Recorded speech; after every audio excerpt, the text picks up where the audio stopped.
love them more, and the barriers will crumble under all of my force. Will fall, let's make them crawl. And when we finally meet the king, there will be no ghost for him. We shall end it all.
To get underneath this turret. Sybil's around though. He may have overextended. Decides instead just to immediately evaporate Sybil. They're going to get shot down. Great shadow play there. Looking for the 2v1 here is Swiffer. Is Kenny get the next kill? The barrier moves. He could flash over the top. Swiffer, what a player. Halliwaka does get knocked up. Cheese is going to survive, but Choo-Choo's solo serve. Is he going to be able to get? Oh, he doesn't! Ridiculous play from Choo-Choo's. Arcane Smash, nice play, get a landed. Rosie with the flash descent over That's the wall. it, boy! Flashy plays in, but Sharma just doing so much damage against the Lisa. Gonna pop in, does not find Carson, so that block almost fast enough, but there's the dog from Sharma. Gonna make it a triple now as well. But he still goes down and Ignite, and now Jack is in trouble, gets taken up by Veritas. And what a mess, what a flash! Veritas outplaying that Nami.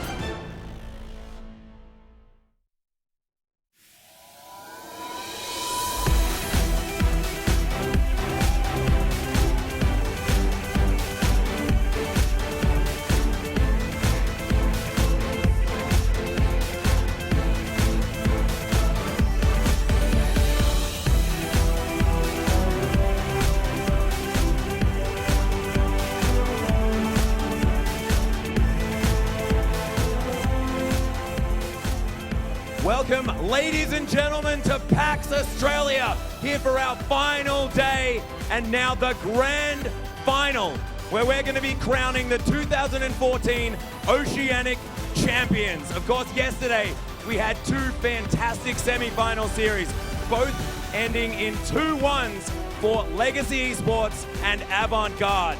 And now they're going to be taking to the Rift in a best of 5, really testing their mettle here at PAX Australia, and it's all come down to this. I don't want to talk anymore. I want to get into game one. Let's throw it over to our casters, Pastry Time and Freak, to get us there.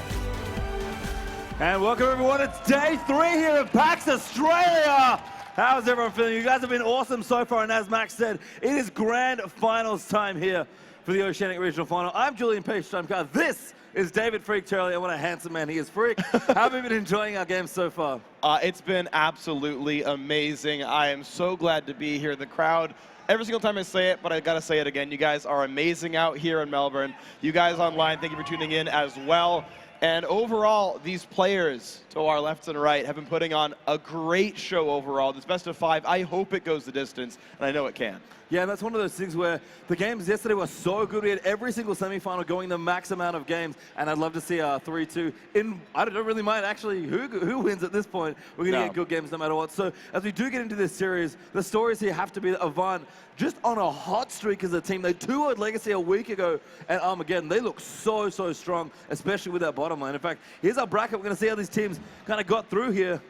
Yeah, exactly. Legacy honestly did a pretty good thing here because they were able to take out Chiefs, who were kind of the defending, I guess not defending, but for the longest time, Chiefs have been the best team in Oceania for basically ever. Legacy are now the defending champions. They dethroned Chiefs at the last regional. They took them out in this regional. They're set up for their second final in a row. If Legacy wins here, I think they are the undisputed new kings of Oceania. Yep, have to agree there as well. And pretty much you go into any Oceanic tournament, you know you have to beat Chiefs on the way to the top. They did it in the finals last time. They did it in the semifinals this time. Yeah. But Avant, they look so strong as well, and you can see those semifinals. So Chiefs versus Legacy yesterday in the 2-1. And Avant, they've been feeling good. They 2-0'd Legacy. That got them into the better seed at this tournament, and they managed to 2-1 Direwolves, dropping a game which I'm sure they weren't happy about, but they did still get through. But that's the crazy thing about Avant-Garde is they've only lost a single game this entire way through. As you mentioned, they also 2-0'd Legacy last week. And if Avant-Garde wins, it's another crazy situation where now we've had 3 different winners in consecutive regionals now in Oceania, honestly breaking the seed wide open where you can't really say who's really the best anymore because everyone's beating everyone at this point. It's going to make next year even crazier where you've got 3 sort of title winners vying for the top spot, and of course, who else can show up to contest even further? Yeah, everyone's been playing really well. This is probably the most stacked top 4 we've ever had in Oceania. We are going to go through our lineups for the final. On the top, that is Avant-Garde Porky. He's in the top lane. Yuzori in the jungle. Kensti in mid. Veritas the AD, and of course, everyone's favorite lovable support. It's Nada in the bottom lane. And meanwhile, on the red side for the first game, of switching back and forth over time, is going to be Legacy. Tallywhack, the new guy in the top lane. Carbon in the jungle. Choo-Choo's in mid. Carjon and AD carry, and Ejim on support. And I think if we want to start somewhere in this matchup, Rick, it might actually be the bottom lane. Everyone is talking about how good Veritas and Nada are. We've seen it already. They're quickly becoming the best bottom lane in Oceania. Both fantastic players, Korean exchange students, you know, hanging out, studying here in Australia. You know, why not play some League of Legends and win a tournament? Yeah, and it's been really phenomenal. The first time I saw them play was actually in that best of 3 against Legacy, and I was like, dude, they're winning lane with, like, Vayne Janna. Like, okay, well, this is bad. Like within 4 minutes, I was like, okay, this is a better bottom lane. And they keep showing up time and time and time again. They're up in CS. They're getting kills in lane. Sometimes they're just hard carrying the 2 of them by themselves. This is a pair of players you've got to pay a lot of respect to. Yeah, and to the bottom lane for Legacy, a fine set of players as well. Cardred, sure. Very consistent AD carry, really shows up in a lot of games where his team's doing well. He's always in the right position. But Ejim, oh my God. My goodness, has this guy been on fire this weekend. He didn't really show up in the Auckland series in Armageddon, but my God, has he played well this weekend. Exactly. He was, to me, the most consistent player through the entire semifinal yesterday. He was landing hook after hook after hook. In Game 3, Chiefs finally first picked away his Thresh, realizing that this was a champion you couldn't let him keep having. If Ejim plays like he did yesterday here, they have a very good chance of winning. Yeah, and I think the junglers as well, the other thing, I mean, at least for these teams, the jungle does a lot of early game calls. That's true of a lot of teams. For Avant-Garde, it's actually their mid in their jungle doing the calls. But for Legacy, it's Ejim their support, and it's their jungler Carbon. So Carbon and Shelby, they've got a lot of work to do in the early game. Both very aggressive junglers when they need to be. They both really just become well-rounded junglers that when they're doing well, their team looks phenomenal. And that's going to be true of a lot of junglers. Yeah, and in general, though, I feel like the player who's been on fire in this role is actually the Avant-Garde jungler. Yeah, he's always looked so good. Yeah, and that's the crazy thing is you interviewed him after the games, and you're like, so what happened? You picked Jarvan, you killed everybody. He's like, yeah, I got pissed off when we lost game 2, so I just went after everybody. And he started out with like a 9 KDA or something. He got so many ganks over and over again, crushed his opponent's mid lane.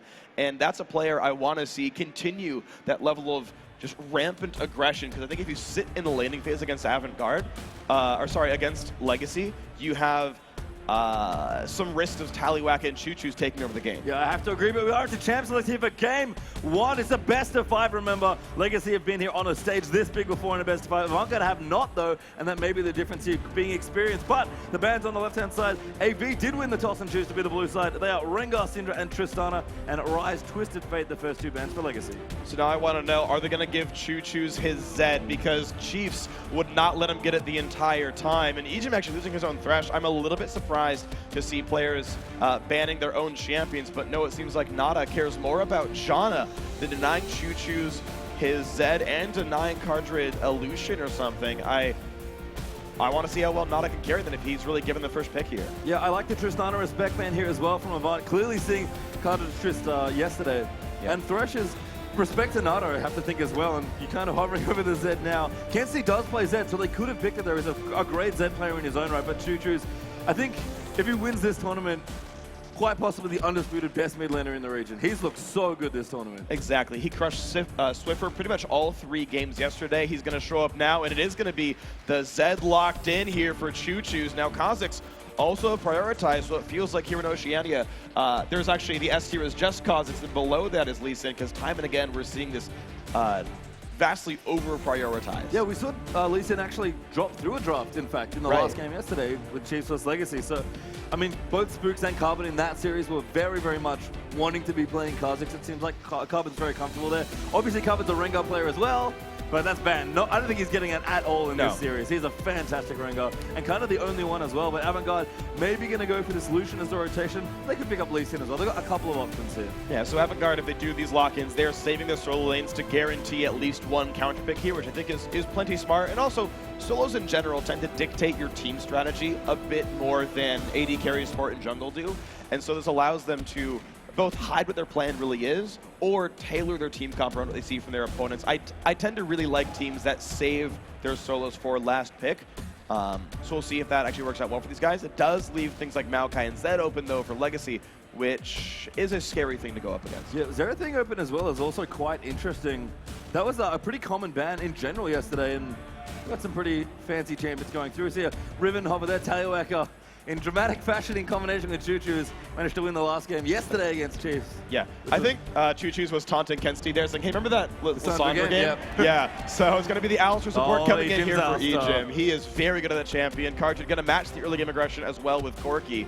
And we're going to leave Legacy's top lane for a counter pick here, and Tallywhacker, judging by how well he crushed with Riven against Rumble in Game 3 against Chiefs, I think letting him get more of the same is a very good thing for Legacy. Yeah, I'm kind of curious if Avant do want to go for Xerath here. They've got plenty of options, as you said. They've left both their solo laners untouched here in terms of draft, so they probably want to pick safe. Looks like top lane's actually going to get last pick here, so respect to Tallywhacker. He's actually getting the freedom to counter pick now. Yeah, and I like that because he's got a wide champion pool. If you're not a standard meta top laner where you only play Maokai, Ryze, and last patch Alistair, this lets you say, well, no, I know Riven, I know Gnar, I know Nidalee, I know all these counter picks as well. Give me the freedom to do this, and I will crush my lane. And he's been doing so. Yeah, and I think that's actually a great point in that both the solo laners for Legacy have super deep champion pools. Oh, man. They pretty much play every champion that's common, and some that are uncommon as well. We're going to see Mundo's actually been locked in there, very safe standard. Porky loves his Mundo, and Ari, another very safe blind pick champion. Okay, I think this makes sense a bit for Avant Garde. I think Ari does match up pretty well against Zed. She's also a pretty happy Zhonya's buyer, so she can hold up in the matchup, make plays just as well as Zed does, and actually holds up in lane quite nicely, so that's fine. The Mundo, I think, works as a blind pick as well as in the Avant Garde lineup in general, because they're trying to rely on their bot lane. Just get something beefy, something where you can't really fail on Mundo. It doesn't really matter how hard you lose lane, you're still pretty useful. And so this allows the rest of these solos to just hold up and say, okay guys, we're gonna set up for Veritas and Nada, let's go. Yeah, and I think for Legacy, I like this bottom lane. They're kind of playing into Veritas and Nada, who have shown just to be a very competent bottom lane no matter what. Lucian's Veritas' arguably best champion, especially on this patch where he's still good. Legacy got 10 seconds to decide what they want, but I do like that Ejim is both taking the Alistair in because he needs to play make for his team, and that Cardred's willing to fight Veritas in that mid-game spike. It doesn't want to take a late-game carry. Rumble, though, is actually the last pick here, so Tallywhacker will take that up against the Mundo. Okay, this is going to be interesting. So Legacy do lock in Rumble, who does two things that I kind of like. So one is Rumble is one of very few top laners that has what I call backline reach. He can basically deal damage to the enemy AD carry without any real hope of peeling. And because Avant-Garde cares so much about their bot lane and they care so much about a Janna ultimate, well, Janna ultimate can't peel Equalizer. You can try to heal through it, but you're going to take that damage kind of regardless. And so he can help Choo-Choo's knock down Veritas. I think it's a very good thing for Legacy because it's, again, the biggest win condition for Avant-Garde is Veritas winning. The difficulty, though, is that the bot lane's going to be under so much pressure, I don't know if they can transition into a Dragon anyway, and that whole level 6 team fight power that Rumble brings might not get to happen because they can't get out of the lane. Yeah, and that's the thing, it's really the bottom lane where we're going to start this series because Veritas Nada just looks so good. Again, Egypt and Cartridge, fine players, but they're picking a relatively safe lane here. Alistar, not a laner really at all. Wants to just get into those fights that you talk about there. Those Dragon fights, get into the late game, start making plays. Corki can fight back, and I think both supports are curiously defensive because Thresh is out of the pool, and nobody really wants to play like Leona or Annie or anything like that. Yeah, it seems like players are really playing these sort of, they're like 70% defensive, 30% offensive. I'm always surprised by how much pressure I actually am seeing from like the Namis and the Jannas out there. I didn't really think Janna had much of a laning phase, and I was really proven wrong throughout Worlds that she was like only a late game team fighter, but people found ways to do stuff with her. Now, Alistar, of course, we've seen players like Nada, players like Ejim make plays in that one. Alistar is a bit, I think, more aggressive than someone like Janna is, generally speaking, but the flash pulverized into the backwards headbutts, like, there's not much, for example, a Janna can do about that. She will probably die if she's ever flash pulverized in the laning phase, especially if a jungler comes in to gank this one. So there is room for some very aggressive play here in this lane. We're going to see if it happens. And we actually did see that yesterday. Nada picked Alistar into Janna in their semifinals game against Direwolves and just went absolutely nuts on Alistar. Pretty much just killing poor Jish in the bottom lane on that Janna over and over and over again. So we can be aggressive here, of course. And it's a pretty volatile bottom lane, but we are onto the rift, for game one here. Avant on the left to kick things off, and Legacy on our red side. This is going to be a series.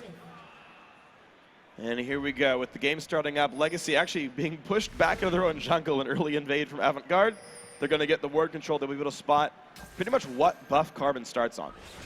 We didn't quite touch on it enough in the draft here, but Yuzora is probably one of, if not the best Lee Sin player in Oceania here. We're actually out of level 5. Egypt goes massive with a pulverize. Kenzie getting low, gets ignited. Carbon is going to pick up first blood, and there's a great tornado from Nada. We're going to try and do a bit more damage. They've got a slow, good skill shots there by both Corki and Kha'Zix. Can't land another harpoon, but Ejim, we said he wanted to make plays. That was quite the play. That was actually a honestly very big misplay by Avant-Garde. This is something that we had talked about off stage before. So Veritas and Nada are Korean exchange students here in Australia. My understanding is Veritas' English is actually not very strong. Nada often translates for him actually in the team. And we said, you know, sometimes Veritas doesn't get the message. Sometimes he's not with the team. He was still in mid lane when Legacy collapsed on the team 5v4 and got flash pulverized. He was nowhere to be seen and gave away that first blood because he wasn't there to fight at all. That is a gigantic risk here for Avant-Garde. And now suddenly, Carbon's going to be gigantic. On the other side, though, Tyler actually missed 3 of his 4 Electro Harpoons in that battle overall. Actually would have gotten the kill on Mundo or forced a flash by doing so. So I'm hoping for his sake he's not nervous now playing in a final here. His first final, to my understanding.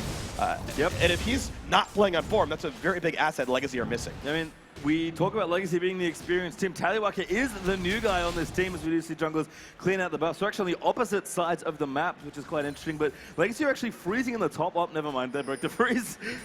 They were freezing, now they're no longer, and they're going to start slowly pushing in here and maybe try and pressure this Mundo. But Taliwaka is double jungling.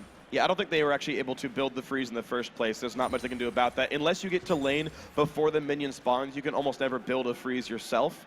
Otherwise, you just pull aggro, walk on the brush, and then you have the focus fire advantage. So both these dual lanes are going to be pushing in. The difference, though, is that you're seeing what Nada's doing compared to what Ejim's doing. Ejim's sitting in lane. He actually has to leech minion gold to get use out of his GP10, whereas Nada, all he has to do is show up to the turret by the time it gets under fire, and he's been warding in the meantime. Well, Porky going to get aggressive on here as well. Ejim with another nice pulverize. Likely followed by a headbutt initially as well. I was actually thinking that we might see a 4v1 push in the top lane, but actually a little slow on that. The push is too early. They need to go in like, basically Carbon's not there in time, and neither is Taliwaka, but you usually do want to go in with the cannon minion, and the other people aren't here, so yeah, there's just no chance. So instead, just a bit of pressure, and down the bottom lane, it seems like the same thing for Avant. So they are going to opt into a lane LP. I kind of intelligently don't want to fight the Koreans 2v2. That's a really smart choice, I think, overall, and it kind of shows with the choice of coin here on Alistar. It's actually a really, really weak laning item. because you don't give the extra sustain, you don't get the extra combat stats. So it's actually, if you are going to go coin, it is definitely better to be in a lane swap. Although one of the interesting things about this swap is that Avant basically now have control of the bottom half of the map, and that's where the Dragon is. That's where Legacy want to fight with that Rumble when they hit level 6, but this tower's going to go to, we're going to have the first tower of the game fall very quickly here as Porky picks up credit for that kill. And Cardred, he's hammering away, but they're rotating in the mid now. Kenzie actually could be in trouble. There's the Pulverize moving in. Chuchi's going to get in, and there's a kill for their mid laner. Absolutely beautiful here by Legacy. This is basically the difference of what the supports and junglers chose to do. For Avant-Garde, they chose to go bottom lane. They pushed in a tier 2 turret. For Legacy, they chose to show up mid. Great play by Ejim. He's now basically made both kills for his team happen by himself. And so mid lane's under fire, and the same amount of CS is lost. Yeah, so if they can crack this mid lane turret early, which it looks like they won't be able to, Avant will rotate in. They'll get a decent amount of damage down, but not quite enough. I mean, Cardred's now getting free time in the top lane. They definitely love to swap Cardred into a 1v1 or a 1v0 situation, just get him farm. And the interesting thing is, though, with Veritas swapped back against him, he actually didn't buy when he recalled. This Lucian is waiting to save up for either Pickaxe or BF Sword. I feel like he'd be able to afford Pickaxe with the turret kill. I'm not sure, though, since he shared a lot of the local gold. Yeah, so he was right about at Pickaxe money, decided he's basically going to wait for something a little bit bigger. Yeah, and as now on the top lane, so we're going to have Corki versus Lucian. Veritas, nice bit of poke here. Cardred actually has an experience advantage as well, based on the swapping, so that will help Corki in the early levels. And Carbon actually is I don't think it's going to mean much, though. He's got Valkyrie. He's going on an outdoor adventure. Or, sorry, and Veritas can dash, so. Yeah. I mean, Carbon, I think, was a little opportunistic there with that gank, but he'll recall now and try something else. Veritas intelligently warding as well. I think knew the best way for him to die was get lane gank. In fact, Carbon's still hanging around. He's committing very hard, but they don't have any CC. Not really. I mean, if Ejim was here, maybe they could commit to a dive, but as it is... Uh-oh. Wow, and right as the Kha'Zix leaves, he ends up going aggressive there. I don't think he was standing on a ward, but they're going to see Nada. No, just some very opportunistic play there by Veritas, just going in, knowing that he has a decent early lead here. In fact, Cardred's got to be very, very careful. I think he's going to try and bait Veritas in here. Yeah, Ejim's going to rotate through. And Veritas has been playing very safe, actually. This is one of the things, when you swap an AD carry into the top lane, one of the most common things that happens is that people get ganked because they forget that they're in the top lane. Yeah. There's more brushes towards, so lane ganks are even better, and especially if your support's roaming, which is so common in lane swaps, you have just way less ward control. Duos just tend to be, they just have different instincts for what's available and what's not.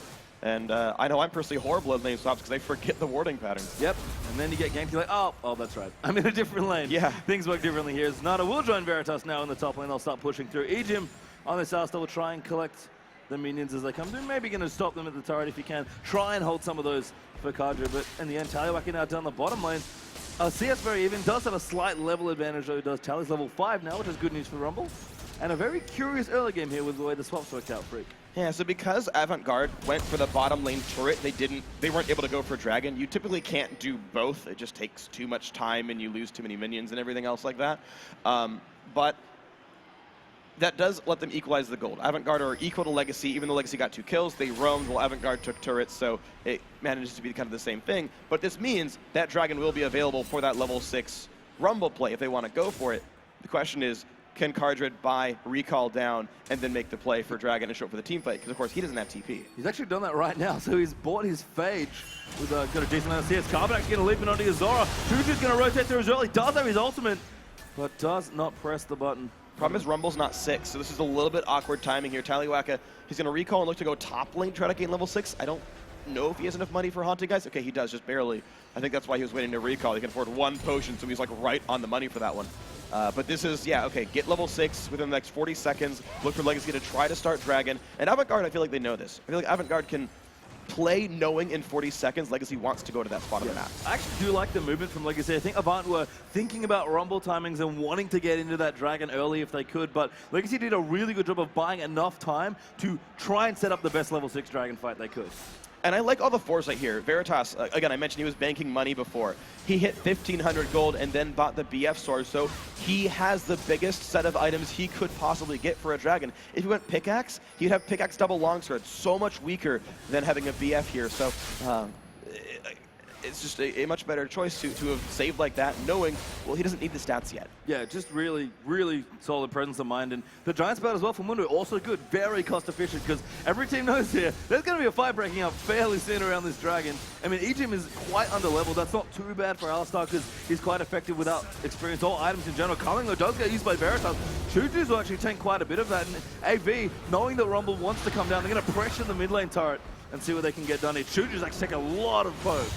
And again, what a charm! Ejim, though, just saves his teammate, pops the deadlock going to Veritas. Chuchu's going to go and he gets the kill, but he does go down. And Chuchu's just flexing those muscles. He got caught and turned it into a kill. I can't believe that happened, but it certainly did. Very well played, the Choo-Choos. That was beautiful. That was so decisive by Ejim as well. Immediately just gets in there, exhaust pulverizes, tries to save his mid laner, and Choos, we talk about it, they're short calls on Legacy. It's Carbon and Ejim. But Choo-Choos, sometimes he just goes in, and his team always follows him. It's always great when your team knows to follow you up because they trust your decision making. That was the case right there. Even burn the summoner heal. Veritas actually had taken a turret shot while that happened. But because of all this, by the way, Tallyback is level 6 right now. He's going to be powerful, and they're going to try for this. But Avant-Garde can try to defend. Yeah, there's a ward actually. Looks like we're going to have Tally TPing down. There's a ward there that Porky can also TP to, but they don't want to fight for this. He's going to go for the steal! He got the steal! It cost him his life, but that's worth it. Absolutely worth it. Yuzuru tried to flash like he could maybe get out with a ward hop afterwards. Not the case, but still beautiful. A Dragon steal is basically a 2,000 gold swing. It's actually worth the risk of a death every single time. The flash pulverize goes in onto Nada. Nada's in a whole host of trouble. Will go down. No, not quite. Yes! There's the last auto for Cardred. Veritas will stay safe. And again, Legacy just playing so aggressive. And you know what we criticized players for yesterday, Freak? Not being aggressive enough. Yeah. And we're seeing it here. This is beautiful by Legacy. Ejim burning his flash for a single kill over and over and over again, and it's working. I still think this player is on form in this tournament, making a name for himself as maybe the best support Oceania, because I am really liking his play right here this weekend. Now, Legacy, it's fortunate they're making these plays, though, because they're losing objectives all the time. They're up in gold only because of kills. Oh, Carbon forced to flash. The Trump is a little wide, actually. Tally even burns his ultimate. Kenzie going to keep chasing him with the Spirit Rush, but has no one left to chase through. And Avant, no real objectives, frantically pinging that mid tower.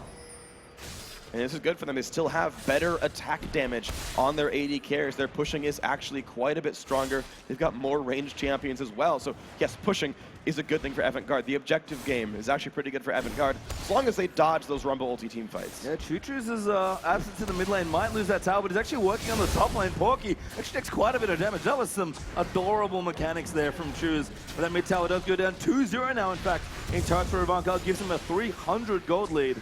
And again, it's just so close, trading back and forth. Outer turret's only worth about 650, so you don't have giant swings when these go down. It's just, it's a little bit more for the map pressure and individual snowballing. That's really what turrets do for you at this stage of League of Legends.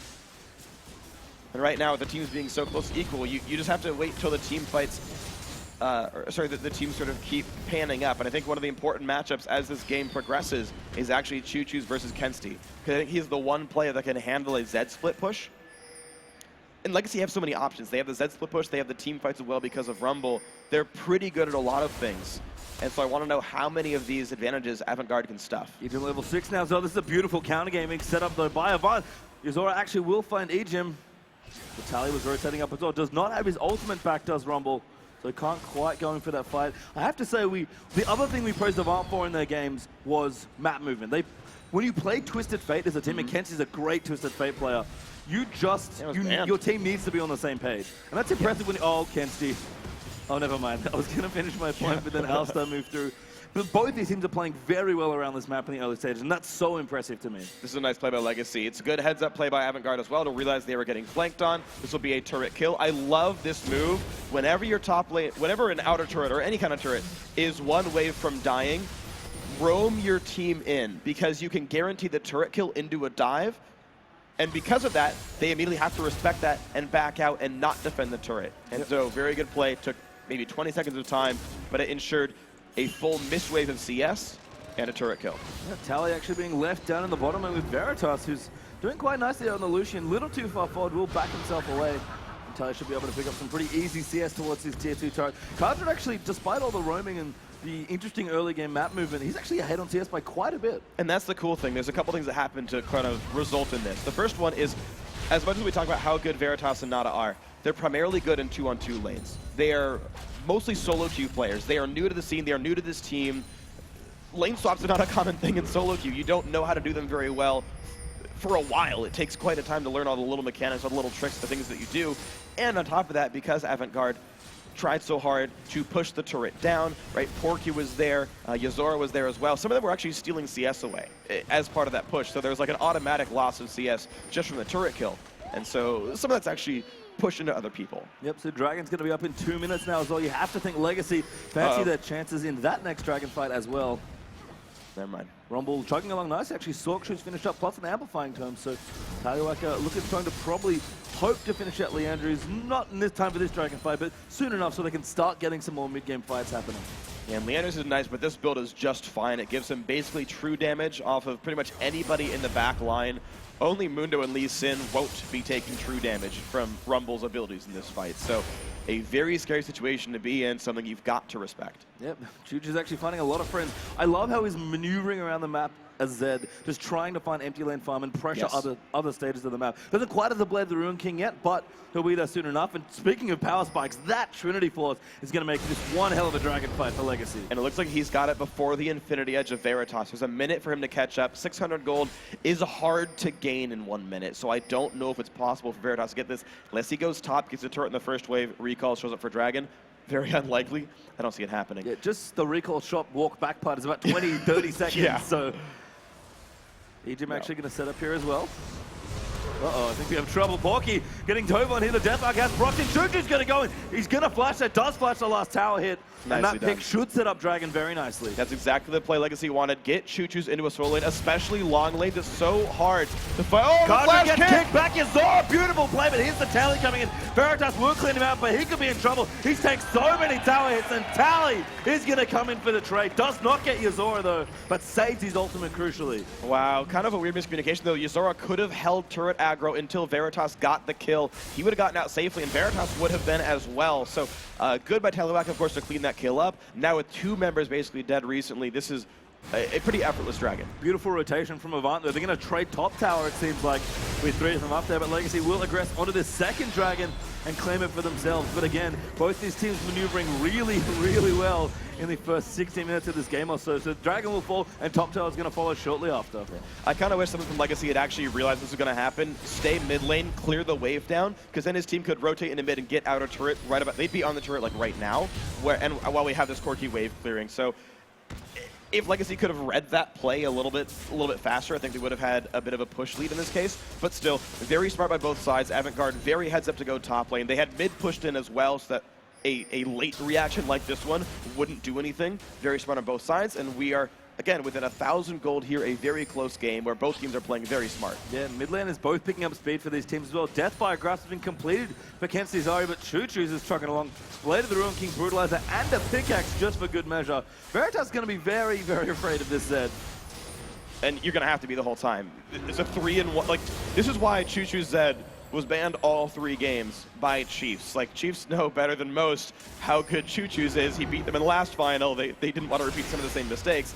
Now, Avant Garde here, they banned the Syndra away, seeing that, well, he played it all 3 games, but you're seeing what a Zed can do too. Carbon, many leaps away. They does get charmed, but thankfully it doesn't cost him his life. Will get chunked down, likely going to return to the jungle if there's any camps. Not quite the raid camp up yet, so he'll try and get as much health as he can. Porky down the bottom lane as well with his teleport available is going to pressure down. And again, both these teams have kind of interesting split push options, and they've used them both at different times to great effect. It looks like Chuchu's actually might rotate down and try and deal with Mundo. The problem is right now, the split push option for Avant Garde can't deal with the split push option of Legacy. And now that Ruin King's done and Wisp is coming up soon, yeah, it's just a very painful situation. Not to mention level 2 ultimate up for Zed as well. Oh, God. Deathmark just, it gets so much better when you level it up. This is the best single moment for Zed. It can get a little bit better, but it also gets a lot worse pretty soon as Randuin's and Thornmail gets done, and then the Zhonya's Hourglass, which smartly is next for Kensta here. Yeah, and that's actually something I wanted to bring up. So I started to not like Zed very much towards the end of Worlds Free. And the reason is because teams just kind of figured out how Zed works. If we take Exhaust, which they didn't, it's quite good. Oh, sure. He's split between conditions very telegraphed. And both Yes. Quicksilver Sash and Zhonya's, which are on themselves, do a very good job of protecting against him. No, it's very true. And because of the item builds you can go for, super late game Zed is not amazing. You've got to try to play more as a melee AD carry like a Yasuo. Like, I actually want to start seeing Zeds go for an Infinity Edge or something. Oh, ooh, hold on. Oh, man. Carbon getting aggressed on, does use his ultimate. The invisibility will keep him alive, but Carbon just is like, that didn't quite work out the way he wanted it to. Yeah, never mind on that one. But yeah, I want to actually start seeing more sort of auto attack centric Zed builds by late game because your spell burst can be dealt with. Oh, Choo-choo just goes in, box around with a shadow, get aggressed on another as well. The will come in with another beautiful shuriken. We'll get him a kill, but Yozora's going to take him out. The mid turret though will go down as well. And Kenzie going to jump in with a Spirit Rush. Carbon in a whole host of trouble, still alive. Somehow does get ignited down though. And Kenzie now going to run back in. Kadra gets TFT'd and charmed to the face. And beautiful cleanup by Avant.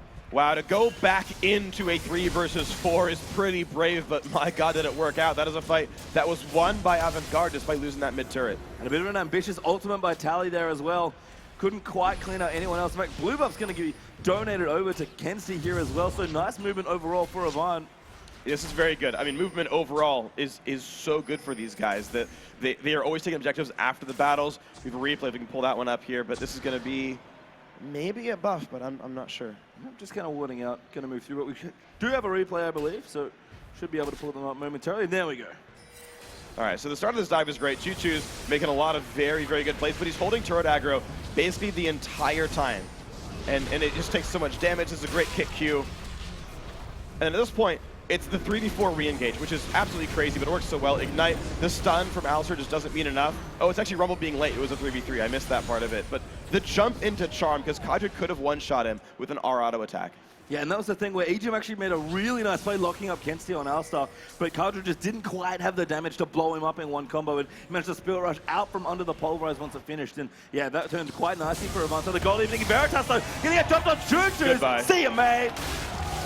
Cool guys, do not look at explosions. Choo-Choo's is 6-2 right here, and I was talking about how item builds can deal with it, but 20 minutes in, nothing can really handle Zed. You even saw him solo Mundo earlier. Oh man, gonna get exploded. Kenzie with it. ATM double Pulverize locks them up.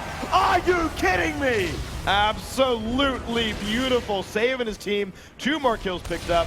More pressure available for Legacy. I think EGM is getting a bit grumpy at me for calling him Eggum all throughout the streams. I'm going to keep doing it, but he's making me lose my voice at this rate. We're only in game 1 as the Metal goes down. Choo-Choo's will dive back in there on the Porky, who's so low. Yozora, great kick back, will knock a few up. Carbon could be low. Yozora's going to go straight in. What a headbutt though, and Tallylaka, he's going to actually take a little too much damage. Oh, pop there, double knock up there, will go through. Tally's forced a flash now as well. Yozora finds the kick, he's going to get the first kill. Kadra though, turns around to pick him up, and Choo-Choo's, he's been exhausted. Caddy can't around Veritas. No, not long enough, and EGM, no CC there to help him out. Veritas will dash back. He's trying to get a kill! He does on the count! Battle Cattle cleans it out. He's going to keep running. Porky misses the first briefcase. 2 dodges so far. Randuin's there as well. Not a whole lot of space. Just a bit of fun at the end. But EGM still want to play. Dude, EGM, this man is freaking phenomenal. Come on, man. What else can I say? This game is just an EGM highlight reel. And I think, as we do cool things down a bit, Freak, you really nailed it there with Zed.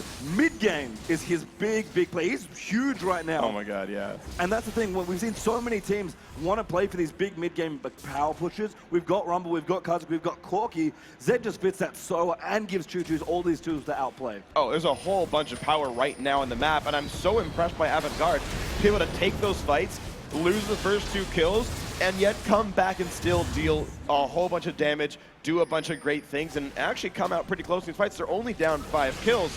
I mean, they were down 1-5 at a certain point, and they've kept that kill lead kind of the same. And all the while, Avant-Garde have been taking dragons as much as they can. They've been keeping the turrets pretty close. And as we get later onto the game, it gets harder and harder for Legacy. Yeah, and the gold lead right now, decent for Legacy at 22.5 minutes. 3,500 gold is there currently, which is okay, but nothing really to write home about. We do have items we picked up across the board. Zonya is now finished, but Deli, he skipped his Leandrews for now and just wanted that power immediately. We've got a Zonya's almost completed for Kenzie as well. Infinity Edge plus the Static Shiv almost done as well for Veritas, and BF Sword plus Trinity Force there for Corgi. So some good items across the board. AV, as you said, definitely keeping up. mean, Corki is definitely ahead, and will probably stay ahead for quite some time. I think Lucian is a slightly better late game just because Corki's build is a little bit awkward as far as late game multipliers go, but I don't know if we're going to have a 45-minute game where that necessarily matters. So Cardred's going to be better than Veritas for a while, and honestly, Choo-Choo's going to stay better than Kensti for a while. It's still 700 gold till the Zonias comes in, and a long time until QSS comes in. So Choo-Choo's will remain very useful. And I still feel like the game is in Legacy's hands, but they've got to keep making the moves, though. And Legacy, as you said, do not want this game to go any longer than it has to. I think 35 minutes is probably where they want to wrap it up, depending on how far ahead they are. That's when it starts to tip back. Yep. So they're going to have to be careful here, but this is what you want to do. As Zed Chomp does land on the tally, but Kensti will not follow through. Just kind of pop the fox by Porky, kind of defending the bottom lane. Look at this roam actually down towards the bottom.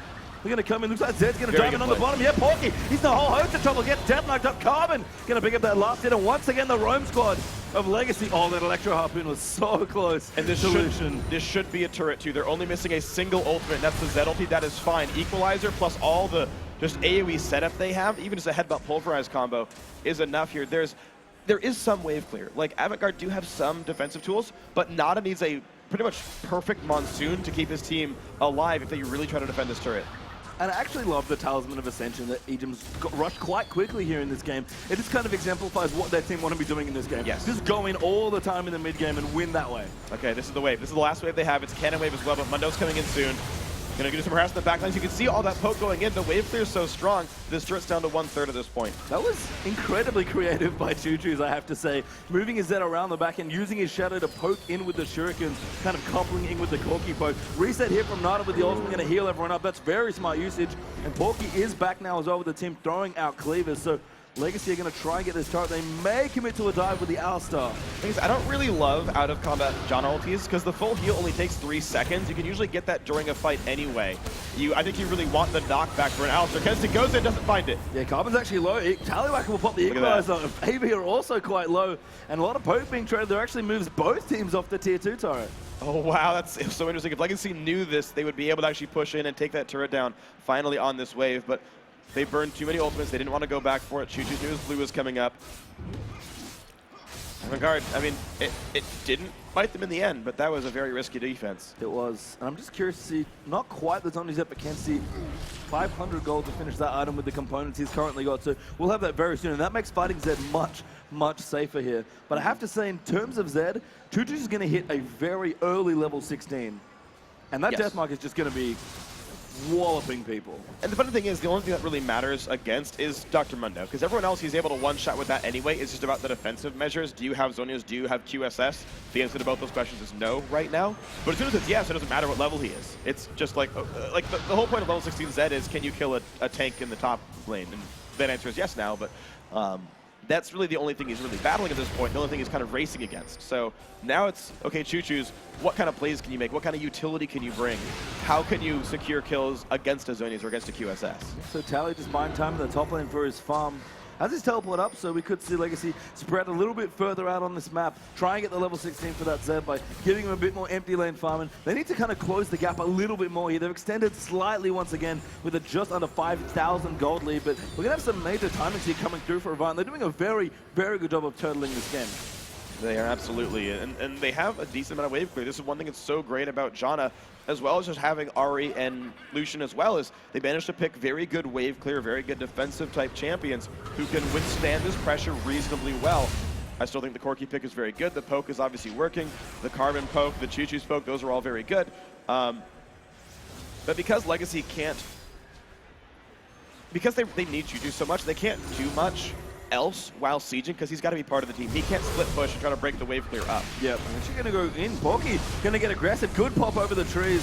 We'll give him a game, but Kensti's going to find Egypt. He pops the double pulverize, going to go through. Kensti taking a ton of damage there, as now Yozora's going to get jumped up by Choo-Choo. He gets exhausted and does saddle out, but he's going to die to Veritas. There's the kick, and Egypt's so low. Carbon will jump back in. Yozora quite low, but here comes Carbon. There's the triple kill. Going for Veritas, who somehow picked up so much here. The shutdown does come through, but he's also going to go down to Yozora. Low here as Tally's teleported in, gets himself a kill. 4 for 2 there, and that's a win for Kensti. If he hadn't overheated, that could have been a chase there, but the scrap shield gave him a little bit too much heat. He couldn't put the flame spitter on. Actually a -2 fight for Legacy, despite getting what I thought was a great initial pick. Kensty's been able to maneuver out of these fights so very well, didn't even have to use his Zonias. Veritas survived the death mark for a good long time. Very fortunate by Avant-Garde, but of course, that's good play by them to make that happen. Yeah, a key exhaust by Nana there onto Choo-Choo's as well. I think he might have made a minor mistake jumping on his Zora. I know he knows he can delete people and wanted to go in, but it just could have saved it. The other thing as well, Kadra just got his Infinity Edge. I wish he had had that in that fight, because that would have been so much more damage for that Koki. Yeah, I wonder if that would have been the better play to just wait around a little bit longer and finish some item spikes there. As it is, Cartridge played the fight quite well, came very close to killing some champions and playing cleanup at the end there. But you saw what Porky was able to do despite being picked on by Zed a few times earlier on. He's still scaled up, still has that tank Mundo, and he's one of the guys that forced Cartridge out of the fight for a while. Yep, Legacy though going to commit to this Dragon. Tally's is almost pick up the Azora. Will get knocked up. No steal this time. Good headbutt back in. Actually pops a death mark on him as well. They're going to try and pick him up. He does go down to Choo-Choo's, but now Porky coming in as Kensty's also run through. He takes a crap ton of damage over What an equalizer. He's diving all the way back in. Beautiful knock from Egypt. Legacy, they've done it. 5-0. Triple kill for Choo-Choo's. Absolutely amazing. The Tallywhacker Rumble ults are on point. They have been all weekend. They were right there. Beautiful stuff by Legacy. And Baron here, the choice for Legacy. I like this choice. Not really enough waves to get those deeper turrets down towards the tier 2. So let's take the biggest worm off the map here, as Baron's going to fall swiftly to all this damage. And Legacy, big lead now, in fact. We've jumped to 9,000 gold ahead. Jeez, Legacy, I thought it was going to start slowing down for them as we got later into the game, but they've managed to speed it up. I can't name enough players here of who's playing well on Legacy. Ejim has been setting up those kills. He zoned out Yuzora so he couldn't steal Dragon, then headbutted him and blew him up. Then Tallywhacker got this perfect mid-fight Rumble ulti once they had forced the retreat to keep Avant-Garde stuck in place to make them take heaps of damage, as we'd say here in Australia. And it's just been beautiful to watch this team fight. And AV, to their credit, have been defending well also, but they're falling very far behind now in Legacy. This is their moment to close out this first game and go 1-0 up in this best of 5. And for me, Legacy, the thing since watching them from Winter, they are just so damn good at team fights. They absolutely are. It's pretty impeccable. And Avant-Garde, I think, are limping into them a little bit too much because they can wait longer and, get power spikes later on in this game and kind of outscale to a certain extent. I am a little bit surprised they're opting in to Dragon fights against at this point, Fed Rumble. It does reek a little bit of overconfidence. They 2-0'd them last time around and they said, okay, well, we stole the Dragon last time we tried. We just won that last battle with some pretty clutch play, so we'll just do it again, no big deal. And the damage dealers here from Legacy, particularly Choose and Cartridge, 4 items now for Zed, 3 items now for Cartridge, plus those aggressive Sork shoes. That is problems potentially on the AV. So we've already seen that a lot of their targets are quite squishy. They've only got one dedicated tank in Mundo, and even Porky's kind of getting blown up as well.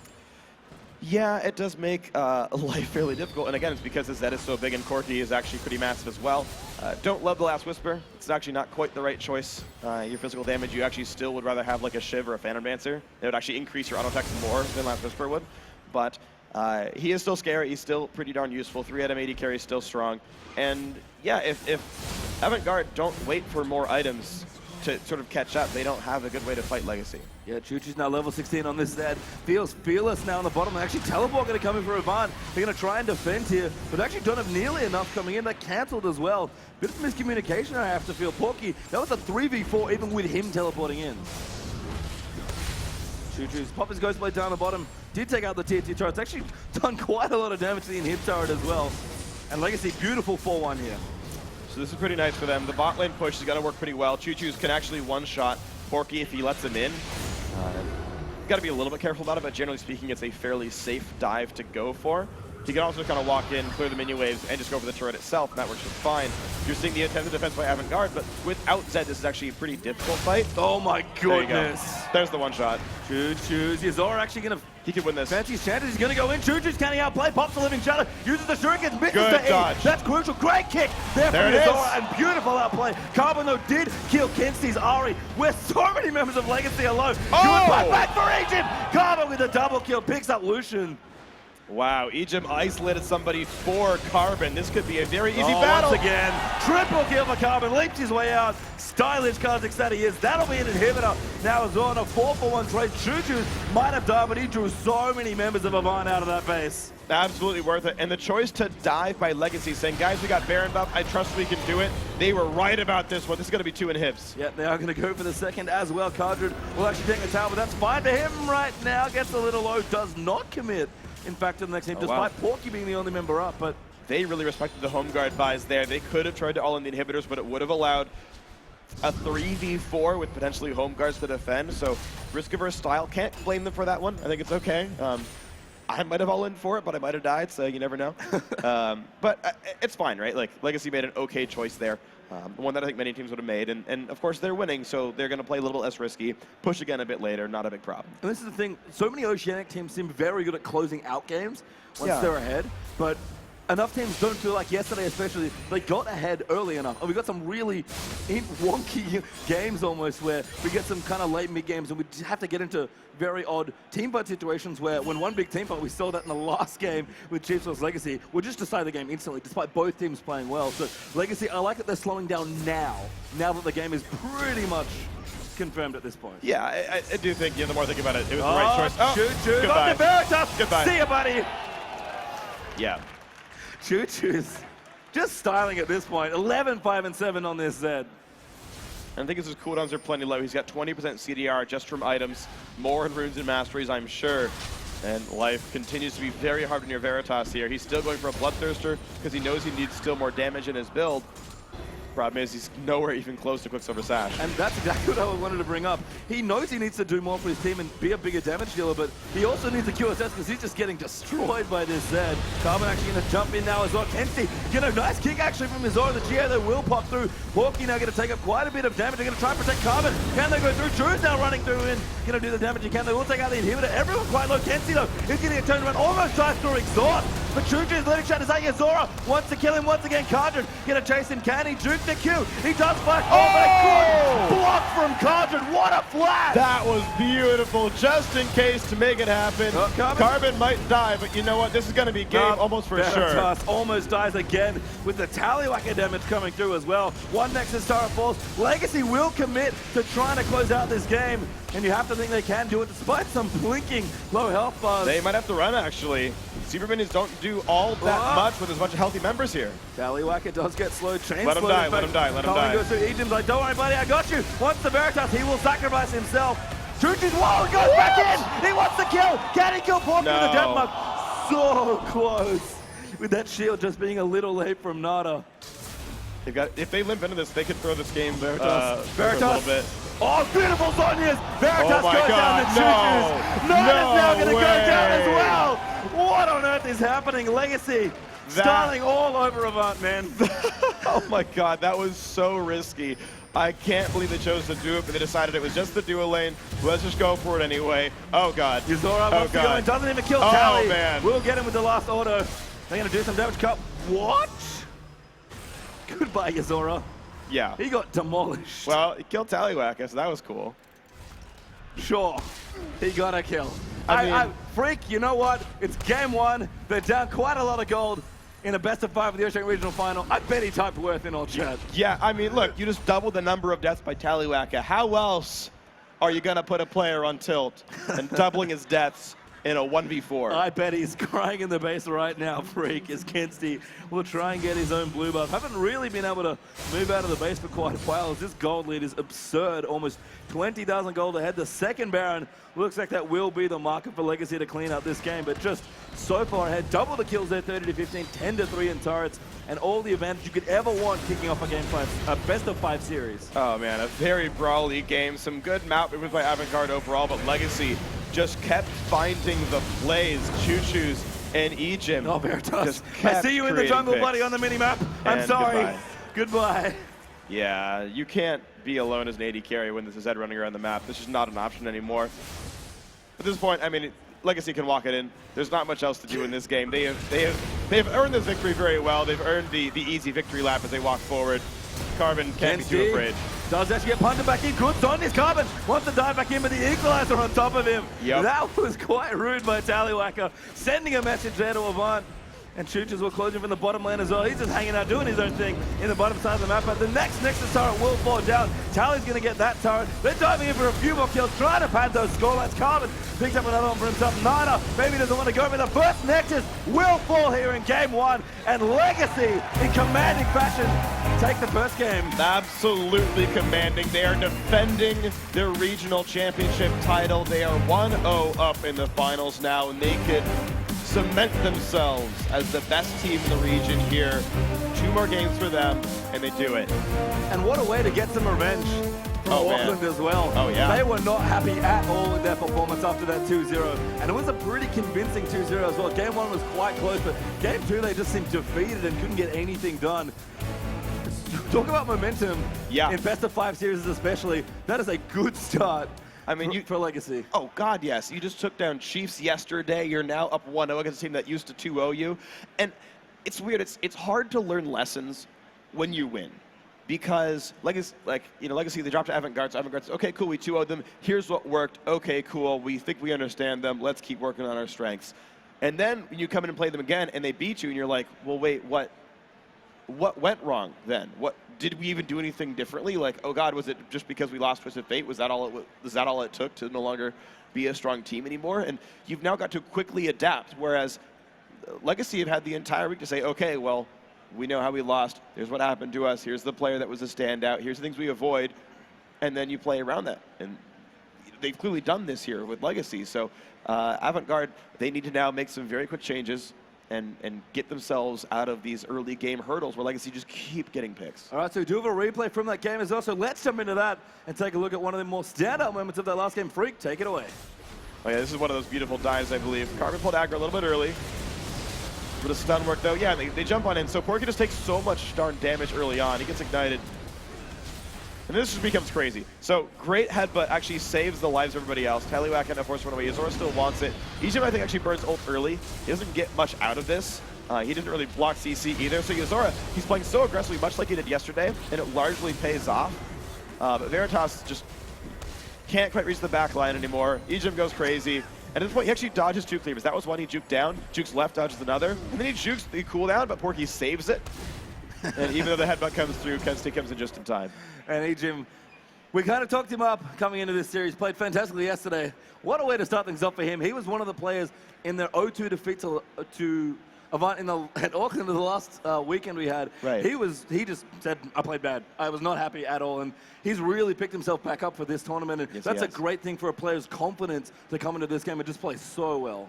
And I wonder then what happens to the Avant-Garde lineup, because Egypt is clearly on fire, and I think he will keep performing well. Even if they drop a couple of games, like you saw, oh no, they lost a game to the Chiefs, and he still played really well in game 3. So he bounces back from losses well. He's playing well this weekend. He'll continue to do so.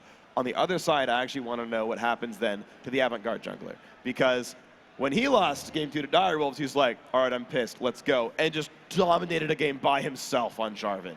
If that's the same player we see here, it's going to be a really fun game too. It is, and we're going to find out very soon, guys. Don't go anywhere. It's only one game in a best of 5. We've got so much League of Legends here in the grand finals of the Oceanic Regional Final. We'll be back after a quick break, but game 2 between Avant-Garde and Legacy is coming right up.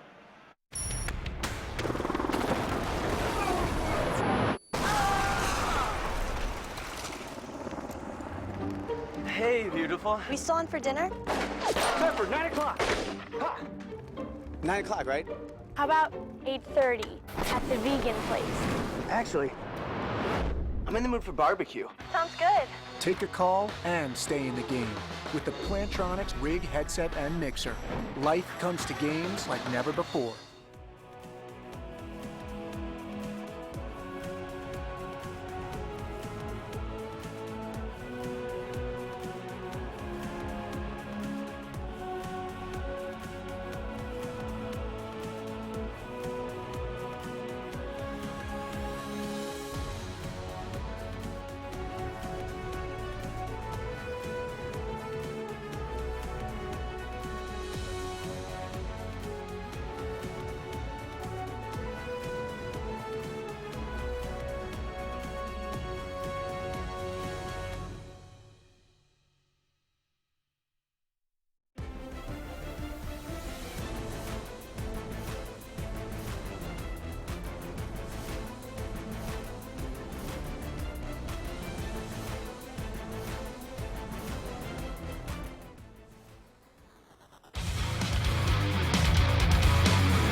To win PAX would be like the dream. I mean, like Carbon and I were talking about it, just like we didn't have a very good showing in the international wildcard, and we felt as if we let down Oceania. By winning PAX, we can show that like we are still the best team of Oceania, and we can definitely show like our fans, like everyone in Australia, that like we're still a good team. So to be able to win the whole thing and to finally kind of show that full potential that I think people have been maybe expecting from us would be a terrific feeling, to really cement us our place at the top and kind of say, like, you know, in 2014 we were the best team, no one can take that away from us anymore. Our goal is winning the final. Always, yeah. I'm not sure, but we just like we are the higher level of legacy. I think we are like in this stage, like same level. I'm not sure about the rematch against legacy. I don't really think there's like best support of AD. I think just there's no like best player. There's like only best team.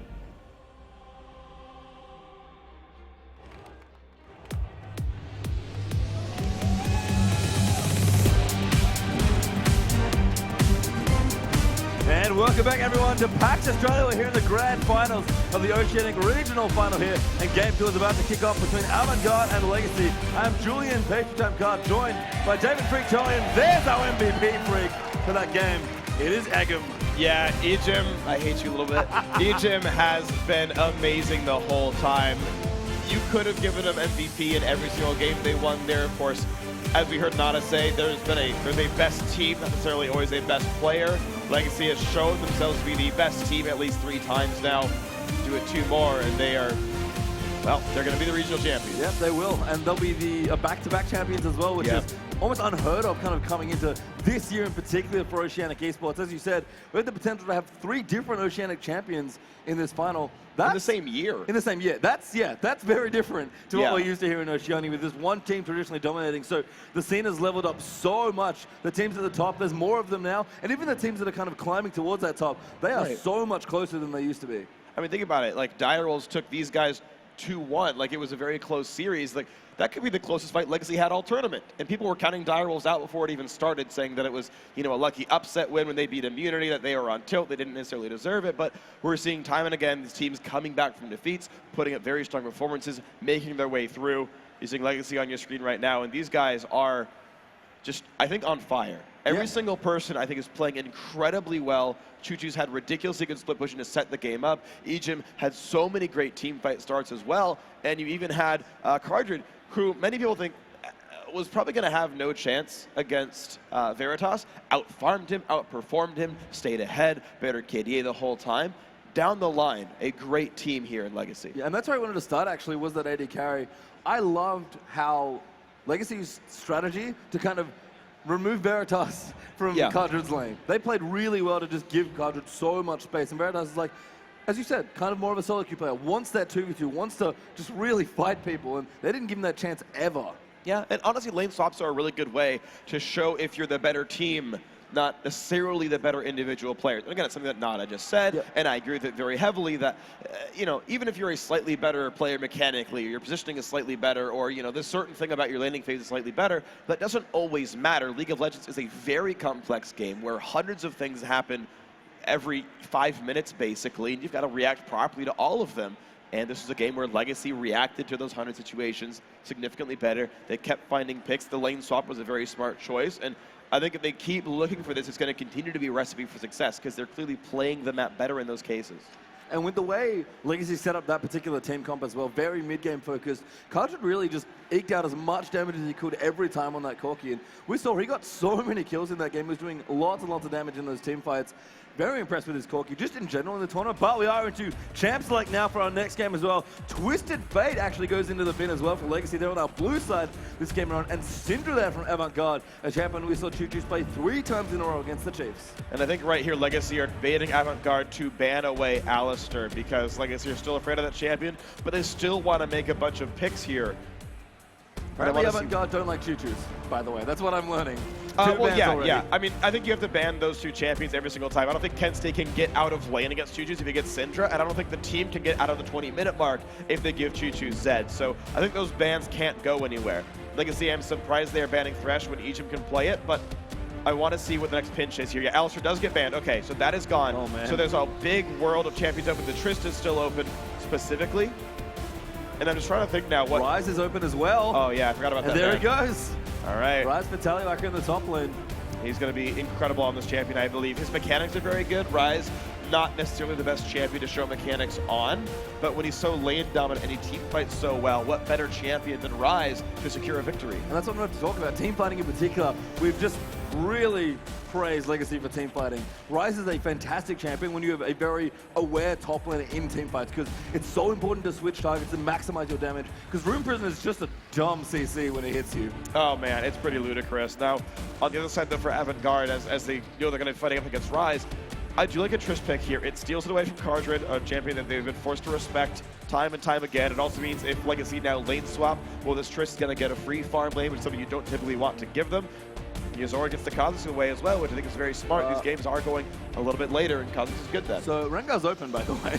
Oh my god. I just realized. I was like, wait. Yeah, they'll pick Kha'Zix. Right, what other bans are we missing? The Rengar ban, of course. Why even bother taking Kha'Zix? You know he's going to pick this champion up. I saw Kha'Zix and I was like, oh yeah, that's a nice blocker pick. Wait a second. Yeah. And there's Rengar locked in for Carbon. He was not allowed to play this. And this is why, oh my god, yeah, so this is going to be ludicrous. This is actually part of why I'm surprised that Kha'Zix was grabbed, because you know, 1, Rengar's coming, and 2, I think the best support left is actually Nami here, and that's been taken away right off the bat by Ejim. Now, because of the ban phase, they have removed most of the pick potential of Ejim. He's been a big team fight starter. Nami not great at that, and maybe this is enough then to push him down on Nami that he's going to be removed as a playmaker, and it puts more on Carbon's shoulders. We'll have to see. Yeah, I think Carbon and Tally now, especially with the champions they've got in this game, the onus is a little more on them to start this team. But I mean, Ejim still loves Nami. He loves playing that champion. He's very confident on it. It was his favorite champion in the last tournament, in fact. He just played a ton of. So he can make plays on it, but you're right, it's not as proactive a champion as something like Alistair. And this is how Legacy are winning. Like, you look back at their series against Chiefs, you look at their series so far, they're starting every single game 5-1 in kills because someone's making a play somewhere. Like, they're getting it just by doing really cool things with early vision control and playing smart with their champions. If you remove the pick potential, you create very good situations for Avant-Garde where they don't start the game 0-5. Sorry, I saw a team over a second, got a little too excited, but Zillion's actually locked in. Also left open, by the way. Yeah. Forgot about him. Well, that's the thing so I kind of believe that, like, you don't have to ban VOPs, especially if you can play them yourself. I think it's kind of silly to not learn these types of champions. Oh my god. That's a big risk, I think, but they're banning the individual champions that guys in Legacy play. I don't, like they're banning out like a sort of a play style, right? All this early mid-game power and saying, look, yes, you can play Zillion, maybe you get to late game and he's good there, but you've been winning your games in the early game. You can't do that now. Yeah, and Vayne is a very curious pick here. That screams lane swap to me. Kadra does not want to play against. I mean, Triss is okay. He's facing Triss Leona. Vayne's actually one of the best champions against Leona. You can tumble the ulti. Nami can't really stop a Zenith Blade, so she'll get on top of you probably, but you can outrange Trish with a tumble. You can deal damage through her W shield because of silver bolts. I actually like Vayne pretty well in this matchup, and I think Nami is really good as a pairing as well. So the 2-on-2 would be fine, in my opinion. Sure. But we got to see what the matchups end up being. It's a bold pick for sure, though. Codred, his favorite champion is Vayne. If he's just jumping in the Vayne right now, he must be feeling really good after that first game. And Veritas is a fantastic Vayne player as well. Oh, he is. So that's interesting. For me, though, Carbon's Rengar might just be the story of this game. And my absolute favorite champion in the world to pair with Rengar is Zillion. It's just silliness. It's silly. It's so silly. Cat? Yeah, Speedy Cat. Oh, man. And I hope he picks Night Hunter Rengar, so he's like blue and it's kind of like Sonic the Hedgehog. Yeah, we've got to get the synergy going in. I'm gonna hope for that one. So Xerath the lock in here for Avant-Garde. So look through these lineups. Legacy have a very good late game ahead of them. You get into the 35-minute team fights. Ryze and Rengar, either of them reviving. Vayne cleanup. Nami is a pretty good control support. So Legacy just have good setup tools with Carbon, and then good follow-up with the rest of the team. It's very single-target focused. The big wombos are not going to be a good thing for them, but they don't have to fight them because they've got so much individual playmaking. Avant-Garde, though, very team-fight focused, and they're very good at starting team fights. Leona into Maokai, into Xerath follow-up. They can make battles happen, and they are kind of like a freight train. They will follow through, and you will get just killed. Like, just damage keeps coming through in this lineup for Avant-Garde, and if they start a fight under their terms, very difficult for Legacy. And it's funny to me that we've almost swapped team comps between these two. Little bit. It wasn't like they were much closer in terms of mid-game power level before. We've really created a divide here where we have very polarizing compositions almost, where very aggressive mid-game and early-game focused for Avant, and super late-game coming through for Legacy. That's where they're comfortable, where they've shown they've been comfortable in late, in best-of-5 series. They're happy to play long and late. They love it, in fact. I mean, the weird thing as well, though, as we talk about the strengths and weaknesses of the teams, neither actually feel all that clean to me. Like, when I have to describe it, the team comp in 7 sentences, it means there's like no like clear, obvious one synergy. It's like, okay, yeah, there's some good late game here, but you know, Zillion falls off late in the mid lane. Probably not in support role. Support Zillion, I think, has a great late game ahead of him. Mid Zillion, not so much. He just no longer has damage. And so the only damage chance this team has late game is just Ryze, just Vayne. Vayne can be caught. Ryze kind of hard to kill, but that's actually kind of scary situation in front of them. On the other side for Avant-Garde, okay, yes, they've got this great early game. They've got a lot of situations that they can create, but they still have Trish Kha'Zix. Like, they actually still have some very good late games. So you've got a kind of a very mixed set of strengths and weaknesses on both sides. They fight differently, but times in game are actually fairly close, I would say. Does check that brush with the sap because we are under the rift. But game 2 here, Legacy have started the series 1-0 up, and now they'll swap over to the blue side here. Avant, of course, on the red side here for this game. And I agree, and for me, the most interesting thing about what's happened now is we've kind of swapped playmakers on Legacy. Yes. Choo-Choos and Tally were the playmakers in that last game for sure. Now it's really on Carbon and I guess Tally as well a little bit, but maybe even Cardred actually is more accurate because Ejim and Choo-Choos, who made lots of plays last game, aren't going to be making as many on these types of champions. I think it is Carbon and Cardred. I think I agree with you completely here. And I'm actually kind of doing the mental check on what duels can Cardred win. Anytime you see a split push, you want to know which champions can you beat. When Choo-Choos was on Zed, he was ahead of Mundo. He was split pushing before Zhonya's came out, before QSS came out, so he could win any split push, and Choo-Choos got down to an inhibitor by doing that. So, hey, good job when you were on Zed. When Cardred's on Vayne, can he do the same thing? Well, I think he can battle Maokai. I think he can battle Kha'Zix. I think he can battle Tristana. I think he can battle Xerath, as long as it's a 1v1. He has to chase to get these kills, and so he can pull a lot of attention. He can maybe escape, and the rest of Legacy can make plays. So I do think this is a map that will work for Cardred split push. Well, we'll see if Carbon can get it done. Cardred can get it done, sorry. As for me, it's Carbon's Rengar. It's been banned pretty much all tournament. Whenever he plays it, team's like, yeah, let's not do that again. Avant-Garde have left it to him this time around. We'll see if he can make some plays. It looks like double jungling once again, actually. And I like this one, Legacy. They are going to start off in a lane swap. Okay, so Triss Leona. The cool thing about this, what's it called? Yeah, the Relic Shield, there we go, is that you can use a stack and then go and do things. This is part of why I don't like coin all that much, is because you have to like sit in lane to get any gold out of it, and it just sometimes is a pretty poor investment. It's not going to be the case here for Nada. He gets to go, he can roam down, he can try to contest buffs. Ejim contesting buff certainly very well. He's got to be careful. This is 2v1ing, by the way. This is buying some timing. Yuzora does have his red buff. Carbon and Tally have rotated, though. That's a good exhaust. But they don't quite have enough follow-up. CC. Bubble can come. Carbon doesn't have CC either. But they're just going to flash, forced away there as well. Carbon actually using that brush very nicely. They're going to go for this blue buff invade. This is very aggressive, but the dual lane's up towards the top lane. Nada has rotated down as well.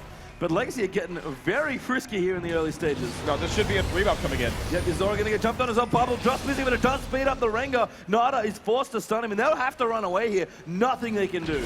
Yeah, it was good on Nada to try to roam down, but the problem is Legacy managed to take a buff at the very beginning of the game on the weak side of the map. They snuck their own blue buff despite Avant-Garde lane swapping to the top lane, and then they rushed the blue buff knowing they had Ejim and Cardred there. You saw Ejim try to defend that. He did so, the double bubble, bought some time, let Carbon come over, and it was just like a 3-buff waiting to happen at that point. Once that first blue buff take was slowed down, it was guaranteed for Legacy. And it's funny to me, back in winter actually, when both Legacy and Yuzora, so both Carbon and Yuzora were on different branded teams, or in Yuzora's case, an actual different team. There was a really nice bit in the video footage done for that event where Yuzora, who was known as such an aggressive jungler that loved to fight him, Carbon famously said, "I will fight him. I'm not afraid." And showing that here in this game, really sticking it to Yuzora early on.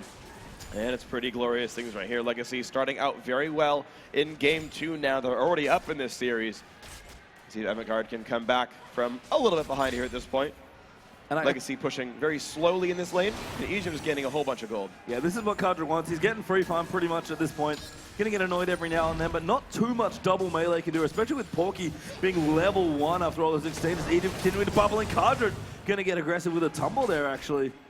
This is the problem with this dual lane, though, is you're facing double melee against double ranged, and the damage output of Nada and Porky this early is not high. This is a very, very, very weak 2-on-2, whereas Ryze can do fine against Triss. He's not going to get pushed out of lane. He's going to get his farm. This lane swap really screws Avant-Garde. Yeah, and I was going to ask you, it was a bit weird that we kind of shuffled to a very different dual lane with top and support for AB and the standing one here, and just leaving the top 1v1 against Triss, but this should have been a fast push by Avant-Garde. Sitting in a 2-on-2 is just asking to get a gigantic gold deficit through the early game. We saw them fast push over in game 1. That went just fine. They took the turret down pretty early on. But this lane is never going to get better. And Cardred just eking out so much free damage. And Ejim, he's got the skill shots calibrated still after that first game. He's, after the Thresh games, I suppose, those bubbles have been hitting every time. And they're beautiful to watch. Now, there is one X factor, and it's Yuzora. Carbon chose to go top lane to help out Taliwaka, who's actually, I got to take it back, Veritas is doing much better than I thought he would in this matchup. He's doing actually really wonderfully in pulling Taliwaka down, who's actually lost his teleport as well, so there's no good recourse for the Ryze here. But Kha'Zix got a ward down, and he actually, I'm unfortunate here for Yuzora. He was in the enemy Wraith camp. He could have flanked all the way around through the Skara brush, the tri-brush into the bottom lane, and gotten a flank kill. And with Leona Maokai, that's a killable lane.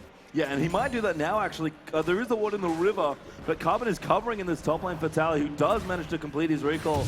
But he knows where he is now. Carbon will defend and get some decent experience, but that's bad news here. Potentially, is Nada actually going to take quite a bit of damage. Cardred will swap targets over, and now Yuzora is going to come through the lane, it seems like. So he does want to pressure this bottom lane, it seems like. It is worth keeping in mind, Ejim is out of potions now. Nada, who just misses. He's not been hitting many Zenith Blades so far in this game. And you kind of saw that Legacy wanted to pick on Nada in this game. They banned so many supports, and there was expecting an Alstar ban as well. Nada, we have not seen him play Leona the entire time throughout this tournament. We've been on for 3 weeks now. Right, we saw that. We saw, what, 3 banned and 1 picked overall in Champ Select. And sometimes people don't have deep champion pools. Now, I don't know. Again, it is a bad lane, right? Nada has to fish from very far away. The longer, like, the farther away you are when shooting a skill shot, the easier it is to dodge. We're seeing that here from Legacy. Again, it's a bad lane to be Leona in the first place. Like, you can't read too much into this off, 2 missed Zenith Blades, but it's certainly not going well so far. Nada here, just going to take a bit of damage as well. Cardred very happy, by the way, 48 to 54 against his lane opponent, despite the fact that they're in different lanes. So Vayne just getting all the farm in the world. Looks like an early dragon actually might be considered here by Legacy. Carbon not quite level 6 though. It's a weak duo lane. Taliwaka recalled for a Sapphire Crystal and a finished Tear of the Goddess, and his TP is back up. He actually got to walk back into lane to do this, so this is Legacy under control. Avant-Garde's bottom lane doesn't have much to do, so even though we basically had standard lanes in terms of allocation of number of people, it is an uncontested dragon for Legacy. Yeah, I mean, there's just Again, you mentioned it. The two melee champions can't really do much. Xerath got pushed out. Chuju's did a good job pushing out that mid wave. Had level 6 as well. Yuzora, I do like this steal, but First Dragon does go to Legacy. And this is very smart by Yuzora. There's actually some good things going on by Avant-Garde here. First of all, is Kensei's actually winning his lane. He's at 12 CS in his lane. They got a blue buff steal. Yuzora heads up, realizing Dragon was going down. They could probably take 3 buffs themselves on the second round here, which is pretty impressive. Means they've kind of equalized the buff game. And then suddenly Avant-Garde, also keep in mind, Evan was actually ahead in gold before that Dragon went down. Their laning phase is actually winning, largely because of that mid lane. Yeah, and Veritas also getting free farm as well. So both these fairly late game carries are very comfortable with where their CS is right now. Veritas is going to go back with 70 CS. It's just over in the 8.5 minute mark, which is very respectable. Build Water Colors has been completed, as well as a dagger there for Cardred as well. Tears there stacking up for Choo-Choo's, and a chalice there for Xerath. So just some small items coming through. Rise also, his tier plus the Sapphire Crystal for him. So things going well across the board. Interesting to actually see the tier Zillion build. I don't see that very much in the mid lane. I see it pretty often for support, but it's going to be a very, very slow build-up then for Choo-Choo's. His mid lane's going to be weaker because he's going to be missing Athenes for a while. And so there's a very, very long lull where really only Carbon is strong right now. And it might be just that Choo-Choo's wants to kind of match a bit more of the late game power that his team has, but you're right. I mean, he's kind of expected to go a little slow in the mid lane. Is losing to the counter pick here by Kensei Xerath, 80-62 the current CS score as Choo-Choo's returns to his lane. But I think with the pace of the game so far and how well Carbon's looked on Rengar in terms of controlling Avant-Garde here, I think he's happy with what he's doing.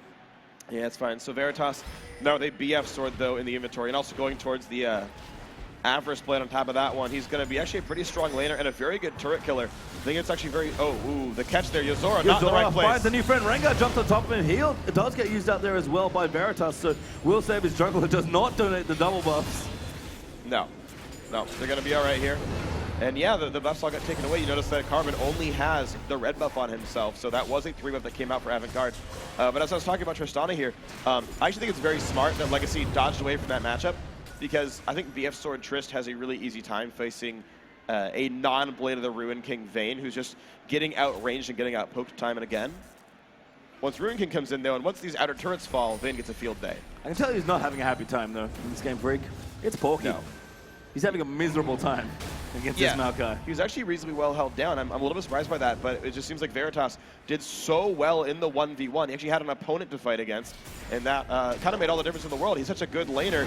Giving him an actual opponent plays right into Veritas' strengths. Yeah, and Cardred here just sitting as this top lane Vayne, pushing as hard as he can. I do agree that Tristana's sees potential right now just with BF Sword Rapid Fire.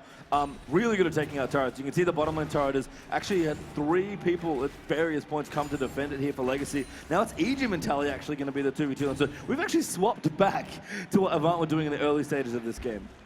It's true, except yeah, now we've got the duo lane with the Rise and with the Tristana, so they've kind of gone fully backwards here. But I think this is actually pretty smart. Cardred is going to be really good in these duelist situations where he's not facing, maybe, but Porky no, with Porky here. Yeah, nice spotting there of Porky. Does not want to go in. I think could have potentially been a bit more decisive with that play on Vayne and gotten the kill. Does burn the flash. No, he couldn't have gotten that one. Fair enough. Yeah, the thing is, so I've done this so many times, I've overestimated how far my flash pushes me, and then underestimated how long it takes Condemned to actually hit somebody. He's like, oh, if he doesn't move at all, Flash can never put him in the wall. Well, guess what? Champions move sometimes, and he missed the Condemned. So no dice there for the play for Cardred, but again, free farming it up, 96 CS, they could bubble there onto Veritas. Soulfire actually though, gonna be used by Nada. He will be with his interplay, that's a great tidal wave there, but Tally's taking a ton of damage. Our exhaust comes through, Veritas is exhaust, he's gonna turn it around, but first blood's gonna go to Veritas, potentially second blood as well as Ejim has no way good to go. Great flash of the bubble, Zenith Blade follows in, and Nada's gonna clean out the second kill. Absolutely beautiful by Nada. He switched targets and stunned, then exhausted Tallywhacker. He was the MVP of that fight. Absolutely beautiful. And still showing that despite having to play, what, 5th string here on Leona in terms of supports, still a very solid player. And this tower's going to go down as well with the BF Sword Trist moving in nicely. So Legacy falling a little bit behind. The gold should equalize more or less with a slight lead now to Avant, about 300 gold. Dragon's up in a minute as well. And Avant, that bottom lane that we talked about needing to get going in this series is starting to pick up steam. And now it's a lot of pressure, specifically on Cardred and Carbon. Here the guys doing well. Oh, that was adorable. But does flash over. Great snare by Carbon as well. But yeah, actually could be in trouble. Dangerous game. Pop's going on to Kenzie, but a good ultimate there from Choo Choo's. And now Porky's moving in there, forced to retreat. That was an amazing route to catch the... Oh, the stun does land. There's Porky going in as well. They will pick up that kill. And very nicely played by Kenzie. Nice to by Porky as well to show up and continue on in that fight. Yeah, the stun from Kenzie set it up. Porky to have the confidence in his teammate to keep going as well. I like the Carbon route. He managed to actually catch Yuzora as he jumped over the wall. That was a great setup for the first kill, but since then, good stuff at Avant-Garde. They're generally winning this. They are, and I think Carbon's Rengar has been held a little bit in check. Good stun again. Nada going to go over the dive. Porky goes in as well. Kenzie picks up an easy kill with his W. Eden does get stunned up. I guess they're just trying to buy time for this turret, but they can't quite pick it up yet. Cartridge off to the side. Choo Choo's not quite back in. He's going in on the vein. Kenzie is forced to flash there on Xerath. And Yuzora rotating in as well. Egan, oh goodness, just heals himself through a Xerath ultimate. Yeah, I actually juked into one of them. That was a bit unfortunate here. But yeah, Avant-Garde, they're stronger right now. There's so much late game focus by Legacy. This is not going to mean it's going to save the turret, but that's it. There's so much late game emphasis in the item builds, right? Even a full, not Feral Flare, the one before it, Wriggle's Lantern coming out for Carbon there. They're in such a power lull right now. Yuzora. There's nothing Legacy can do. Snuck in and killed poor Ejim there as well. And Dragon's actually up. This is potentially a time where Avant can take this Dragon 5v4. Legacy are fishing so hard for a kill here. Choo Choo doesn't even have his ultimate back up yet, although should get it soon with the rewind. Legacy are going to lose something here, likely the mid tower and the Dragon, and Avant are going to kick themselves into the lead now. They're already 1,000 gold ahead. This is really, really good for Avant-Garde. Yeah, it's going to be 2,500 at this point. They're very, very good play by Avant-Garde. They were stronger than their opponents. Because they have Leona, they can start the fights out. It just seems like the team with the tenacity to start battles and the champions and the playmaking to be stronger early on is routinely winning. And these teams here aren't respecting the fact that, hey, by the way, Leona can catch you. By the way, Alistar can catch you. By the way, these champions can come in and start a battle against you. So don't get greedy. Don't defend things you can't defend. And it's Legacy got punished in this game for it. Avant-Garde got punished in it last game. This is a great setup. Oh no. The Elders are going to get jumped on. There's a good soul flame, but there's the follow-up, and Ejim picks himself up a kill. Now towards the top lane, there's a big mini wave stacked up here as well. Tally's actually going to go through the Condemn. Does not go up. I guess he didn't want to put him into the brush. Carbon goes in there as well. Porky dodges a bit of damage. Good AoE, but Carbon will take up enough. Heals himself with the W as well. And now pressure onto the tier 2. That was very smart by Carbon. Cardred actually, I don't know how much he's been playing Vayne recently. The Condemn, the pick they got on Kha'Zix, Condemn missed. If Bubble didn't hit, he saved Kha'Zix there. So I'm a little bit worried for Carter. There's been 2 mistakes so far. That worries me a little here, but great playmaking. Ejim making it happen. Nada going through. Xerath's here as well. Can pop the ultimate teleport. Also coming in, but a good route from Tallywhacker means Legacy are booking it here. There's some ults coming in. Cardred actually gets slow. Does drink the last one. Tidal not quite enough, but does knock up. But Tally's going to have to turn it around. Cardred gets exhausted. Nada gets that kill there with his W. Now Tally's turning around, but he cannot finish that kill. And Porky will clean that one out. 7-3 now for Avant-Garde. They are fighting back in game 2. Wow, despite a perfectly timed ulti from Ejim to actually stop a Zenith Blade preemptively, still too much chase to come through. The long range of Kenzie is actually able to help out in these fights that you wouldn't expect him to be able to. That's been really important because it allows his team to have fights with more members. Choo Choo's wasn't involved, and yet Kenzie was. And this is the thing, again, Legacy just, I don't mind how late game their draft is, but, oh, no, Choo Choo's does get blue buff, all right, we'll figure that one out. Little Lizard's going to be annoying, but we'll be okay. Tower did go down in the mid, by the way. Veritas finally cleans that one out for his team. So 2-1 in turrets there as well. Again, so far ahead. When the playmakers aren't on Ejim and Choo Choo's, I just feel like the team plays so much differently, and it's maybe not as conducive to the way they've won games in this tournament so far. Cardred's Vayne mechanics, by the way. He's tumbled into so many walls, it's adorable. I love it. Some of that's on purpose, though, you know. Oh, a lot of it's on purpose. That's what I'm saying. Oh, okay. I didn't know if you were like being trolly or not. In fact, would you like to explain to people that may not know Freak how in fact that works? Yeah. So Tumble has an animation, and you have to play through the animation before the attack reset triggers, and that actually takes some time. Theoretically, it can be a DPS loss if your attack speed is high enough. It's very unlikely, though. If you are exactly against a wall, there is literally nowhere to move. The animation doesn't play in the slightest, and it's just a straight attack reset. Plus, of course, the bonus damage. So if you hug a wall, you can increase your DPS by tumbling right as your attack comes out. And probably the coolest little used to do the interactions near the little sign near Baron buff. Yep. You just stand there attacking Baron and tumble every time it's on cooldown. It Then feels awesome. And you feel really sad when like the puddle goes under you and you're like, I have to move. Yeah. With DPSLs, man, come on. I know, it's really sad. What about my tumble up time? Okay. Do the same thing with Draven and Axes, because I can't catch them anyway. So you hide in a corner and they can only jump on top of you. It's great. Pro tips here with Freak. Zora gets bubbled. Slow. Oh, Tidal Wave actually going to burn Flash forward there as well. They're going to try and find him. Rengo's actually spotted him. They're going to leap right on top of poor Zora's Kha'Zix. And a very aggressive pick here. Chuchu's with the bomb. Will clean up that kill. Man, even on Nami, Ejim burns ult and flash to pick up 1 kill. Now, to be worth it, they gotta get more than just a kill and nothing else out of this. Legacy get a pink ward on the enemy blue buff. They have some pressure in the bottom lane. Yeah, I'd like to see this outer turret in the bottom lane get pressured, I think. And that's where they're going, it seems like. Yeah, but that was 2 ults and a flash. If it's not just 1 kill, I don't know if that's actually worth it, but looks like they're going to get the turret, so good job, Legacy. Yep, so that objective does go down. They'll even up the turrets here in this game. And Ejim, we talked about it. It's almost like he heard me. I was like, you know what, Nami, not so much a playmaking champion. He's like, nah, I got this. I got the Nami mechanics. Yeah. And his tidal wave has actually been impeccable in this game so far. So no matter what the champion is, Ejim seems to be on top of it. Ejim is pretty crazy. Carbon does land the slow. He can catch Nada with the jump here. Oh, he W too early. He missed the root. He could have had a root right now. Oh no, he does go in once again. Nada now getting aggressed on by Bane. Getting chunked down very hard. Great stun into the wall. And there he does move in for a mini stun. Tally though has picked up that first kill. Now Veritas in a whole host of trouble. Good flash. Yeah, great flash. Oh my goodness, Cardred! Great flash shot, but it's not enough. Now Tally going to move in. Good root onto Porky as he'll eat the Rune Prison. Almost enough damage for a 3rd kill. And Kensti, for some reasons, in the top lane. Carbon's Rengar, pretty freaking incredible. Yeah, I do not understand the split push there. That should be Tristana or Maokai only. The guys who go to a long lane and push by themselves. Kensti's big asset is that he's got so much reach. It's not that long, though. He's got to stay around mid to do that. Zerathol, not global. Maybe once in testing, and then never again here. Close to that, yeah. Yeah, mid-tower now going to go down. It did sound silly. It was a little silly. As the mid-turret goes down. Legacy 3 for 3 on turrets as well. Kind of climbing back that deficit quite nicely. In fact, there's less than 1,000 gold now between these two teams. And Avant had about a 3,000 gold lead a few moments ago. Gonna have to look for something else now as Dragon's gonna be back up in 30 seconds. And you said how much you like Zillion Rengar. That was that playing out. The turret finally dying from all of this. Really good comeback stuff by Legacy. They were down so incredibly far.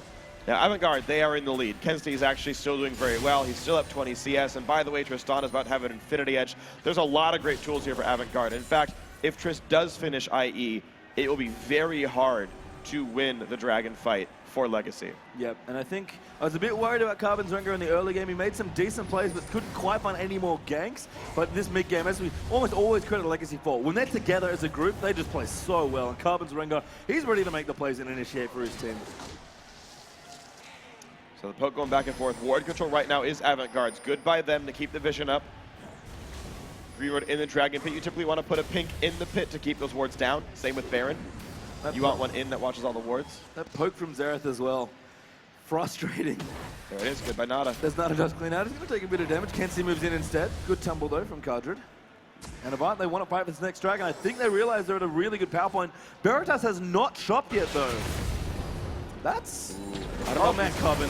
Gonna go in onto Yuzora. Tidal Wave does come in, almost flashing into it. Solar Flare will disperse though, as the members do move out now. Yuzora, he's getting aggressed on Porkydo's picked up Cardred up towards the back, and Legacy scatter very, very quickly. Kind of initiated a fight on 2 different sides. He just going down to Veritas, getting a reset. Tally goes down and Zed's the double for Triss, and Veritas gonna move forward. Xerath now looking for his ultimate, does get Carbon and Chuchu's twice with 2 shots.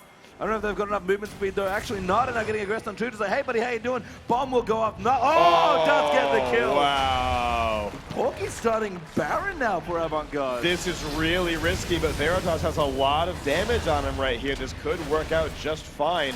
That was one of very few battles I saw Nada actually misplay. Throughout the mid game, his Leon had been so good. Carbon very low on health. Chuchu's gonna try for this one. He has ulti still. This poke from Xerath. Stun lands. Chuchu's one hit from dead. That has to be careful if I get a fight. It does pop the ultimate. Carbon moving around. This Baron's quite low here. Kensi does get Carbon. That's going to secure the Baron falls. Does go down there as Yuzora will smite it off. Now Ejim has gone a little too far forward. Getting critted there by Trip. Double kill there for Kensi as he uses that W. Moving forward there is on Chuchu's low. Great W for the triple. And Avant, the power ahead in gold once again. Kensti 404, deaths not found. He is doing amazing here, and they are 5,000 gold up. He's been crushing in team fights. I love actually how much easily landed lockdown is on Avant-Garde. That sets up Xerath. Part of the reason Xerath's balanced is because you can dodge his ultimate. Guess what happens when you can't dodge any of his spells? You die. Yeah, he's a little bit less balanced, and it's a really good comp here. Kensti, despite having a really, really rough game one and getting outperformed by Choo-Choo's, he's flipped that entirely. Kensti's been amazing this game. Been one of the primary damage sources here. And with this kind of a gold lead, Avant-Garde have a very big cushion to sit on. Yeah, 5,000 gold ahead. And they've got the mid-game comp as well. They can do what Legacy did to them in the last game there. And they're going to pressure over this Dragon. Legacy, I think, intelligently realized there's no way they want to fight it. So they're winning this game. It's going to be rather late. Ooh, Bubble almost gets it, but Veritas will get it with Tristana crits. Daz now got his Infinity Edge, by the way, so big power jump there for Trist as well. Yeah, Legacy Scepter and Zerk as well means he's big. Yeah, time to sit on their hands for a little bit, Legacy. I mean, not literally, because they do need to touch their keyboards and mice to keep playing, but they're just going to be turtling rather hard here, especially while AB have this Baron. And I want to see how many turrets these guys get. Avant-Garde have already knocked down all 3 outers, but they've got a whole Baron buff to work with here. It's going to be at least mid-tier 2.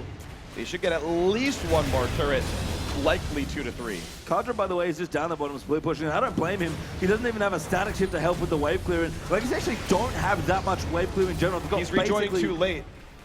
He needed to be here for the inhibitor turret push. It's at half health because he wasn't here. Yeah, and they've got basically just Rise and I guess Zillion Bombs, but it's quite tricky to time them. So Legacy just don't have the wave clear in these sort of sieges. And they've got Tristana here for AB.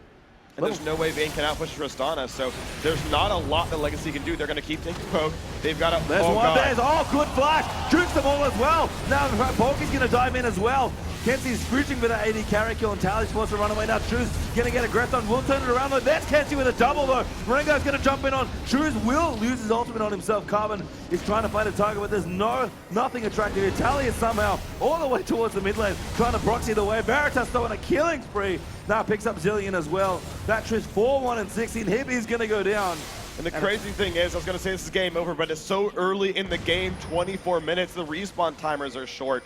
Avant-Garde, man, they are crushing now. Kensti 6-0-5. He is massive. He did so much for his team early game. Not have been landing CC as well. And honestly, I don't know why people were banning Zillion in the first place. Choo-Choo just does not look comfortable on this champion. His ults are late. He's not revving anyone but himself. He lost lane. This is not the same Choo-Choos we saw in game one. No, and it's just a thing where I feel like Choo's just needs to be on a champion that gives him the ability to make plays for his team. Again, he's not a shot caller. He just kind of sits there, wins his lane because he's really good, and then goes from there. But he does make plays, and his team's great at following up. Legacy just haven't executed this particular comp particularly well. No. They had a couple elements here, but it didn't pan out. Carjid was set up in a 1v1 top lane. He got a turret out of it, but not much more. They were set up in an amazing 2-on-2 early on to try to hold down Porky. He did a pretty good job of this one. And Carbon actually missed his first few ultimates, and Choo-Choo's just didn't do much this game. So AB now with a massive, massive lead here in this game, approaching 10,000 gold lead territory here. It's Carjid, sorry. Clean out the white. Similar names. Very similar. Tallywhacker's Rise as well. It's been fine, but when you have a team that's looking to go this late, you're not going to look particularly good against a big mid-game team like the one Avant has put together here for game 2. Yeah, and it's Legacy's willingness to keep fighting over and over again. They've actually, I mean, this is kind of how Chiefs lost to them, and it's kind of how Legacy are losing here. They're not waiting for the comp to come online. Oh, Bookie going Kadra actually does get a tumble out of that ultimate. Choo-Choo's going to come in and ult him as well, but he's going to take probably too much damage. He's still kiting. He's actually not dead yet, but the rest of AV are moving in. Tallywhacker is teleporting in though. Kadra can keep himself alive. None of my time through the silver. What's his Sora? Actually going through himself. Veritas gets to go on the rise. There's Kensi with the kill on Devane. Rengar picks up Kazik, so that's kind of cute. The Predator slays. Man, and Veritas soloed out Tallywhacker here as well. There's just nothing really left here for Legacy to do. Mid lane, they've got Seabers coming in. They've got a Tristana with enough health to push. This could be the game. Yep, sorry, the Hunter slays the Predator. Got that one mixed up there, but Veritas just doesn't care right now. Poke being thrown up by Kensi as well. Played spectacularly on the Xerath, 7-0-5 in this game. 3 damage items very nicely on at the 27-minute mark. And no signs of slowing down here for AB. They know they've pretty much got this game locked up, and 10,000 gold is our official gold lead. All right, so they pushed the minion waves in. They were not able to close the game out just yet, but Avant-Garde, yeah. So at this point, okay, heal up, get your last items in, Last week's third Veritas is the best item he could buy here, so he's doing incredibly strong, incredibly high damage. He's a full item of Cardred. I mean, everyone's ahead here. So get your lanes under control, middle push for free, take one more inhib, and then siege the Nexus, and you're good. Yeah, and Baron is coming back up in a minute 30 as well. That's practically uncontestable for Legacy at this stage in the game. And for me, as we kind of wind out this game, because it seems like Avant are going to be able to close this out quite academically, I wonder what this does to Legacy in terms of psychology, particularly because Carbon is on Rengar, a champion that he did not expect to get all series here in this best of 5. He's played well, but maybe he feels like he doesn't have the impact. And the worst thing is to pick a champion that you know you're so competent with, lose a game, and does not want to play it again. Yeah, I just think, so in my mind, if I were watching this game and I was part of Legacy, I would say they screwed up champ select. Choo-Choo shouldn't play Zilean. I thought Carbon actually was part of the reason they held on to the mid game, his Rengar. I would definitely play that champion more. Diving in on the Veritas, actually get the snare. This might be the start of a comeback. Never mind, Carbon can't finish out. Porky, sorry, has teleported here on top of Talia. Gazath will pop the ultimate. That's a lot of damage onto that pretty squishy Rise. Cardred knocks him back with the Condemn, and they'll be able to get him out. Good snare as well by Carbon, but Porky will flash forward. Carbon flashes out as well, but Choo-Choo's just going to get dumped on. Uses his ultimate, but there's just nowhere for him to go. Veritas even pushing forward with Kenzie as well. There's Yazora picking up the kill into Choo-Choo's. And Legacy, one last push was tried, but it's not going to be enough. This is going to be a dying inhibitor. 5v4, life is good for these guys. And yeah, for Legacy, I think you fix your champ select issues. You don't play this super late game comp that has very few plays that you can make. Great stun, this is bad for Carbon. Goodbye, Carbon. Kenzie legendary now at 8-0 and 5. And Avant look to equalize here in game 2 and make it a best of 3. The first Nexus Tower will fall there. Veritas picks up that one. And we're going to have another one falling down as well. And Tristana was banned away from Cardred in a lot of games this weekend, including game 1. Veritas saying, hey buddy, I can play this too. Oh, beautiful Condemn. Cute kill there as Talon's going to pick up credit, but we're done. The Nexus will fall here. And Avant-Garde, excuse me, will pick up game 2. Absolutely great play by Avant-Garde. I love Nada's Leona, actually. Rough early lane, okay, fine. Got out of it, landed a lot of clutch initiations. What I really loved about him was he was actually able to predict Rengar jumps, and Carbon would show up to a target stun. It was freaking ridiculous. I loved it. Avant-Garde played great this game. They've tied it back up, got ourselves a series. We could have ourselves our 3rd regional champion of the year. Yeah, and we can see Legacy looking pretty chipper at going into the start of game 2. Look a little less happy now, understandably. Coach Mikael there on your screen as well, kind of getting his team through. And Mickey, not just like a great player who is obviously watching these games, is it in games, so doesn't have the pressure of maybe not seeing everything. Can see a lot here, of course, with spectating and not just giving his team the props, but he's a very positive player. That was almost his role on the team, actually, was split push and keep the team happy. Emotional leader. Yeah. He's like, guys, don't worry. Just go to late game. Just play the late game, which is something that honestly Legacy needed to do right there. This was a team that was building early game leads over and over and over and over again. And despite pushing Ejim down on something like Nami, who's less of an initiator, was still initiating. They still had the tools to play early game, but they didn't pick champions for it. And they tried to play for early game anyway, and they got caught out because they're getting outmatched in the 2-on-2s because there's no way to win those kinds of battles. You're running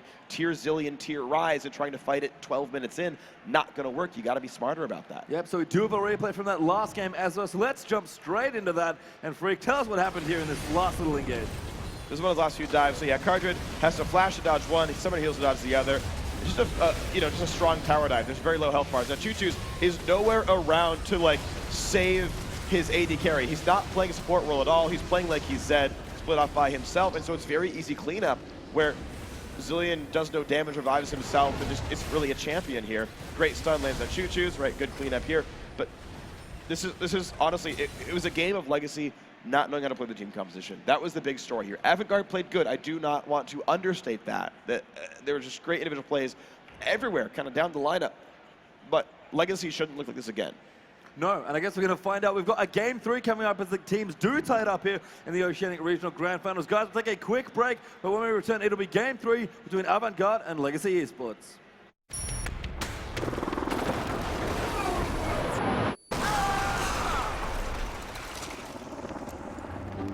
Hey, beautiful. We still on for dinner? Time for 9 o'clock. 9 o'clock, right? How about 8:30 at the vegan place? Actually, I'm I'm in the mood for barbecue. Sounds good. Take a call and stay in the game with the Plantronics rig, headset, and mixer. Life comes to games like never before.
Wildcards was actually amazing. The crowds are so much bigger than we're used to, sort of thing, and then like the stream viewers like in the back of your mind while you're playing. It was such a cool experience to go overseas to Germany. It was a really cool city, and yeah, overall it was just amazing. Even though we lost and kind of got smashed on the last day, it was worth.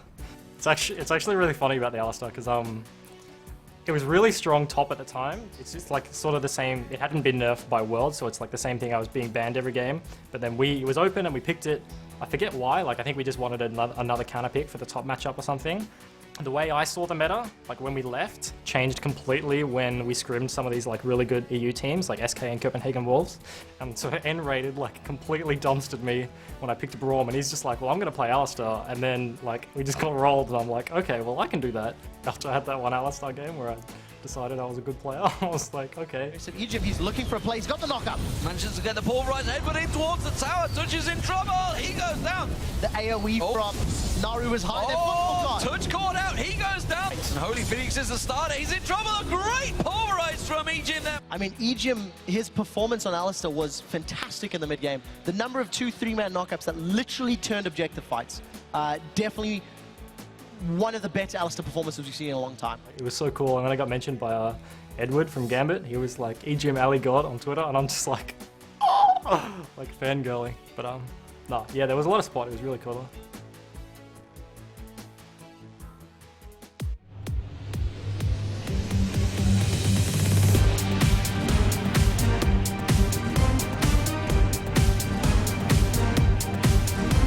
And welcome Welcome back, everyone, to our Game 3 that will be coming up very, very shortly here live for the Oceanic Regional Final Grand Finals, and there is our MVP. No surprises there for it. Kensti played phenomenally in that game too.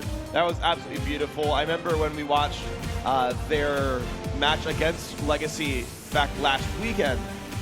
When he played Twisted Fate, he was able to get all around the map and just absolutely dominated people. He got Xerath after 2 consecutive TF bans, and well, did the same thing. He was all over the map, generally stuck to the mid lane, and then was very easy to roam down, help a fight here, help a fight there, turn battles all the time.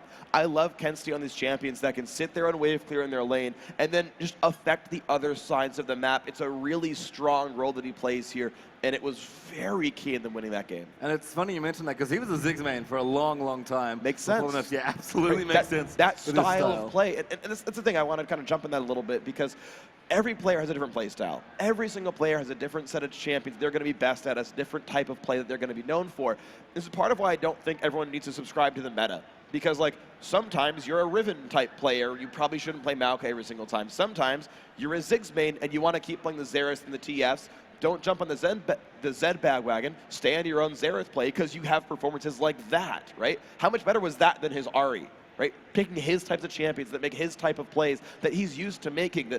The thought process behind when can I roam, what kind of plays can I make, how can I help my team, is there on these types of champs. I want to keep seeing him on these long-range, map-reaching champions, and it's freaking great to see. Yeah, and a well-deserved MVP for Kensti there as well in that game. Remember, guys, if you want to vote for the Aces MVP, and the winner of that award, pretty much the MVP of PAX Australia, but, kind of maybe have a bit more swag and be the Oceanic MVP as well. They win a PC from Aces as well. We're voting here backstage, but if you guys see any of the Aces guys out in the crowd, you can get them your crowd vote as well. As we're going to jump straight into our next champion select here for Game 3. It's a best of 3 now for Xindra Zed, the first 2 bans from AB. Raya's going to get banned by Legacy on the red side, and we're going to start things off pretty much a similar way. Goodbye, Twisted Fate, once again.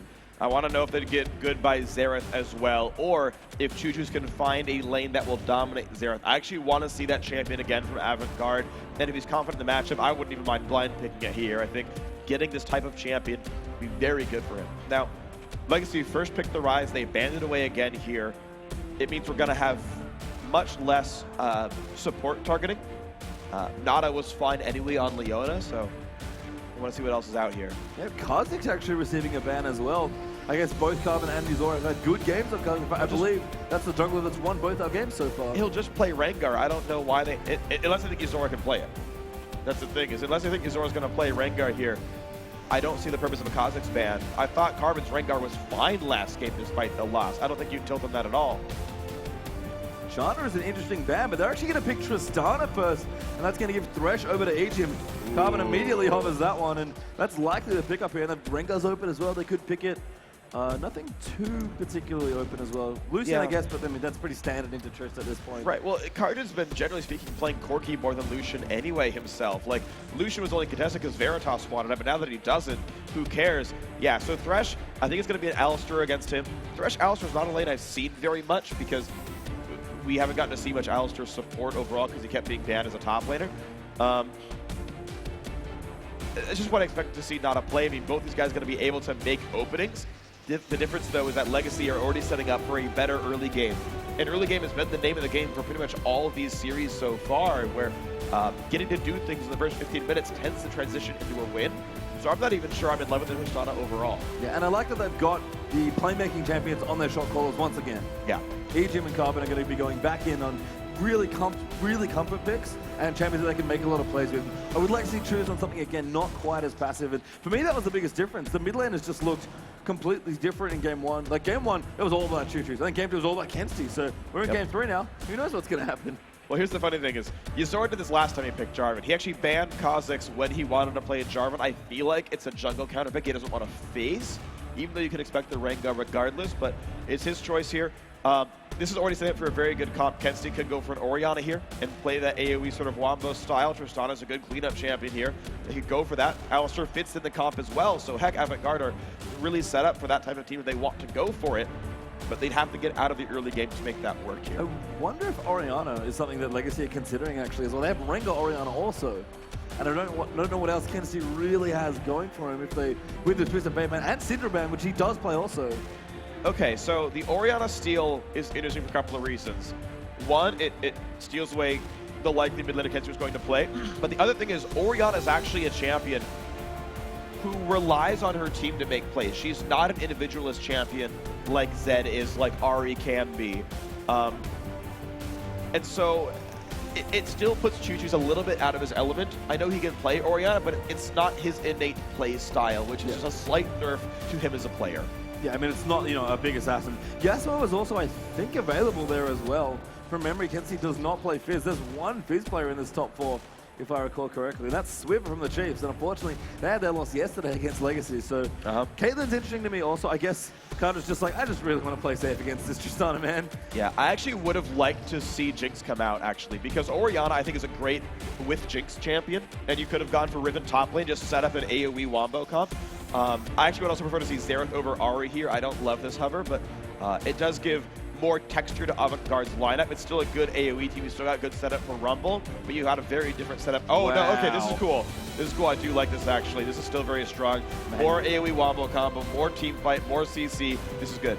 Yasuo Alistar, man. And I guess with Choose deciding to try and steal away the Ahri, that opens up Yasuo. I actually forgot that Xerath was open.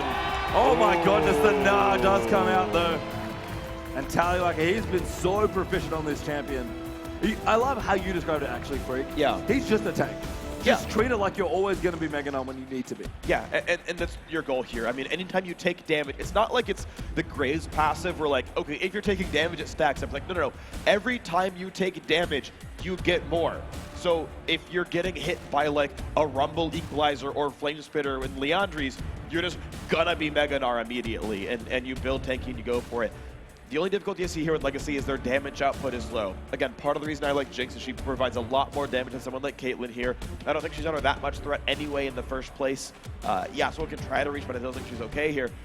And so the follow-up, I don't know if it's here. Legacy can start fights really, really, really well off Rengar, Orianna, and Gnar.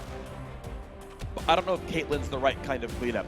Meanwhile, Avant-Garde, great team fighting team, and they can fall back on Yasuo's split push while Tristana and Rengar just wave clear. Yeah, and I actually love the Yasuo factor. Rumble. Yeah.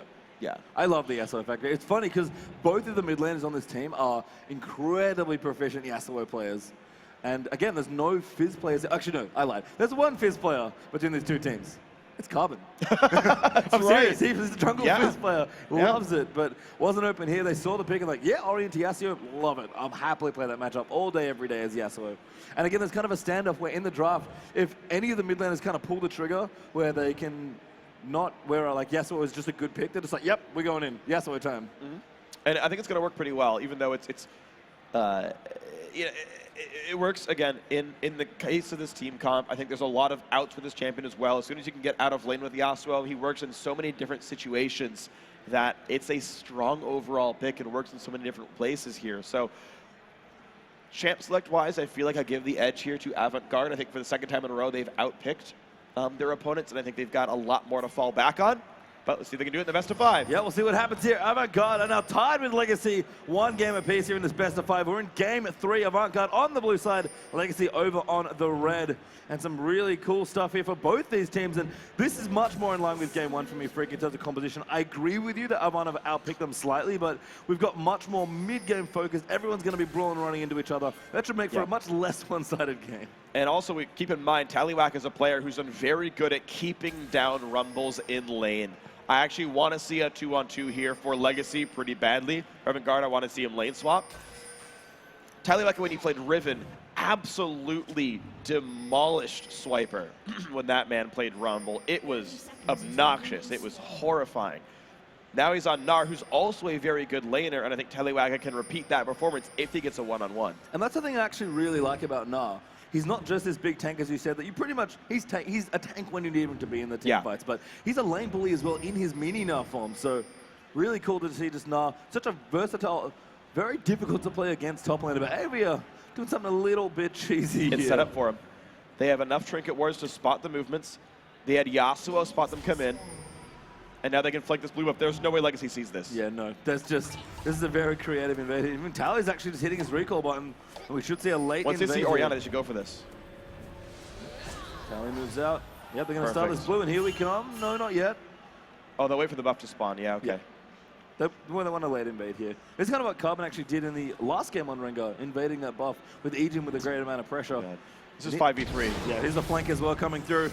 Oriana's already in lane, and AV are like, hey guys, how are you? Cardred, he's going to get himself flame spitter, flashes out towards his turret, so he's okay there. I'm actually really sad for Porky that he started Flame Spitter. If you had Electro Harpoons, they could have guaranteed one of these kills here. Carbon. They get a blue steal and they get a flash burn, but I feel like they could have gotten more. But still, I mean, great start for Avant Garde. Yeah, and that's exactly what they want. Gonna now try and 3-buff Carbon here. Cook does land on another, actually. Cardred a little low from the early level 1. Does not have his flash, but able to bully, and they really have to bully. We are actually in standard lanes, I think, for the first time in this series so far. And Cardred is going to have to play very well in this Caitlyn to bully this Trist. It's good for Legacy, but the problem is Cardred's going to be running out of health pretty quickly. He's already chugged his only potion. He took another explosive shot to the face here. Veritas has plenty to sustain still to come in with an Alistar, extra potion, and all that. Yeah. I just wonder how much is Caitlyn just being a good lane bully is going to take this matchup. Great start. Yeah, not against level 2. Great hook there by Ejim. Plays him in the turret as well. Little too much tower damage, forcing the exhaust out. Exhaust trades there as well, as Ejim does use that onto Veritas. That was really fortunate for Legacy. Level 2 came in for Ejim as that fight started to allow him to hook Flay and make Nada lose a whole bunch of health. So suddenly, it's equal in summoner spells. Legacy just barely squeaking in the advantages they need to keep up in this lane. The Cards are going to continue to try and bully. And again, Eric Jimmers does want to get aggressive on this thresh if he can. Nada quite low from all that poke. Those headshots coming in nicely. So bottom lane developing well, but Barrett is keeping up with CS so far. Good hook actually. Finds it. There's a great double play. Nada headbutts him away. Ejim no D's one more auto attack.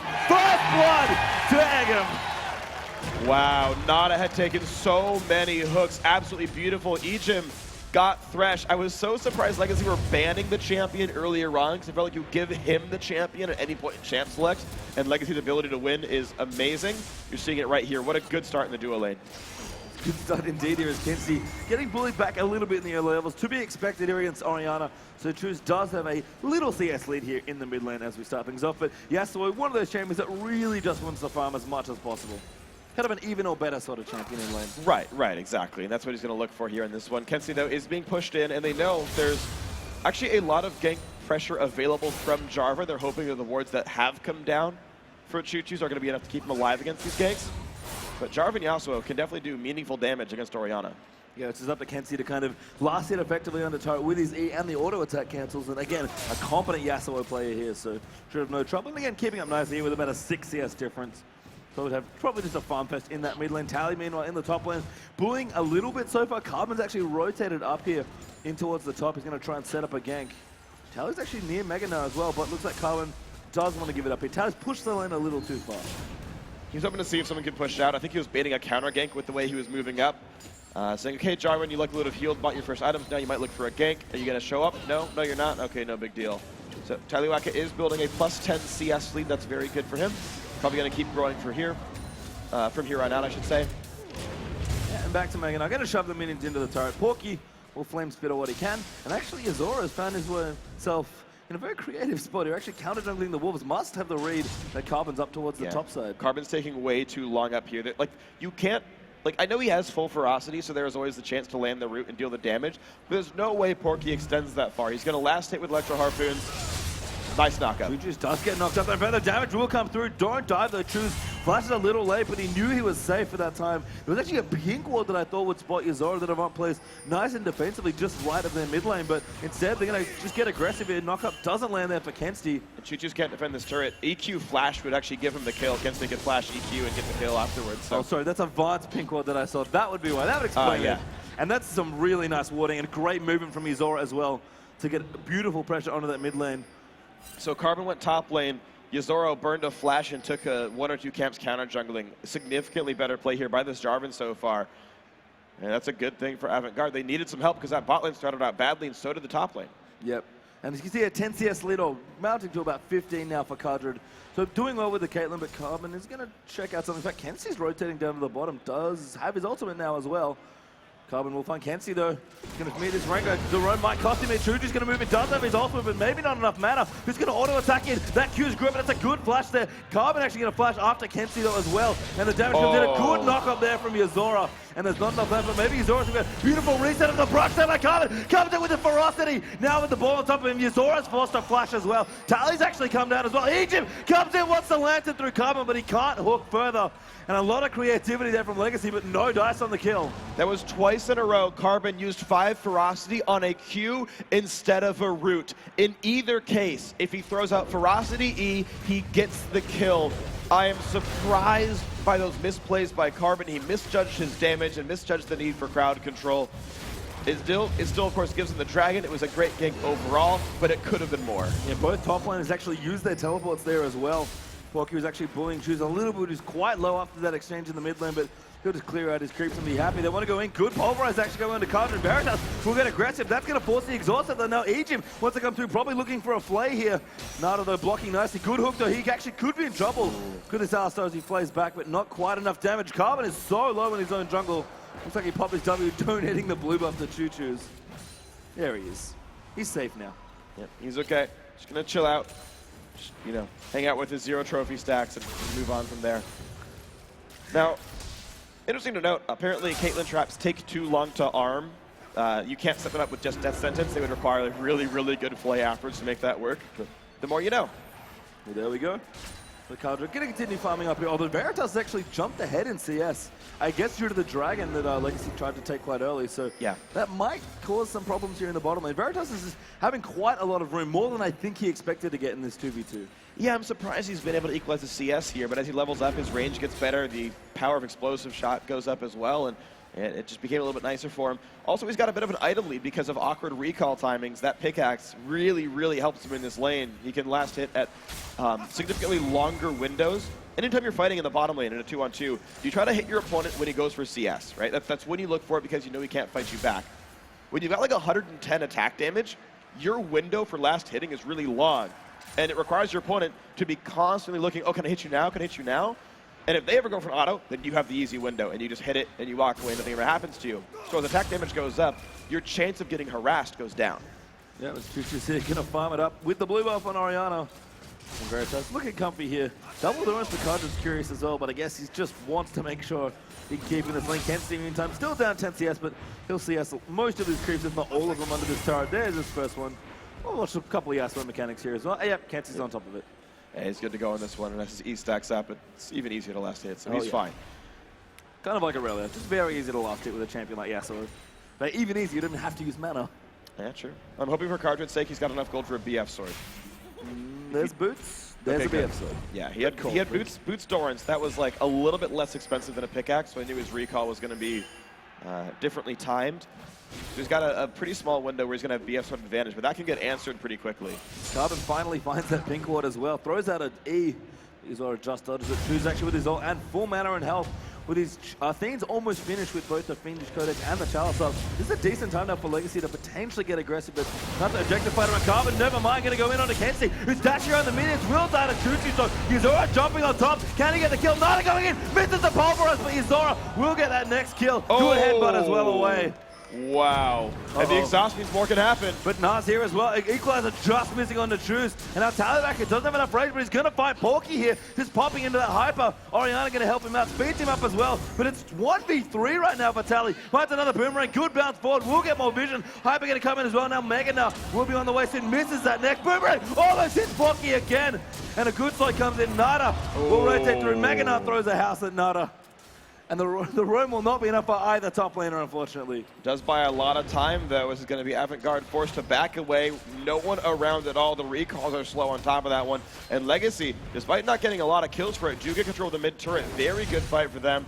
Really good boomerang control as well by Tallybacker. Didn't miss a single catch despite chasing around corners. Such good knowledge of how to play Gnar. Yeah, and just a fantastic collapse from Legacy in that mid lane to clean out that turret and get themselves roughly 2,000 gold in the lead. So nice play early on. Again, Legacy developing an early lead. We'll see what they can get done with this particular team comp. This is a nice start, but again, 2,000 gold, not a massive lead, even at 11 minutes. Not a massive lead, but as long as they can keep that money advantage, their life just stays easy. And I think they've got so much playmaking. I'm a really big fan of the team. Oh, God. Oh, he's played. Yeah, good play. The box not quite up enough. Soon That enough, Buster I should shot say. saved him. Buster shot saved him from getting boxed. That was really clutch. Yeah, Veritas has definitely shown some reflexes on Buster shots in both Game 2 and now this game as well. So again, no way around Tristana. Cardra going to ride in. Pulverize not quite enough, not quite in time, but Veritas truly out of play. Very telegraphed with the Lantern there. Yeah, not a good instinct to pulverize that and try to get away before anything bad happened to him. Indeed, that was the case here, so life is good. Egypt, of course, had burned Flash for the chance at a hook and didn't get it. Missed that one, too. Yep. Trying to hope Nada would juke just a little to the right, but doing well. I love that every time his Moby Boots come back up, he's just running straight forward to Tristana.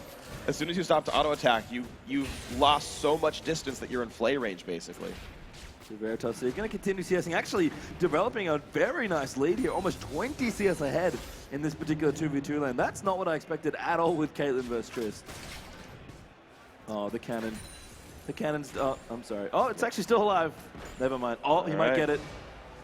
Come on, Egypt. Oh, scumbag Cardra. We'll let Egypt get that. When it's 15 gold instead of 45. Robbing his teammates. Cardra there, just going to harass back. You can see when they do get time alone here, Caitlyn obviously is going to win these trades early on, but the fact that Veritas has stabilized in CS here is really big, but Carbon and Choo Choo's are rotating down his bottom lane. We could see some submarine Orianna. Oh. Can he find it? Veritas knows there's someone around, though. Carbon now is walking fast. He's like, nope, don't want any part of that. And the first Rengar ult from Carbon misses a little bit, you have to say. Yeah. Not what he wanted at all. It's a late ult, too. It's 13 minutes in. I believe he was part of an earlier fight, maybe, but that one certainly did not work. Can see nice trades there with Choo Choo's, but Orianna will hold fast. Very skill-intensive, this particular matchup. Although, obviously, Orianna favored in the early stages. Avant, though, are going to look for this dragon. We don't have a Rengar up. We've got everything else. TP's up for both top laners. Tally comes in immediately. Rumble's going to join in as well. Poke there coming through. Now, Tally and Meganar form going to look. Hook does find another, but they don't want to go in on that particular one. Minina is now back as well. And Legacy, I don't know if they can defend against this Rumble. Equalizer does pop in. Shockwave hits three members. Great move there, but it's very low. Choo Choo's as Kansi's going to pick up that first kill. He gets grabbed though. He's going to go in. Great triple play there. Coming up from Egypt, and Carmen flashes out and gets that first kill. Ekam now down as well as Rumble will pick up that kill. Cardred forced to run away in a 2-for-1 trade in favor of Avant. 2-for-1 in favor of Avant, but they have used a good number of their ultimates. Only the Yasuo ends up, and he's dead. So Avant can't really contest for this dragon. Veritas going to be forced to jump away, and he even takes dragon damage while doing it. This is actually a legacy dragon. Potentially. Carbon actually already smited something. I guess they're going to walk up this dragon. Okay. I think a smart move there as well. Both will back too off. risky. Okay, so both will back off. Porky actually going for a tankier build. He's not going Sword Shoes. He actually just went for Seekers here. Could have bought Sork if he wanted to, chose not to. So really afraid of what Tally can do to him in the 1v1, so he delays his own damage output, even though there's probably going to be another attempt for Dragon soon, because he wants to survive the landing phase. He's kind of looking down as well as builds do develop. Obviously the 80 carry's got a bit of a way to go. We've got Avarice Blade with the pickaxe set for Triss, so he's going to likely move into static shift first before Infinity Edge. Athene's on Holy Grail up for Choo Choo's, and builds kind of developing, as you said, with Rumble, and out in the top lane as well. Tally just going very standard for him and going very tanky on this Gnar. For me though, Kenzie's choice of going critical cloak here is really curious. He's actually looking for a fast Infinity Edge. I mean, I assume so. Yeah, I mean, so IE is just a great choice on both, on Caitlyn especially. I think it's the best starting item, to be honest. Bloodthirster builds, I think, are a thing in the past in almost every single situation. There's very few cases where I think it's the right one to go for. Meanwhile, it's standard stuff for Veritas, right? Pickaxe, just have some attack damage, you can last hit well. The laning phase time I talked about earlier, and then go for the fast static shift so you can wave clear and just be a really good push threat. But Yasuo is the one that Yasuo, I was curious about. That's okay, there we go, yeah. I personally really like IE second. I know not a lot of pros go for the 100% crit build, but... That was a wind wall, by the way. Oh, man. That ball did not go as far as I thought it would. No, it got blocked. Wind walls. Oh, man, you're Great going to go in. Great equalizer on top as well. That is an absolute crap ton of damage. And Kenzie picks up a kill on the Carbon. Lantern will save Tally. Wow. Oh, he snipes him with a boomerang. Wind wall that, he says. Yeah, one for one trade. Yeah, well, it's interesting. I mean, he's saying that he doesn't want to go for the split push sort of potential. Right? It is a better dueling item to go for Blade of the Ruined King. IE second says, look, I'm going to have gigantic AoE Qs, and even my static shift damage is going to be super high. And because he's picked into an Alistair, Jarvan, and Rumble team, it makes a lot of sense.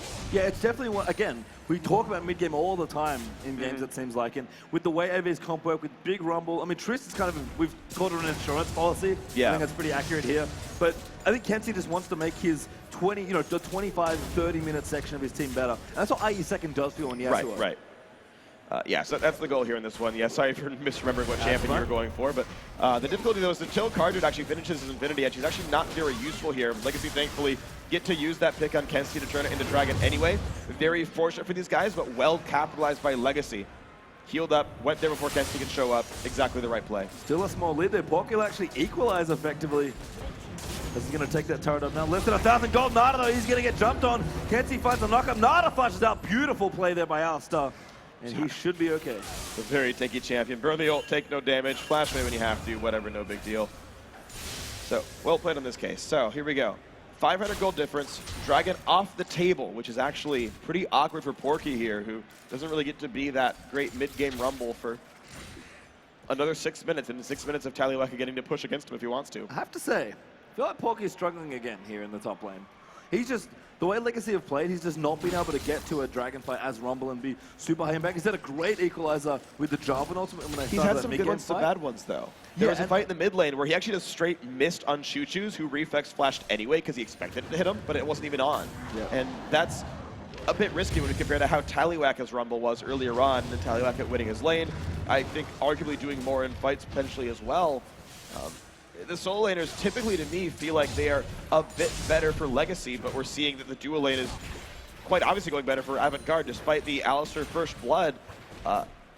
Cardred is losing now pretty significantly to Veritas, who's going to probably keep spiking ahead of him as soon as he finishes the first item. Yeah, Veritas, by the way. I'm glad you pointed it out. Yeah. Cardred has finished that IE, but no, does have Brown Blitz, but no Berserker Greaves yet. And Berserker Greaves are a big deal on Caitlyn, who really does just want a bit more attacks because she doesn't have that much base stats-wise as an AD character. She has long range. Carbon does miss the rip, but he jumps on anyway.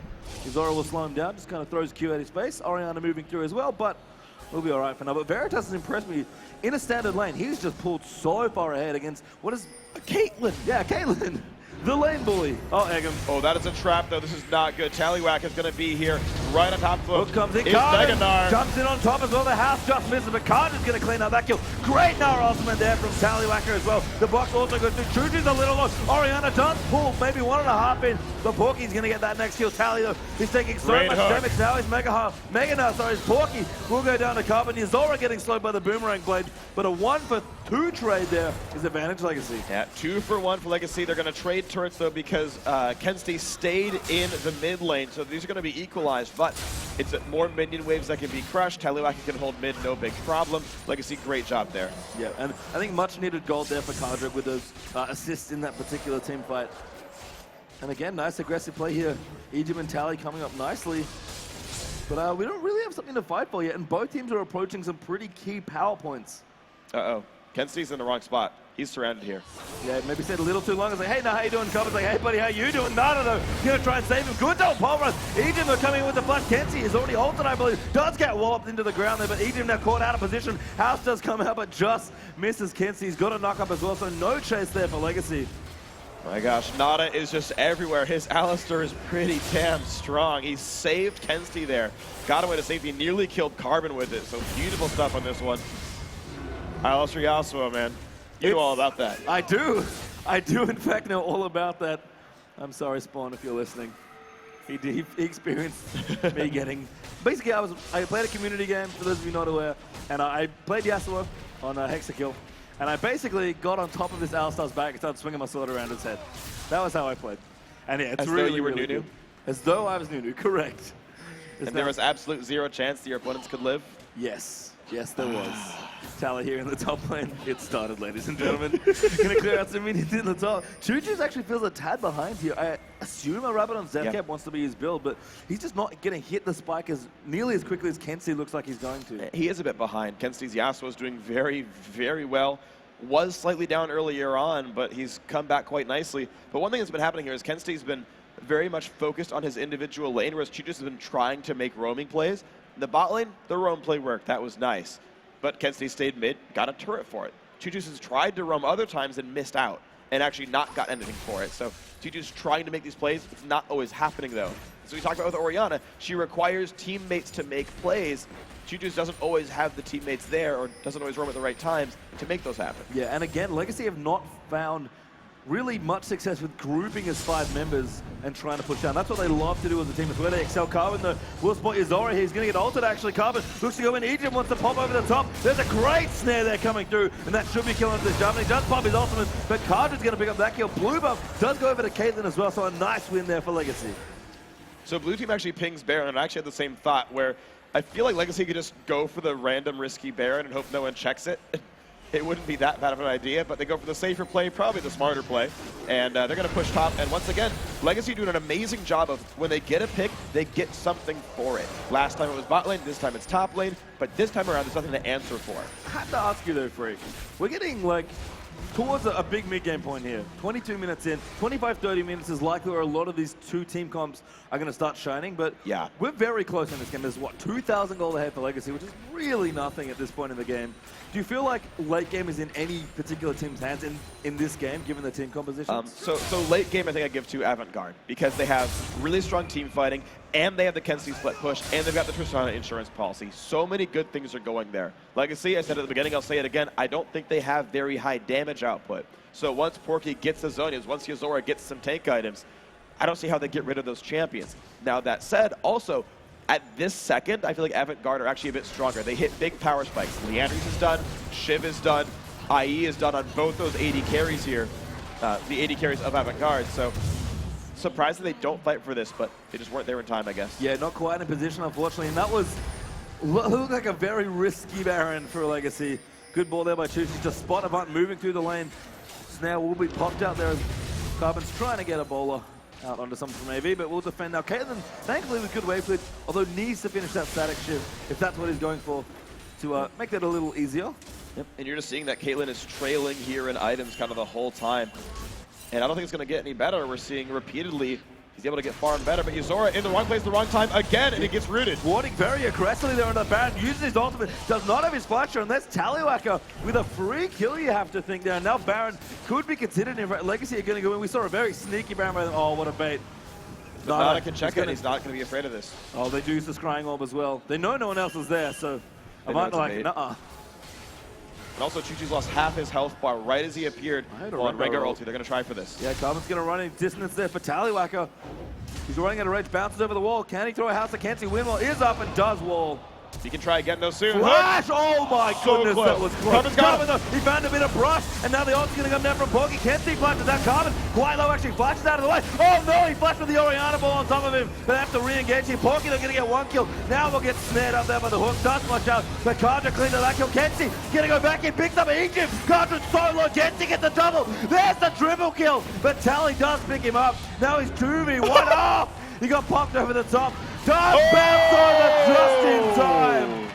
And a 4-for-2 trade there for Avant. You've got to be so careful when you chase against a team with Rumble. They lined up for the equalizer, and I just said, you've got IE Shiv done on Yasuo Tristana, you've got Leandry's done now on the Rumble. This is a gigantic spike that is unmatched here by Legacy, and they walked right into it. Yeah, and that 2,000 gold lead is going to get shortened very swiftly here as that tier 2 Dark Tusk fall down. That just doesn't really matter at this point. We've hit all the power points for Avant here. The Infinity Edge was done for Kenzie's Yasuo, but the Leandry's was done, as you said, for Rumble, and we had Infinity Edge, Static Shiv, and a whole host more of items coming in, but we do have a replay freak. All right, so watch this battle. Even though it's a 5v4 with Yuzora being dead, we can run this clip out, and just watch this. It's just brutal. Watch this equalizer. It is so good. It catches everybody. Carter has to walk into it. This shockwave as well. He went for the command protect on Carbon, but it was too low of a player. Legacy, though, going for the Baron rush. They love their sneaky Barons, apparently. Everyone's popping over the wall. Looks like Egypt, Death Sentence in, moved Carbon over, Tally jumped over, and now Cardroid is coming in, and this is actually going down very quickly. The equalizer will find them. They have spotted them off. They're staying they can't for get it. anyone else in. Carbon gets killed out. The Baron does go down. Yuzora picks it up easily there, and now Egypt's going to go down. Cardroid in a whole host of trouble now as Rumble with the double. In fact, might be a triple. No, Yuzora picked up the other kill onto Egypt. Cardroid nowhere to go, slows down Kenzie, but I don't think he can escape this Tristana. It should be 4-0 and a Baron. There's one auto. Scrying Orb is very nicely there by Veritas. And they did the right thing. Only Veritas chased that kill down, getting rid of Caitlyn, removed some wave clear. It was actually the right choice to remove that champion, as opposed to send Trist on the push right away. The rest of these guys should still be okay in trying to push out. Like, Choo-Choo's can get dived here. Nada can easily run in and just head up Pulverize, so this is a turret kill. Yeah, Nada has ultimate still as well. Carbon will come back. He looks for Ejim's back as well. He's actually going to pop his ultimate. They're going to go very aggressive. Bolt leads onto that Rengar, but they've got to make a play now. They're jumping to Nada, who's so tanky. Pops his ultimate. He got Veritas, but a great pop. Into the full man. Yes, ultimate. There's a great 3-man shockwave. The McKenzie is chasing down Tally. Veritas is in the front lines going absolutely ham. There's 3 kills for 0. Another headbutt Pulverize. There for Nada. Ejim, he's trying to make the play. Veritas going back in. There's another kill. There's the other. They will complete the ace as well. 5 kills for 0 for Avant-Garde. And once again, 27 minutes in, Avant-Garde are suddenly inside the base. The risky Baron was punished, and Avant-Garde are going for the win. This game is over, ladies and gentlemen. Avant-Garde looks like they will take a 2-1 lead up against Legacy. The third Nexus of this best of 5 will fall. And what a game. This series just keeps getting better and better, Freak. Good on them to check the Baron in time. The team fight comp, it paid off. Kenstee showed up very strong on this Yasuo. The bot lane was dominant in the 2v2, and it all transitioned beautifully. Great plays here by Avant-Garde. And again, you kind of pointed it out in the draft where Chooch is a fine Orianna player. Yeah. But it's not, he needs to be the one empowering himself when he's making these plays. And yeah. Twice now when he's played a champion that he can't make plays on by himself by just diving in with Zed and going ham and trying to kill ADs.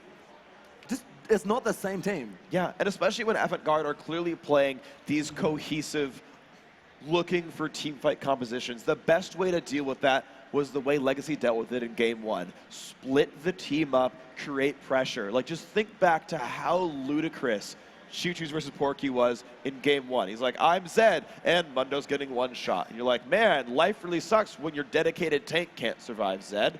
And they closed the game out before any important defensive items came through. That's the Legacy we want to see. Of course, great bans by Avant-Garde just to break that apart. Great picks by them as well, putting together a good comp that fights in these battles so well. In fact, to show these battles, we got one more replay we want to show you guys. You can pull that one up on the screen.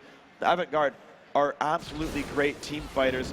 Legacy opting into basically a 4v5 here. Just watch Nada. This is freaking ludicrous. 4-man knockup. Ejim actually wasn't quite caught in the Yasuo ultimate, who cares? And there's just no way you're going to win this battle. You've got Caitlyn only now walking into the fight. Like, she's not doing any damage. And at this point now, it's too late. It's you know, 2 guys at 1/3 health and Karjan by himself. He's not going to survive. Veritas, again, the insurance policy. What makes Persona so good at this is the fact that you get resets off the early fights, and you can keep picking up the kills at the very end of it all. Legacy are... They looked better than game 2, though.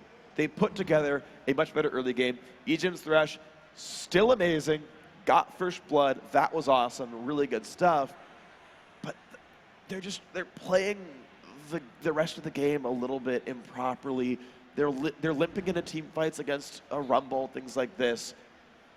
They need to find that other split push, and they need to find that other solo, like true solo champion for Choo-Choo's, and play in the style they did in game 1, and Legacy are look a lot better. Avant-Garde, though, bounced back great from game 1. They look angry. They look, well, I'm angry that they're going for stuff, right? They look aggressive.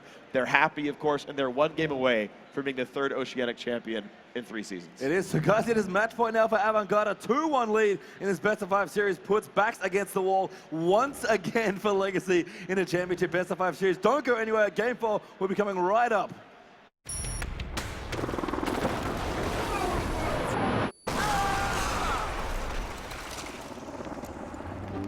Hey, beautiful. We still on for dinner? Pepper, 9 o'clock. Ha! 9 o'clock, right? How about 8:30 at the vegan place? Actually, I'm in the mood for barbecue. Sounds good. Take a call and stay in the game. With the Plantronics rig, headset, and mixer, life comes to games like never before.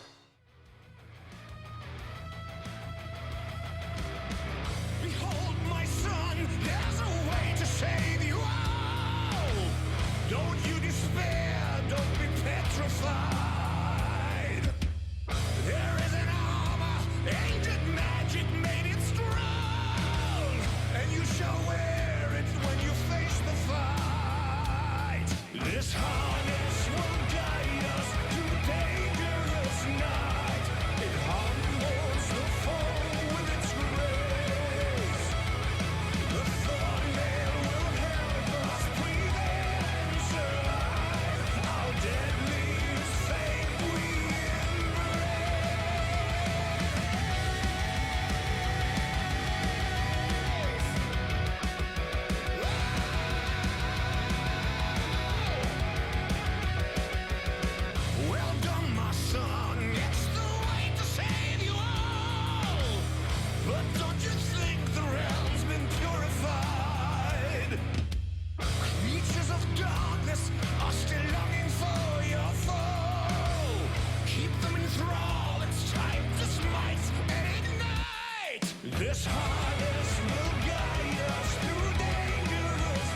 Welcome back, guys. We're here for match point for Avant-Garde here for the grand finals of the Oceanic Regional Final. We're going to get straight into this fourth game very quickly. I'm Julius Patient Card, joined by David Friccioli, and there was our MVP and a well-deserved one as well.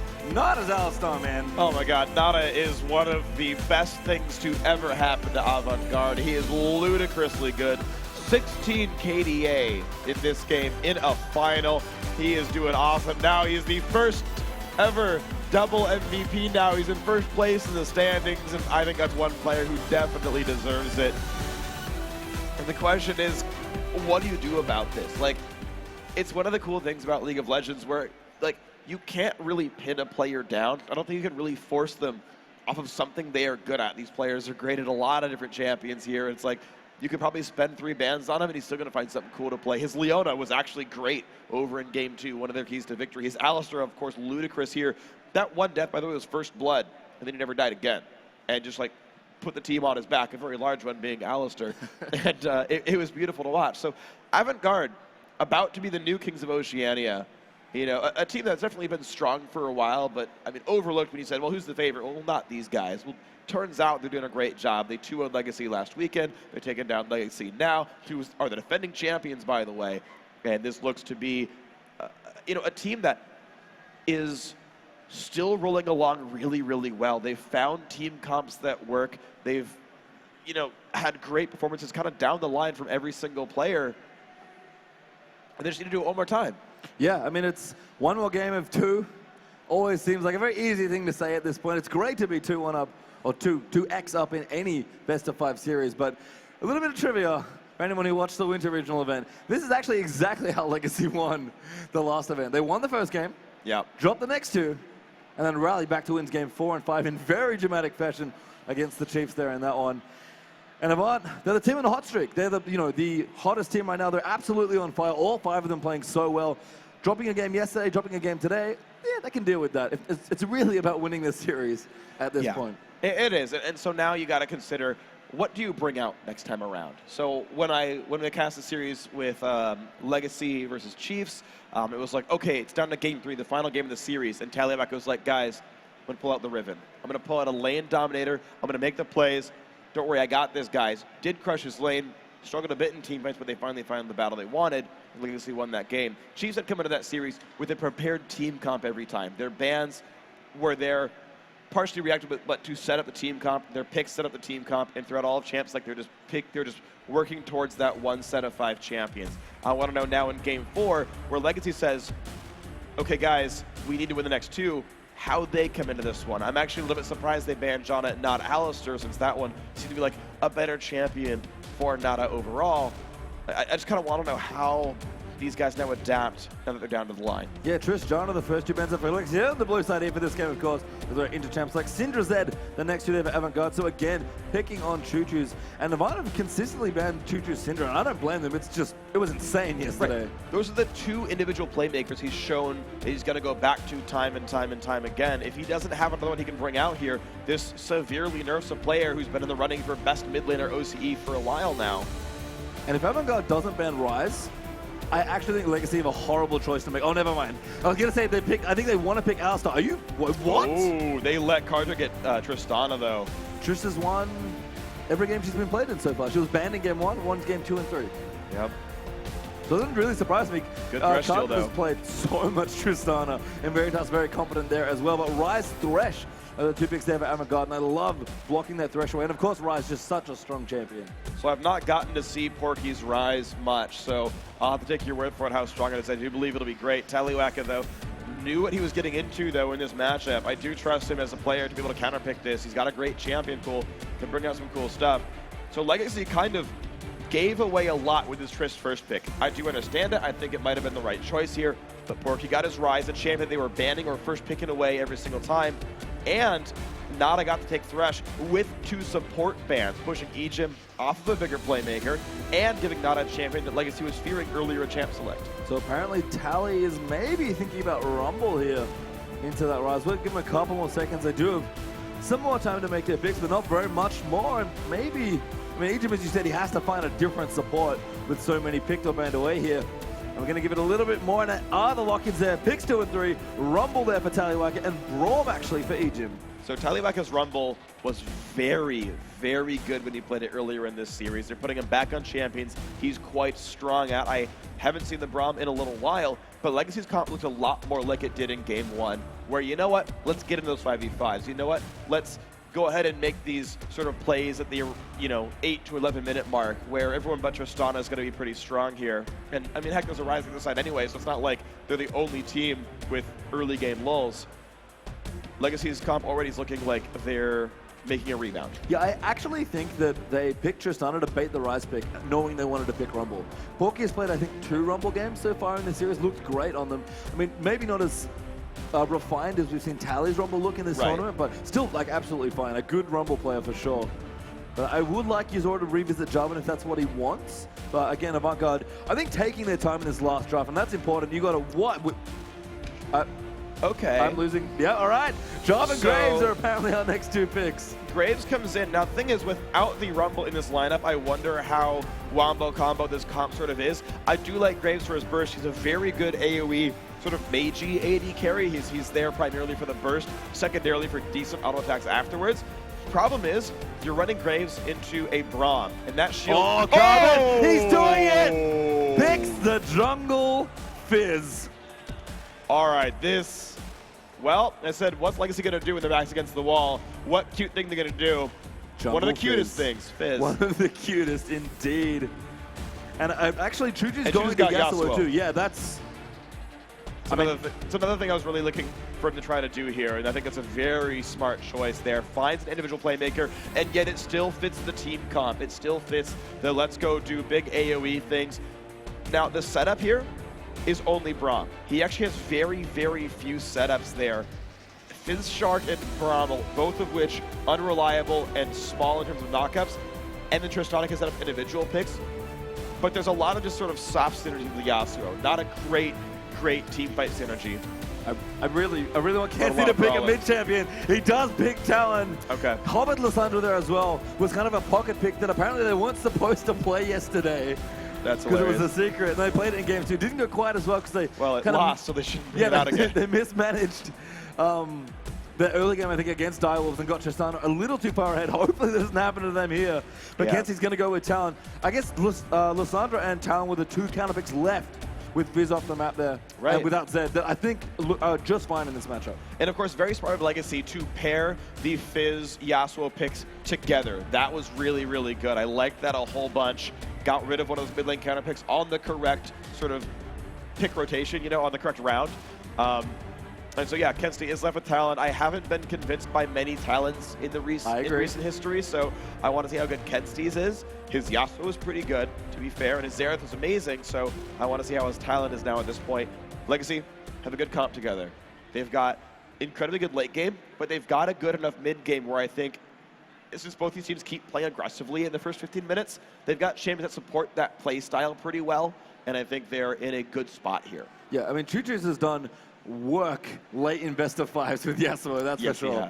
He has. I think, I don't want to say this because it might be quite accurate, but I think you're going to say it anyway. I think that's what he played in Game 4 at the last regional in this exact position. So we'll see what happens. Was it with the Fizz jungle, though? No, it was not. This is a new one here for Legacy, the Fizz jungle for Carbon. I mean, I don't know if Kenzie plays Fizz. I don't believe he does, but it's smart to pick it away anyway. And Carbon loves his Fizz jungle, man. Yeah. And I mean, last time I saw it, it was actually pretty incredible. He did a great job with it. I've seen multiple different kinds of Fizz jungles. This has been AP Fizz from what I saw. Spectral Wraith into, I believe, Lichbane Zhonya's was the build he went for there. Likely to be doing some of the same.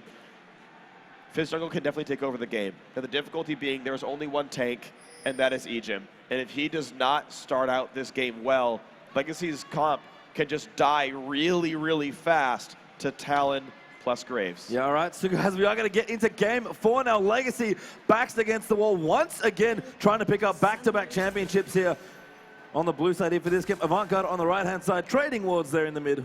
The Samsung wards will be placed down. Good amount of early vision when you get that trinket ward down nice and early. And we're going to just try and get some vision in the jungle now as well. Carbon wards the bush just behind that red buff here. And I have to say, Veritas' AD choice for me is particularly telling in this game, given that Lucian was actually open as well. That is interesting. You're right. His Lucian has been very good overall, and in fact, Lucian does pretty well against Braum because the Piercing Light goes through the Unbreakable shield. But when we talk about Avant-Garde, I want to talk about what they want to do. So they're going to start fights out really aggressively. Jarvan and Thresh can both create picks, and we've seen picks be really important so far in this series, and in fact, this entire tournament. So I like that they have this element here.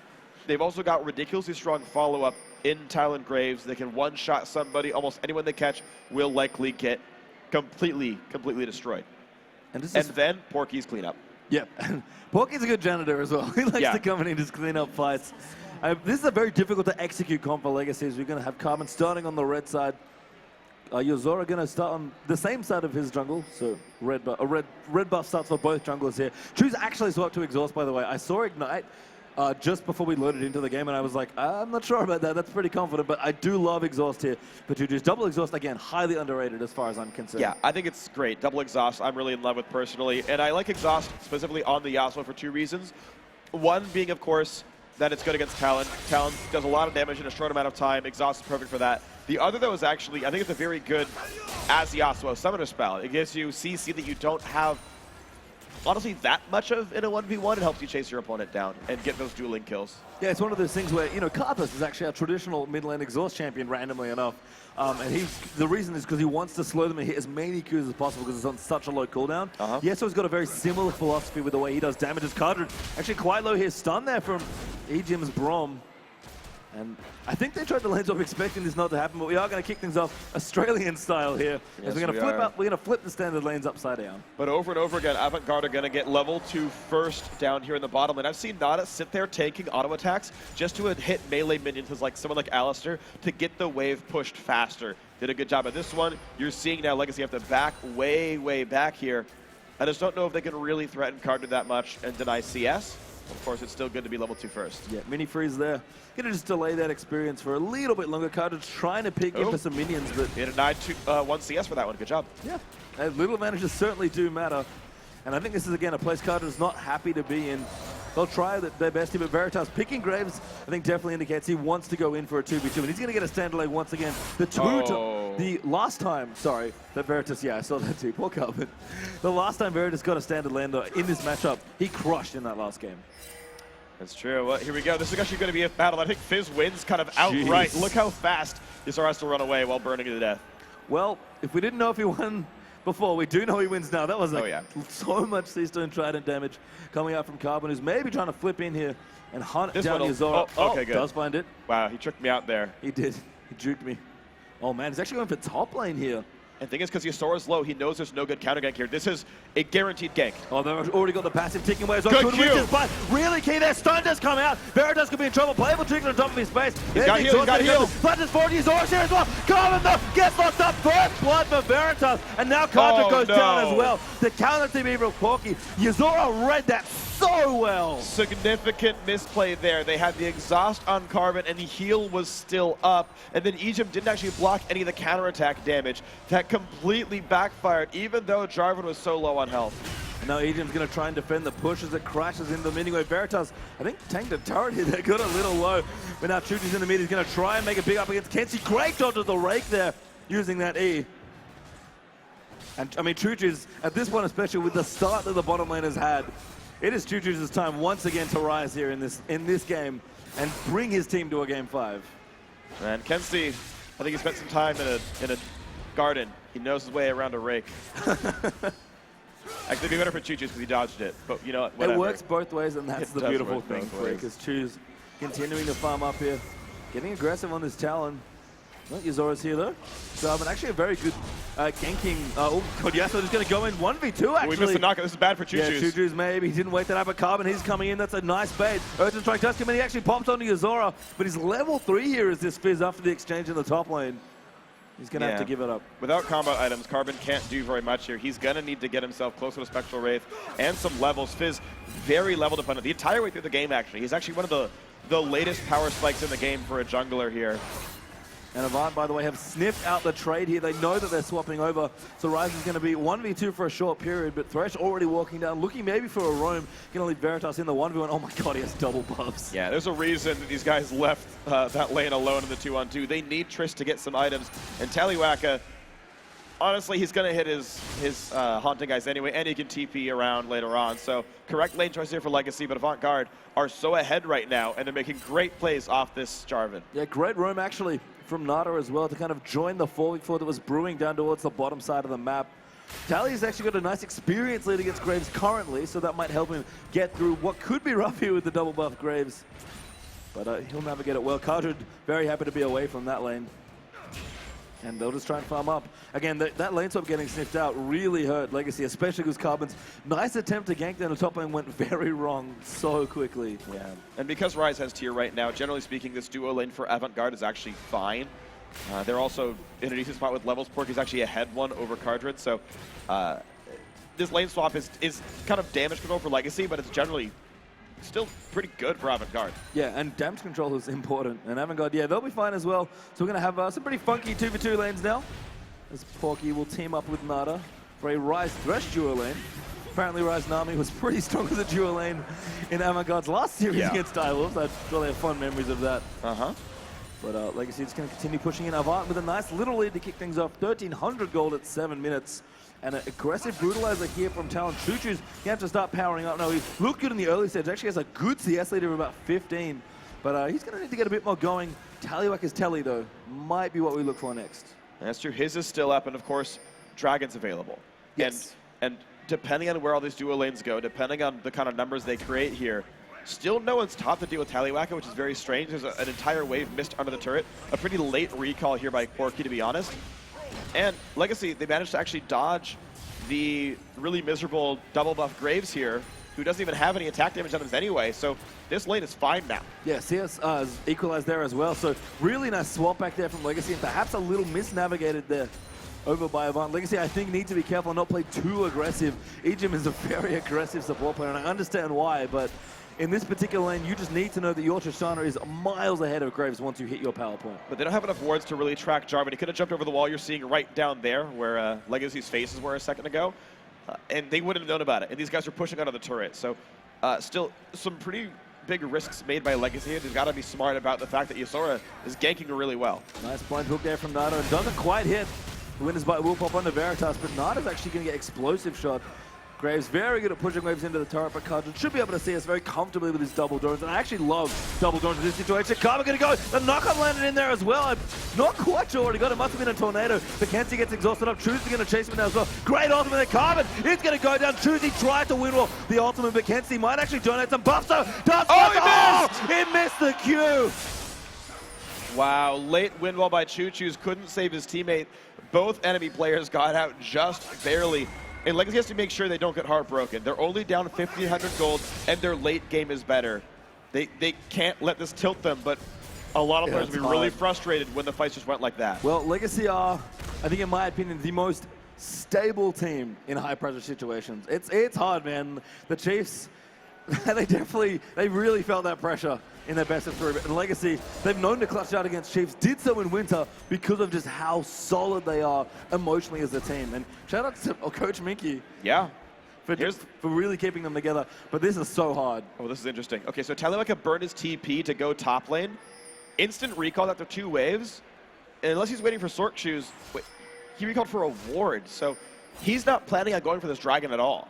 Like, there's almost no way Legacy actually gets this dragon. This is going to be Avant. Yasora actually comes in. Choo-Choo does win well the hook there. Very nice. Yasora actually maybe now trapped in the arena with Choo-Choo's is not what he wanted. Does have a tornado. Ejim's here as well. Does find the Q, at least on Brom's side. And Avant will back away there, but continuing to try and pressure the little lead they have. Yeah, so Catalyst for Porky, and he's got teleport back up. Like, I'm just thinking about the dragon fight coming up. Anytime you see a Rumble, you always think heavily about what happens with dragons. And Avant are in a better spot for it. Great hook on Ejim. Doesn't mean much, but hey. That was so ambiguous as well the way through that. That was lovely to watch here. And now Dragon is going to get... Tyler's walking down for it. He is. He knows Porky does have his TP though, so could see a 5v5 here. Not convinced. Yazora's injured. Choo-Choo has ulti. Carbon's 6. This is actually... Legacy can contest this.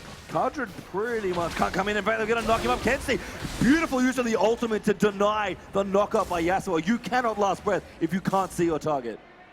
Yeah, if you're invisible. If you're in Fog of War, you can. I've done that. Oh, really? So I randomly queued a wolf camp and just spammed R and just like killed a Lee Sin. It was great. I was like, I'm just gonna queue this. What the? Oh, apparently that worked. So from experience, you can Fog of War people, but yeah, I think if they're invisible, you cannot. That's wonderful. But a good dodge there from Kenzie regardless. Did a few his ultimate, but Talon's ult on a very short cooldown. And that Dragon, though, will keep safe for now. Neither team picking that one up. Porky, though, has shoved it in. Tally did roam all the way down from top lane to try and fight what he thought was going to be a Dragon fight. And it was a great ult by Fizz, but Ivana is going to continue getting ahead here.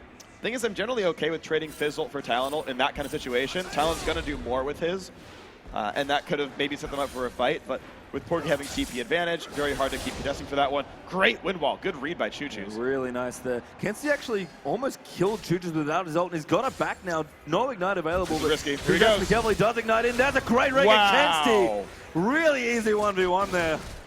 Choo's just not keeping track of that ultimate cooldown. He is not at all. I mean, Brutalizer done pretty early on. I mean, it's got to be back up rather quickly, and it was so. Veritas also been farming for quite some time here. He's going to have a lot of items to buy when he goes back to base. This game is slowly slipping away from from Legacy and Avant-Garde. It's them making correct choices over and over again, out-dueling their opponents primarily, and it's beautiful to watch. And Kenzie has not really had an edge 1v1 against Choo-Choo's. That is a massive confidence boost for him in this particular matchup. What a great play by him. He had generally been getting... Ooh, this is good, though. Carbon might get himself the first kill. Tally coming in. The ultimate went a little wide there, but Electro Harpoon will be enough there as Tallywhacker cleans up that kill. So nice pressure there from Fizz. Avant immediately runs to Dragon. Well, these guys going to have to push top lane as hard as they can. Avant, great job playing cross-map objectives. Solo kill mid lane. Top got ganked. They ran down for Dragon. Cleanly picked up their 3,000 gold lead 12 minutes in for Avant-Garde. Very, very good start. It is, and we talked about Coach Minky before, being that rock for Legacy, just being so good at keeping the team happy and in high spirits. Tally here, I have to wonder, he's so young as a player and very new. He's a fantastic top laner, as we've seen through all tournaments, but I wonder if anyone is going to get nervous in this sort of situation, is it the new guy? So far, I feel like he's still playing pretty decently. He definitely played great in Game 1. He was actually pretty close to flawless in Game 3 as well. The 0-2 pressure might be a bit more for him, but I still think he's doing okay. I have to say, by the way, watching Veritas all weekend has been a pleasure. For nothing else, if just what you saw there. That movement on Graves to dodge that Winter's Bite was just stupid. Oh, yeah. It was dumb. He's incredibly good right here, but gotta be careful in this bottom lane, though. Carter getting some good damage down. His turret's close to dying. The turret does go down there in the top lane. Actually, Porky finally cleans that one out. Been working on it for a short while. 3,500 now is the gold lead for Avant. Remember, they're 2-1 up in this best of 5, so this game means everything to them. And I guess it means everything to Legacy, too, because they don't get to play anymore if they lose this one. That's true. This is a very important game to win for both sides, more so for Legacy. They need to stay alive here if they want a chance at their second straight championship. Avant-Garde wanted to be the new top dogs. Right now, they're Bite and Bark both pretty strong. Legacy, bottom lane going to continue pushing, and they're being very aggressive. In fact, Carbon's going to look for a dive, it seems like. Does get spotted by a ward, but Yasuo rotated as well there. But it buys them a turret, honestly. They spend a little bit of time, they buy the turret for it, and they get a blue buff steal anyway. It's not even like they lose that much. Unfortunately, again, cross-half objectives, Avant-Garde just go, they take mid over, no big deal, a turret trade, and okay, a lost blue buff, but whatever. That's so much credit to Yuzora as well in this series. Pretty much ever since Game 2, where he just didn't, I don't know if he had no impact on Game 1, but just I feel like he didn't get much of a chance to play there in that game. Yeah. He's played fantastically, especially on Jarvan. Seems to be his new comfort pick. Completely agree. It's been really good to watch. And again, just because he can go and make these plays, like the aggressive ganks have been absolutely great all tournament long, this weekend, last weekend as well. And the weekend before that one, just overall, getting yourself in these fights, picking people off, these risky escapeless assassins are pretty easy to kill. Static shift, though, completed now for Choo-Choo, so that's a good item to get him rolling, potentially on the split push train. Tiamat, though, has been finished along with the Brutalizer for Kenzie, so that talent is coming up now with some damage, and Choo's, he has to find some space to farm now. Spectral Wave finished by Carbon as well, possibly have it for a couple minutes. So late, though. Yeah, I don't know when he got it. If he just got it then, that is very late. And it's going to take 15 camps to fully stack. He'll get that slowly over time, but he's nowhere near Lichbane as well. 0-2 start, not great. Considering how easily he was winning duels against Yuzora early on, it's a lot harder now. He at least gets his own blue buffs. Those are nice. He doesn't need them on either of his other solo laners. Porky, though, actually pushing ahead in this top lane. He's got the Rod of Ages done 50 minutes in. That's with a tier already bought as well, so he's doing swimmingly. So here's my problem, Freak. Yeah. In game 2, we saw Legacy pick a very greedy, kind of late game-oriented draft, and just couldn't really make it happen. Because like Avant were able to get a lead and go through. I feel like Legacy have picked, not as greedy, but have a very similar sort of comp where they need to get to late game here at this point because they've not been able to make the Rumble work to impact that mid game. So they're pretty much crossing their fingers right now saying, hey, you know what? We got to go late. So the good thing is for Legacy is they are playing way less greedy than they were in that game. They're playing much slower. Okay, they've been trying to gank and they've unfortunately been backfiring, but they're largely saying, like, it feels like they understand they need to play for late game. That's what it really feels like here, where they're not taking very big risks. They're slowly pushing turrets down. Double static shift is done, gives them great wave clears. They can defend turrets very easily. This hook's not really going to mean too much. Double play though, box comes through as well. Kenzie has also roamed in. He jumps straight onto Kadra, but the rig will miss. The shadow. Beautiful buster shot. Egypt with the ultimate as well. He's going to die, unfortunately, but Tallywhacker is going to come through. Veritas low there. Tank the tower hit as well, but overheated is this Rumble. Cannot clean up anything else, but Egypt, he was the hero right there. It's a 1-for-1. Honestly, a better set of kills coming across the hook. Ooh, but it's a turret trade. It's now Legacy taking cross maps. Choo-Choo stayed mid. Carbon's also pushing top. Legacy come out ahead on this one. Yeah, and this is Legacy want to trade here so badly. Yes. As long as if they equalize gold and are able to put money in their pockets. Exactly. So Carbon's going to get this tower. Choose will not get mid from what I can tell, but that's a good rotation from Carbon. Oh, Mike, never mind. 80 casters are pretty good. Yeah, call them Cylons. They're very good traders here. That's Choo-Choo. You got a clap from the audience for that one. I think that might be the first time. You guys are way nicer than NA. This Choo's now going to rotate through. Pickaxe for him. Looks like he's also going to go for that big 2-item power spike and get himself an Infinity Edge. That's going to be all kinds of scary, man. Graves is a big guy. And the Static Shiv is coming in soon. He's also been just banking money off of the rushed Avarice Blade. Veritas loves to do that, by the way. Yeah. I noticed that in game 2 I think it does it a little bit too much. Through. I don't love Avarice Blade first Graves. I think you give away a lot of what could have been early power and early bully potential. But it does mean he's going to be really rich, and he's going to transition nicely, and he's going to stay ahead of cards and items. Nice playful trickster. Oh, he's going to get the ward too. That's adorable. Yuzora does ride the lantern out. Will not get stunned up by the Braum passive. Kenzie is split pushing now as well. I actually do like it this time around, whereas Zerath was not quite the split push champion. No one's around to stop him. He might get a tier 2 turret for this one, which is amazing. The Choo's going to run around. Veritas is there as well. He could look for it. Oh, Carbon eats Yuzora. The Shark. The thing or two to do about that. But this tower is going to fall with Veritas rotating through. Choose will defend it. Tallywhacker's coming in as well. Legacy are going to trade though still. They'll get Dragon this time around as their objective. Yeah, turret for Dragon and a kill. Pretty close overall, but it does mean there's an open inhibitor. Now, it's probably the worst inhibitor to kill. It's not that important because it's near Baron, so defending it's not that hard. And split pushing it doesn't really help you very much map position-wise, but it's still a good amount of gold picked up. The Kenzie split push is strong. He seemed to have adapted to this role quite nicely. The Avant-Garde maintain their 2,000 gold lead. Yep, good movement though by Choo-Choo's and Tallywhacker to defend both the top inhibitor and the tier 2 tower, but Freak looks like we are going to be moving into a replay.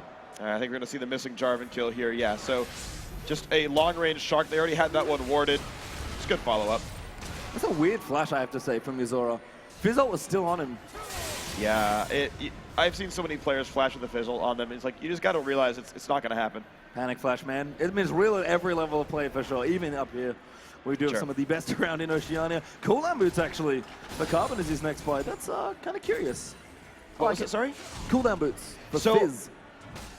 I actually really like cooldown boots on Fizz. So I think unless you're super fed, you don't typically one-shot somebody. I think Sort Shoes are good if you're like, man, I'm so fed, I'm going to destroy a guy with a full combo. That I get. If you have cooldown boots, it heavily increases the chance that you get a second playful trickster and get out of a fight. I think it's actually really, really massive. And especially when you're a low cooldown champion, CDR is essentially bonus damage because you're getting more spells.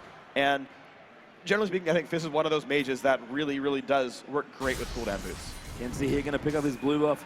Talon, unfortunately, is reasonably mana reliant, but he will get his blue safely. Choo Choo's now rotating into his split pusher role, which is where he wants to be at this point while he's getting to that Infinity Edge point. I actually like, by the way, that Tristana and Yasuo have pretty much similar, almost identical inventories. They've even lined them up for us. One extra, well, yeah, that's the spectator mode doing it for it, but Really? yeah, the one extra Doran's Blade. Yeah, spectator mode is always the most expensive item on the inside. That's awesome.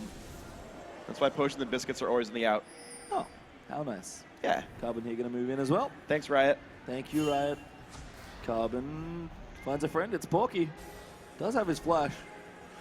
Tallywhacker actually down the bottom. I do like that. I think Good rotations. Rumble can handle Talon right now. Oh yeah, Tallywhacker's fine here, especially because he has Zhonya's Hourglass. There's almost no way Kensti one-shots him, because he can go in, but he can't go out. So Equalizer Zhonya's means Kensti dies. Yeah, so 4v4 in the top lane here. Porky actually popped his ultimate.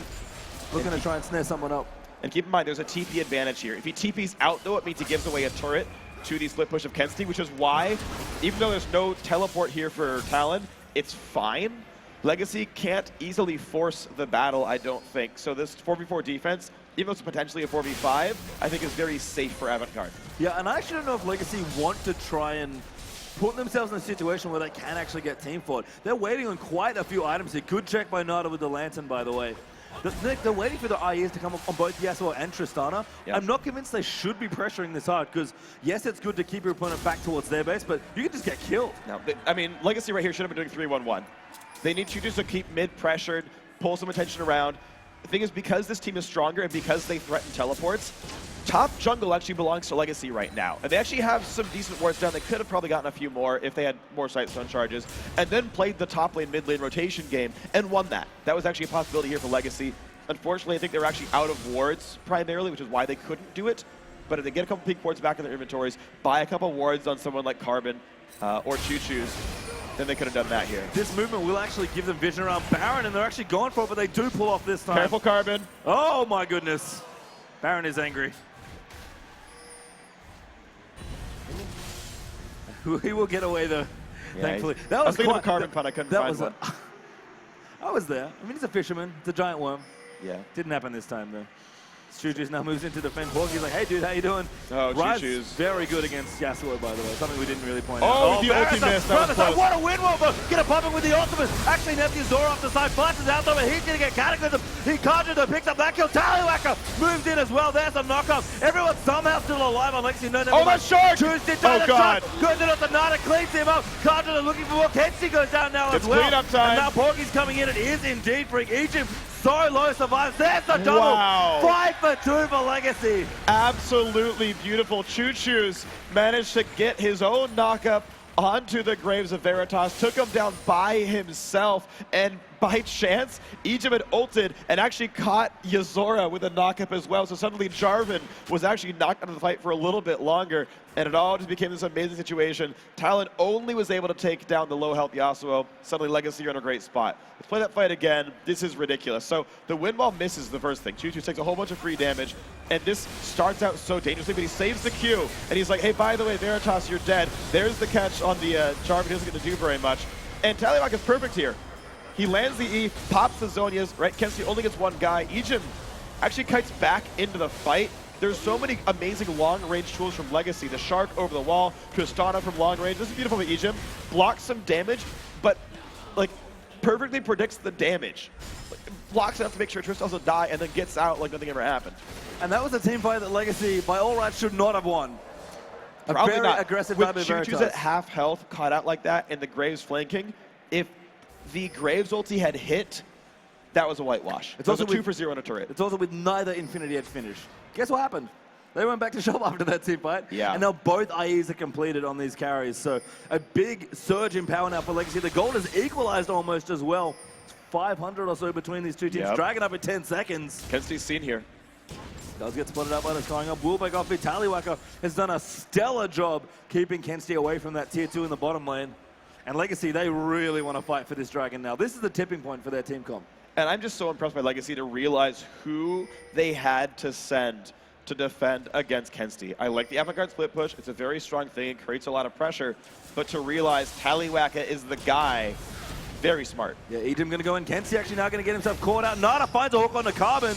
Yeah, he's going to go in. Yuzora, beautiful playful trickster though. Keeps with a great equalizer in the choke point. They're going to dive back in now. Yuzora gets knocked up. Kadra now unstoppable. Picks up Java. Kenzie all the way after this, like getting busted shot. He can't do anything. And Tally will maybe 1v1 him. Rake will get him out. The Kadra picks it up. Now Choo-Choo's double ultimate. Right on double. There's a double kill and the triple. Double kill for both carries here. 4 for 1 there. That's the kill. Goodbye.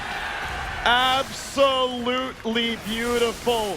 Yuzora overextends. Legacy capitalized on it perfectly. Choo-Choo's his Yasuo. By the way, he's repeatedly setting himself up in these fights. When you think he's down and out, he finds the ulti. It is amazing, and Legacy likely to get an inhibitor, but they've got to be careful with their health bars. If they stay for the inhib, they risk a Baron retake. Legacy, by the way, looking to live up to their namesake. I cannot believe we're in the exact same situation we were in the last regional, and Legacy are looking to force a game 5 now. They have a small lead here in terms of actual gold lead, but my God, does their composition look good right now. Their composition outscales. They kept the game within 2,000 gold. That was the important thing. They kept the game within 2,000 gold for a very long time. I think part of that is Veritas' greedy item build. Didn't have an early power spike, took a very long time to come online, and so Avantgarde took, I think, less than they could have earlier on in this game. And now, Cardred, the insurance policy, he's big. Choo-Choo's gigantic, buying a Bloodthirster soon. Carbon, about to have his Zonias, he's in good shape. Everything has come online for Legacy.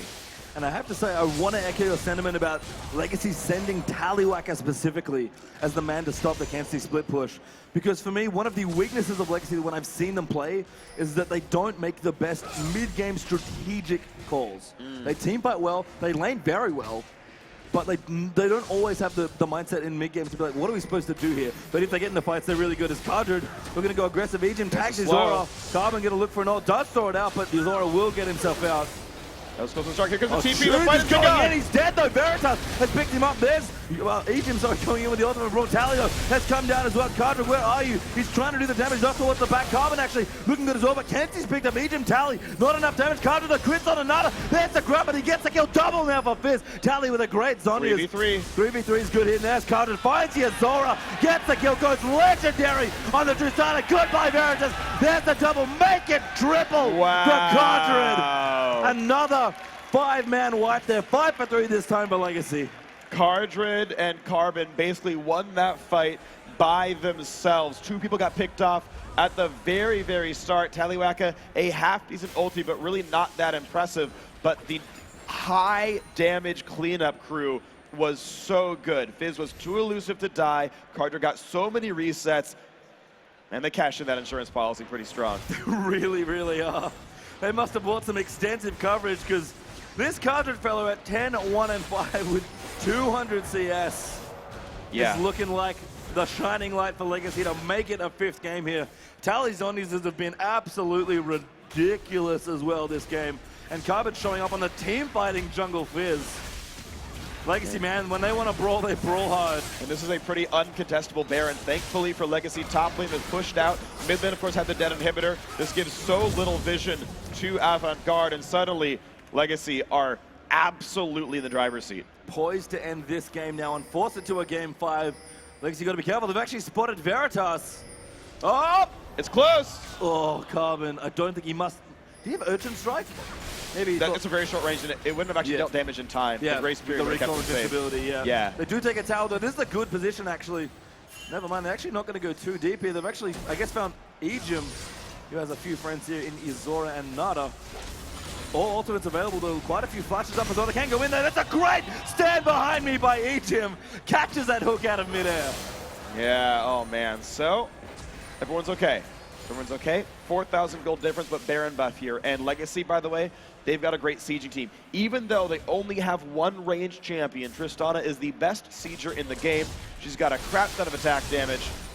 And I don't know what the Avantgarde defense is going to look like. One of my favorite cores in the game, by the way, Yasuo Braum. So strong in sieges. Just walls up everywhere. Tristana from the back with the long range. True, you really deny a lot of the openings. You really want to engage on a team either near your turret or under your turret with a Rumble ultimate?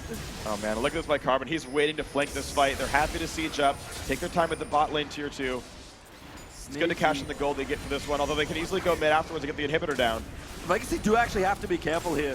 They haven't spent their gold since Baron. They've actually gotten Baron. They're trying to get maximum usage out of the duration. They're doing a good job knocking down turrets, but I don't think they want to try and break the base without having spent that gold. Look at this. I agree. With 2 minutes of Baron buff left, you recall back. You basically, yeah, okay, clear this wave mid. Probably not one more wave. You probably just clear this wave mid, get your recalls in. Your mini waves are now at worst neutral with an open inhib mid, and easily take an inhibitor turret afterwards in the bot lane, and a massive lead in items and combat stats. Yeah, and Legacy, no, they've already backed off. Juju's going to be a little late to the recall party, but he'll join in once again. Mercury chose the choice here. Quite interesting. I like it. It's great. He has not maxed his Q cooldown with attack speed, but I think he's still fine. Yeah, you're right. He's going to be a little bit slower in the Qs, but I don't think that's very important. He's got other people to set up the knock-up and the ulti for him anyway. The important thing is not just outright dying to a Thresh Hook or a Rune Prison or something like this. Tenacity, reasonably helpful against this Avant-Garde team comp. Fantastic chain vest here as well by Cardred. He knows that the biggest threat is this Talon. Does not want to get blown up, so even more insurance there as well. Legacy, this is your time. If you're going to force a game 5, it needs to be right now on Avant. If you want to cause an upset in this game and win 3-1 here, you better pull one big miracle. So I don't think you defend this inhibitor. You're against Baron buff, you're down in gold. You've still got the chance for the Rise carry at the very end of it all. I think Avant-Garde can't lull themselves into this. Yep, good win willer from Choose as well. Yuzora kind of poking off with that Q. That means he can't actually initiate if he wanted to. Carbon will eat a Q there from Viz, but minion waves will ride in, and Legacy should be more than happy. Baron is still with a decent duration. Tally gets caught. He's overheated as well. But the inhibitor does go down here. Avant-Garde may be looking to re-engage, but... Okay, so Botlet's going to take some work to get taken out, but they've got basically one minion wave left of Baron buff. Legacy could choose to go for it, but they actually have managed to buy enough time, Avant-Garde, with the Rake, with the Static Shift Graves, with the Rise popping his ulti just for the AoE.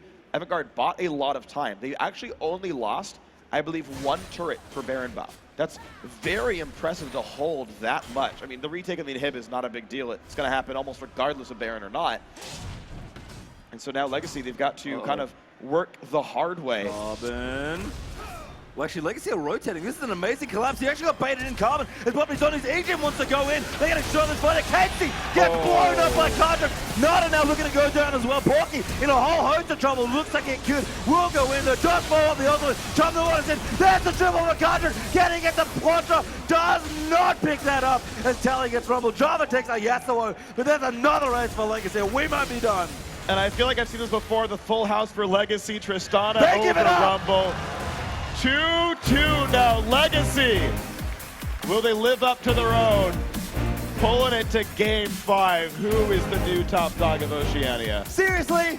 Yeah, seriously, guys? Hey. Did you have to do this again? Hey, here at PAX, we have gone the max number of games, and I would not want it any other way. All 4 teams here put on an absolutely great show. A bunch of amazing games. I am glad we went to Game 5. You know what? I wasn't sure we were ever going to top the Winter Regional Final, but this series is shaping up like it might here. Legacy, come on, guys. Hey. The same pattern? They got to make it interesting. Well, it's Game 5, so that's good for everyone. Yes, it is. And good for us all because we got more games. What happened there, you think, with Avant? What happened was basically not being able to capitalize off of a team that had some very pronounced strengths. So the Legacy had the better late game, for sure. They had the better team fight, for sure. The advantage these guys had was an arguable counter pick in mid lane that did not pay off. He did get 1 solo kill, but that was it. That was all Kenstey got out of that counter pick in the mid lane, and he didn't even turn that into very much. And then there was basically a giant kill lead because you're basically abusing a Tristana lane and abusing a freaking beautiful counter gank in the top lane. And then Avant-Garde just didn't do anything with it. They went Average Blade Brawler's gloves on Graves and was like, we're just going to farm against Tristana, guys. Don't worry. 35 minutes, I'm going to have like 1,000 more gold than her. Like, grats, she's Tristana. Her combat stats are higher than that. So I think it was a miscapitalization by Avant-Garde where they had, I think, tools to push for more, try to strangle the map earlier. Like, set up an 18-minute Baron because you're going to be an item ahead, because all your lanes are winning, because Fizz doesn't do anything with an unstacked Spectral Wraith. And they haven't played around those types of comps yet. I don't you know, like it's so hard to be like, okay, guys, let's practice our 18-minute Barons in this scrim, you know, because those are rare situations, but this was one of them where they needed to realize they can't let the clock keep going.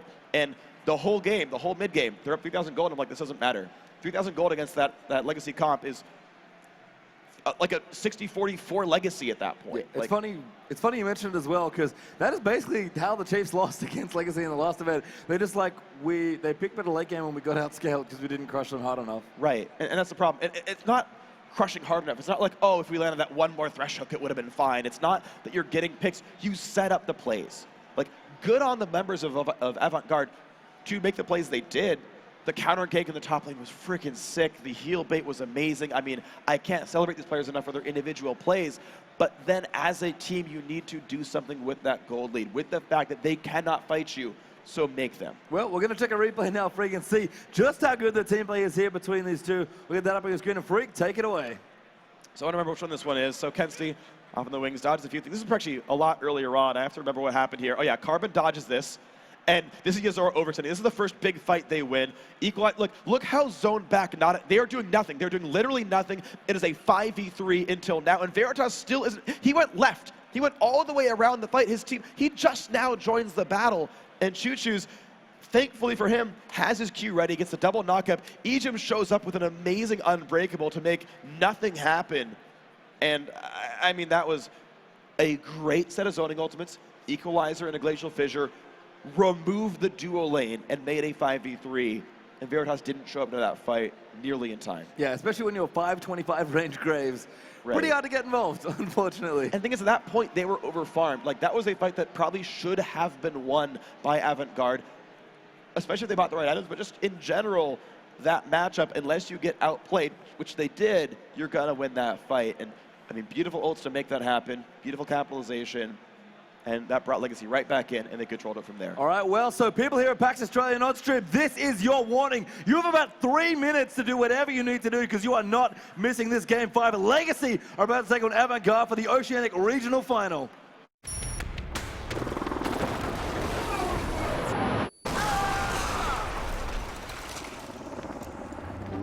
Hey, beautiful. We still on for dinner? Remember, 9 o'clock. 9 o'clock, right? How about 8:30 at the vegan place? Actually, I'm in the mood for barbecue. Sounds good. Take a call and stay in the game.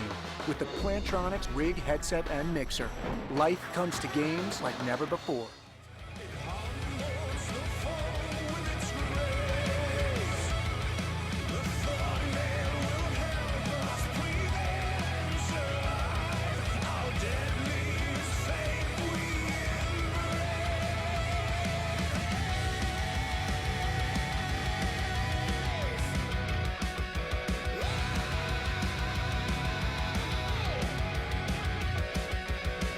Welcome, my son. It's the way to save you all.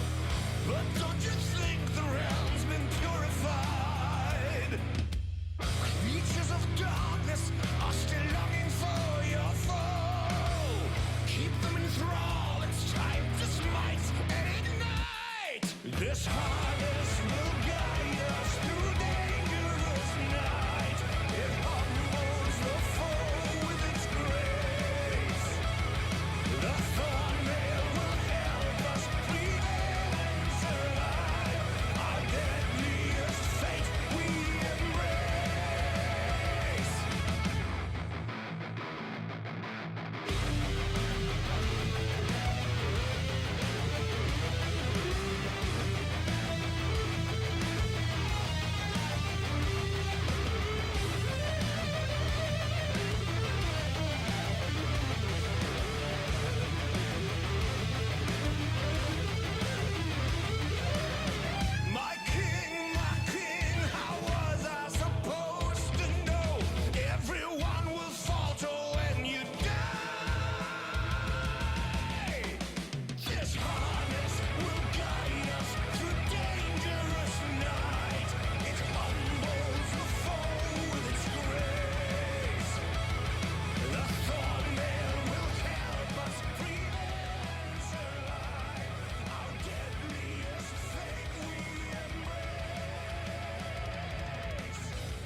And welcome back, everyone, to PAX Australia. It is game 5 time here during the grand finals of the Oceanic Regional Final. I'm actually going to have to slow down a little bit here, David Freaktel. It has been an epic few days of League of Legends. This series is delivered.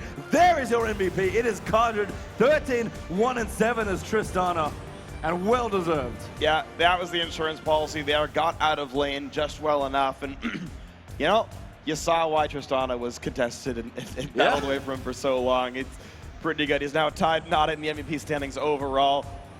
Cardred is really good as an insurance policy there. He's very, very solid as an AD carry. He seems to make very few mistakes. His positioning is good as well. He's on point for that. And he optimizes his damage quite nicely as well. So a lot of good traits around him. He, kind of as AD carries tend to do, you don't make super flashy plays all the time because you oftentimes can't. You just kind of sit there auto-attacking. But his uptime is really good. That's an important stat. And it's sometimes hard to see and sometimes hard to appreciate, but he does a really good job of making sure he's getting the damage output there, and that's why he's getting the MVP votes. Yeah, really consistent. And guys, remember, you guys can contribute to the MVP vote. There are Aces guys here for the Aces MVP award. They're out in the crowd. They'd love to hear your input about who you want. This is our last game, actually, to give MVP points out. So we'll have an MVP after this game. We'll also, as it turns out, have an Oceanic champion. Yeah. And who's it going to be, Freak? Will it be the hot new team Avant-Garde going to make it 3 different champions in 3 regionals? Or will it be Legacy going back-to-back and really cementing the throne here? I don't know. It's a really close battle. Of course, Legacy made this exact same run last time around. Win game 1, drop 2, win 2. Well, they won game 1, they dropped 2, they won 1. One more. So now it's time for Avant-Garde to see if they can break that. Thinking about these teams, I think both should be able to persevere. I don't expect tilt coming out on either side. I don't expect overconfidence on either sides. Both these teams know it is either team's game, and I haven't seen any of these players show nerves. Nada certainly doesn't seem to be showing nerves. Veritas, he seems to build greedy. That seems to be normal for him, though. I don't know if it's nerves necessarily. Yeah, I think he's okay. He's an unfeeling robot. Yeah. No, it's a horrible thing to say. He's a great player. And Tallywhacker, the new guy, also incredibly young. He's 17 plus 2.5 months. Still on point, playing very well, even with his back up against the wall. So I expect high performances from all 10 players here. I think the most important thing to look for in this champion select, some early game power. I don't mind picking 1 or 2 late game champions, a Ryze or a Triss, that's okay. But some good lanes, get some playmaking on the right players, and get people on the types of champions they are good at. Did not really love the Talon coming out from Avant-Garde, really. And I really loved the fact that we got to see Yasuo, an individual contributor out there from Choo Choo. So that was really important for them. So those things I want to see the right amount of. No Talons, more Yasuos. Yep. And we'll go from there. We'll have to see. We're going to be jumping into Champ Select pretty soon here in this particular game. I have to say, Freak, I don't know if our voices are going to last this series. It's only 1 more game. It is only 1 more game. It can't be 85 minutes, can it? I hope I jinx it. Okay, yeah, you know what? It couldn't possibly be an epic 90-minute battle. I hope you do too. That would, I believe if that happened, that would likely cement this is the greatest final Oceanic has ever seen. Not just for League, but likely for an esport. That was the final we had last winter. Yeah. This is shaping up to be really just on par, if not better potentially. You know, we've got to play our game 5 first. That's true, but you know, I have high hopes. So far, the games have all been very good in their own ways. They've been interesting in their own ways, and it's been cool to see, you know, the teams flex in all the various areas. You know, what are they good at? What are they not good at? Certainly, both teams still show a propensity for playing very aggressively early on. We've seen their ability to come back as well. The 0-2 Fizz, who needs to snowball to be useful, did so. He carried one of the team fights late game in basically a 2v5. Wonderful to look at for this one. So that's been cool. Also, the heavy aggressive diving, the jar from the new comfort pick coming out as well from Avant-Garde. That's been absolutely fine. You know, the breadth of champion pools as well, right? Everyone playing what they think is optimal in each situation. All the Rumbles have been very good. I feel like Rumbles won every game. I think he has, actually. That's Rumbles kind of what I wanted to ask you. Yeah, and the thing is we've been talking about, like, yeah, you know, these teams are playing aggressively early on. They're team fighting a lot regardless, and, well, who better to team fight and play at 12 minutes than Rumble? And he's doing great.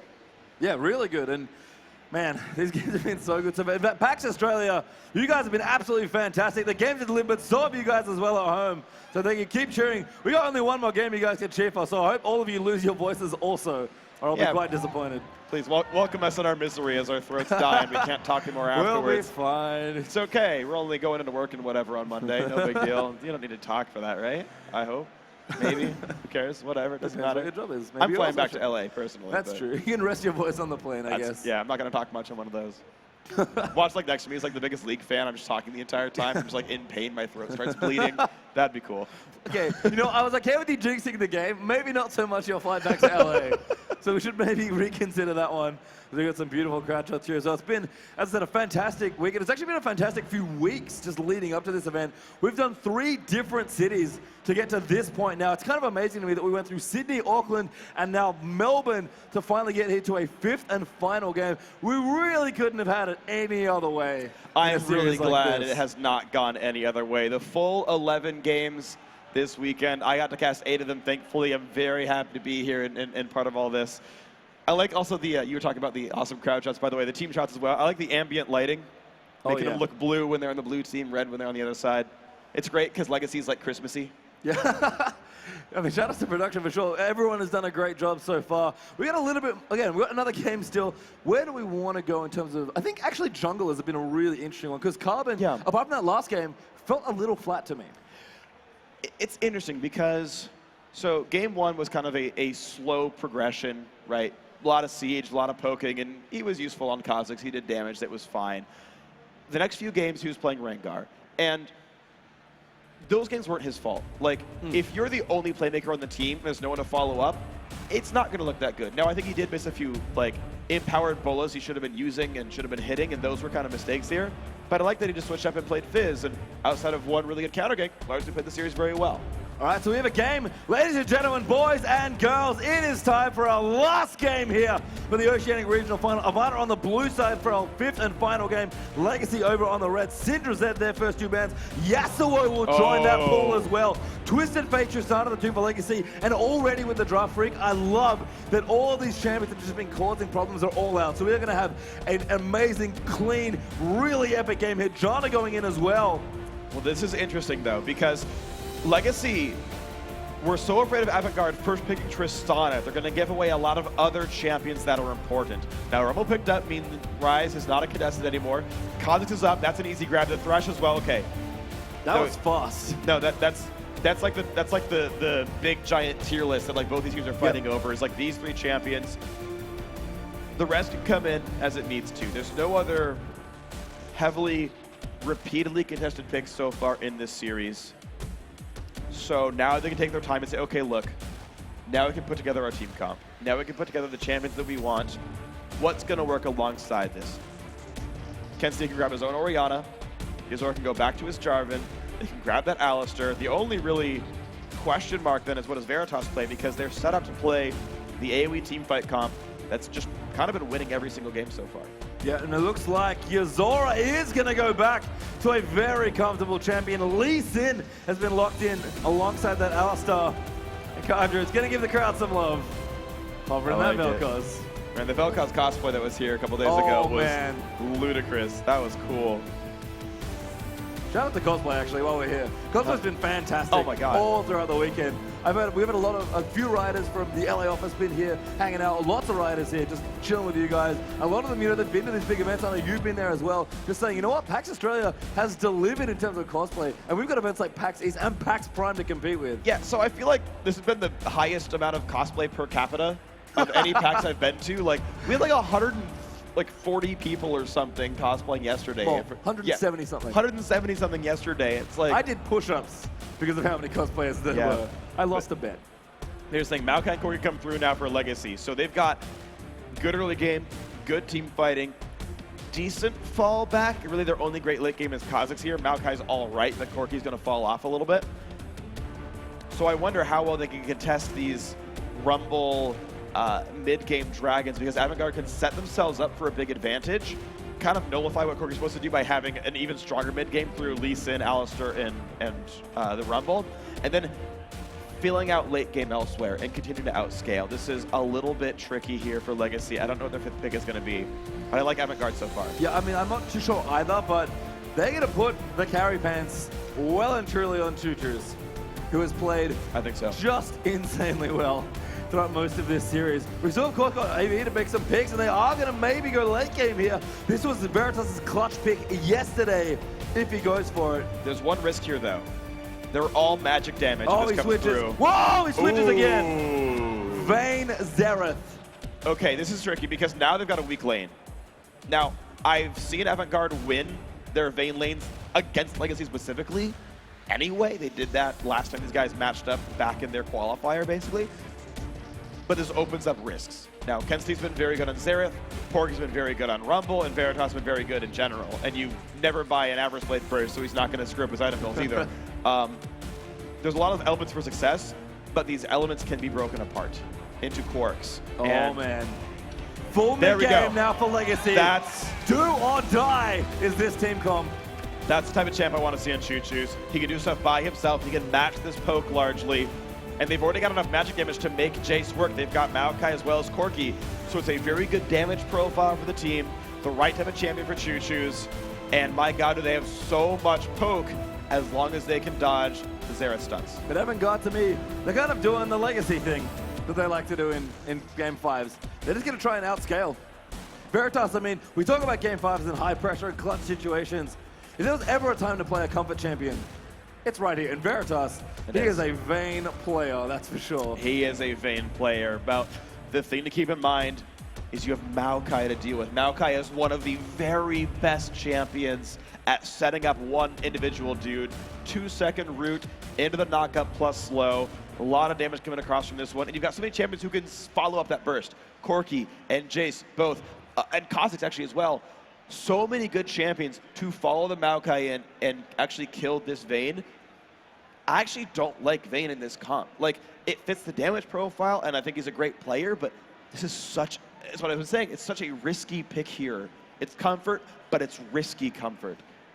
Yeah, I mean, acceleration gate as well. Great tool when you want to just kind of get everyone in the line back of the enemy team. Yeah. Legacy, this is the type of comp they want Game 1 with. Yeah, there's a lot to think about here. There's so much to think about because so many different people can take over the game. If you win it in 30 minutes, you can win it off the back of Kensty. His Xerath was so stupidly good in Game 2. He hard carried that game. He was there for basically every single fight, and he won every battle for his team. That's a game we could see. We could see the ludicrously good Rumble ultis that we've seen from both these top laners. That's a game we could see. We could see Vayne be unanswerable as a split pusher, and we can see Veritas take over the game by himself as well. All options, even the jungler as well, can come in, be as awesome Lee Sin self, set up all these plays. That can happen too. So many X factors here on Avant-Garde. All right, let's do it, boys and girls. It's Game 5 time at PAX Australia. Avant-Garde on the blue side here, Legacy on the red side, and both these teams are here for the last time on the Rift. Everything on the line now. No more games left to play. Let's see what happens. Well, what happens right away is aggressive early plays by Avant-Garde. Go in, put some trinket wards down, say, all right, we're going to know about your jungle start, but then back that a little bit. Veritas already putting the damage output in. Bam. Yeah, Chug and Choo Choo's there. Good poke there coming through for Kha'Zix as well. Kha'Zix actually going to hang out in mid lane also. And just do a bit of trading back and forth. Looks like Choo's will go back in. The health back is already going to do the same. Everyone got plenty of time here. Not that many trinket wards actually going down. Actually, only the one. Oh my god, this hook. Oh my god. Hook. So close to first blood. Ejim. I think he's still playing well, Freak. What do you think? I think he's playing well also. And he's on a champion like Thresh as well. We cannot understate. Ejim hard carries games for his teams, undoubtedly, from the support role. Not as Alistar, though, does too. Oh, like, yes. Keep in mind, that was an MVP winning Alistar, I think twice now, if I recall correctly. Yep, he won against Iowas, but only once in this series, and with good reason. Ejim played it the other time as well in Game 1. But still, like, his Alistar is insane. Nada is just such a good player. I mean, both these teams are really loaded with talent. They're in the finals for a reason. Everybody's performing, I think, among the best that I've seen them play. Ejim, I feel like more so than everyone else, he's really, really stepped up this weekend. And we'll see if it's on his back that his team can win the game. Let's watch the lane matchups. Okay, so Nada's contesting this buff attempt because this is this is bad actually for Legacy. It's greedy. Oh my god. A rare miss there, not hitting that pulverize. Vayne's down there. It's actually 3v2. Don't even need to pull Vayne here as well. Legacy shouldn't do this. They're risking it. He's already got Carbon, he wanted to go in, but he doesn't get it. Flames 2 seconds of down as well. Not enough time, but Carbon, he might get 3 buffed here. That's not the way he wanted to start this game. Ejim, hello friend, roaming into the mid lane, excuse me. Saying hi to Kensti. It depends. It depends if this team can actually set up the left side blue Oh buff. my goodness, what a hook. Juice is so low though, he's got to be careful. Nada's rotated here as well. So both AD carries going to get free time here in their respective lanes. What? Cardin's trying to set up for the blue buff contest, but there's no way this gets taken away. Yeah, he trinketed it, but no, it's going to be a 3 buff for Avant-Garde. Very good job. You knew what I was making silly noises about, by the way. What's exactly that? Ejim is here as well. Nada. It's a 2v3 though. There's a flash pulse. Ejim needs to be careful. Does he have a flash? He does flash out. We're going to have a teleport here as well for Tally. Kensti in trouble now. There's the W just missing, but Tally now. He's going to be forced to flash over the top. Legacy won this blue buff so badly. This is so greedy. Oh, the flash! Oh my God! First blood for Cardred! Wow, I cannot believe that happened. Such a greedy play, but it worked out. Veritas was still bot lane. They had more players available. Even though they were losing summoners, losing health bars, the 5v4 was enough. And Cardred got the blue buff. I was wondering, it's not Carbon, unfortunately. He's actually still very far behind in the jungle. But he's going to find a way here. Legacy, that was wow, a risky looking defense, but they made it work. Well, they are certainly not afraid to go the distance here. In Game 5, they did not flinch. I mean, so even the first blue buff take, they were so confident they knew the Alistar pulverize cooldown that they stayed until it was 2 seconds left, and they walked back under turret range. Just so confident they were not going to get flash pulverized, because that would have been a kill if one landed. And that is exactly how Legacy have to play this game, with no fear. They have the early game and mid game edge with this comp if they get ahead. And then even they need to look to make plays just like that if they can secure this game. Avant, they have the stress of trying not to get pressured too much in these early stages. And Cardred with blue buff against this Vayne is going to cause problems, but that is an XP lead if I've ever seen one. Veritas is level 4 right now. But I wonder how much he can snowball this, because the First Blood Gold went over to Cardred, so he's got boots and a longsword. He can actually outplay Veritas in this matchup. He can contest every CS, and Thresh can kind of muck up a lot of these attempted plays. So if there was ever a time for Legacy's bottom lane to really step up, it's here against AB's bottom lane, who've looked like the best bottom lane in Oceania this tournament, it has to be said. Especially in 2v2s, or I should say specifically in 2v2s. Yep. Where their real strength lies. So let's see. I mean, blue buff Corki's trying to harass as much as he can with Qs, but you're seeing how well Veritas is playing in the back line. Actually, these Phosphor Bombs are ruining CS. There's been at least 3 missed so far just from Phosphorus Bomb hitting at the wrong time. Veritas getting some good damage down. Decent Lantern going to give him a mini shield there, but Nada playing quite forward on this Alistar, just wanting to zone out as best he can. Ejim trying to do the same. The good news, at least with Vayne, looking good here. Double the CS of Corki right now is that the other 2 lanes for Legacy are doing quite nicely. It's even right now as Choose did go back, get his tier, which is very crucial, and Talibak has got a slight edge in top as well. So I really like the early tier buy, though. The faster you can get that started, the better off your Mana Mune is when you combine it. Because of that First Blood, because they've kind of removed some of the buffs here that Yuzora can get, his maximum experience gain, there's much less early pressure on Legacy. And that's actually fantastic in this Kha'Zix versus Lee Sin matchup. Yes. Like, yes, it is. They both lost a lot of experience and buffs, but if you're going to make that trade and kind of gimp the junglers early, Carbon's much happier than Yuzora is, because he also needs to make plays here for his team. He's kind of the glue that transitions them to mid to late game. Exactly, and Yuzora's going to keep trying. He actually recalled for a longsword here, whereas the Spirit Stone comes in for Carbon. I mean, the item builds just kind of show you the style both these players are going for, yet Carbon is still the one to look for a gank first. Yeah, Carbon is actually mid lane level 3. This is an aggressive force. They know the flash is down though, but Carbon, I think, should give this one up. He also can't fight Lee Sin right now. Oh no, this is so risky. He can't do this. Oh, Yuzora has spotted him though. Oh, Carbon's like, uh-oh. What? Oh, he wasn't watching. Correct. He will come in that Warthog. Q almost hitting there. That was a great predictive Q there, but Xerath actually also recalled, so Carbon got quite lucky there to not die. That was very, very fortunate. He didn't have nearly good enough warrior control to go for that play, and he was definitely going to lose a fight in the enemy jungle. Nice by Tallywacker, though, getting some good harass, and he's done a very good job of just going in, taking some fights. He will almost certainly be able to have Catalyst when you recall. Look at this gank by Yuzora, though. He tried to gank Choose, but Choose is like, hey, mate, no, I don't think so. Stunner does come through. Kensi looking good here on the Xerath, but here comes Carbon, rotating through onto Kensi. Slow does land. Exhaust that as well. Yuzora for the defense. Oh, he shot the shot was just slightly off. Kensi does get the kill, and Carbon's going to go down as well. Wow. There's the double for Xerath. severe misplay from Choo-Choo's, fully whiffs an empowered shock blast that could have set up the kill. Yuzora and Kensti making the play. And this is kind of the focus of the matchup as far as I'm concerned. These two mid laners have really traded blows back and forth. And Choose is the one that kind of everyone coming into this said, he's going to outplay Kensti, and he did in some of these games, but Kensti's looked really good on his own. Yuzora a little low, but should be fine. It should just be jungle creeps that's causing the problems there. And for me, it's Yuzora versus Carbon. Who's going to camp that mid lane more? Who can find more pressure? And right now, it's Yuzora's Lee Sin. It absolutely is. He's doing great so far. 2 assists on him, double longsword in the Spirit Stone now. He's significantly ahead of Carbon. And again, I don't know why you go for early fights when you're in a Kha'Zix versus Lee Sin matchup. Just take your time, Legacy. You've got better late game. Don't risk your fights over and over and over again. But it's been the same story every single game. A lot of early brawling, kind of regardless of your team comp. Yep, Taliwaka is just clearing out, doing well again. 10 CS ahead of Porky's on board now. They both actually hit level 6. So we'll see what comes out of that, but probably nothing too substantial. Early Seekers Armguard here as well. Good hook just wide there onto Veritas. Good play back though. No jungler there. I actually assumed Carbon was there. But Veritas now level 6. Nada catching up as well. Equal level with the bottom lane of Legacy at level 4.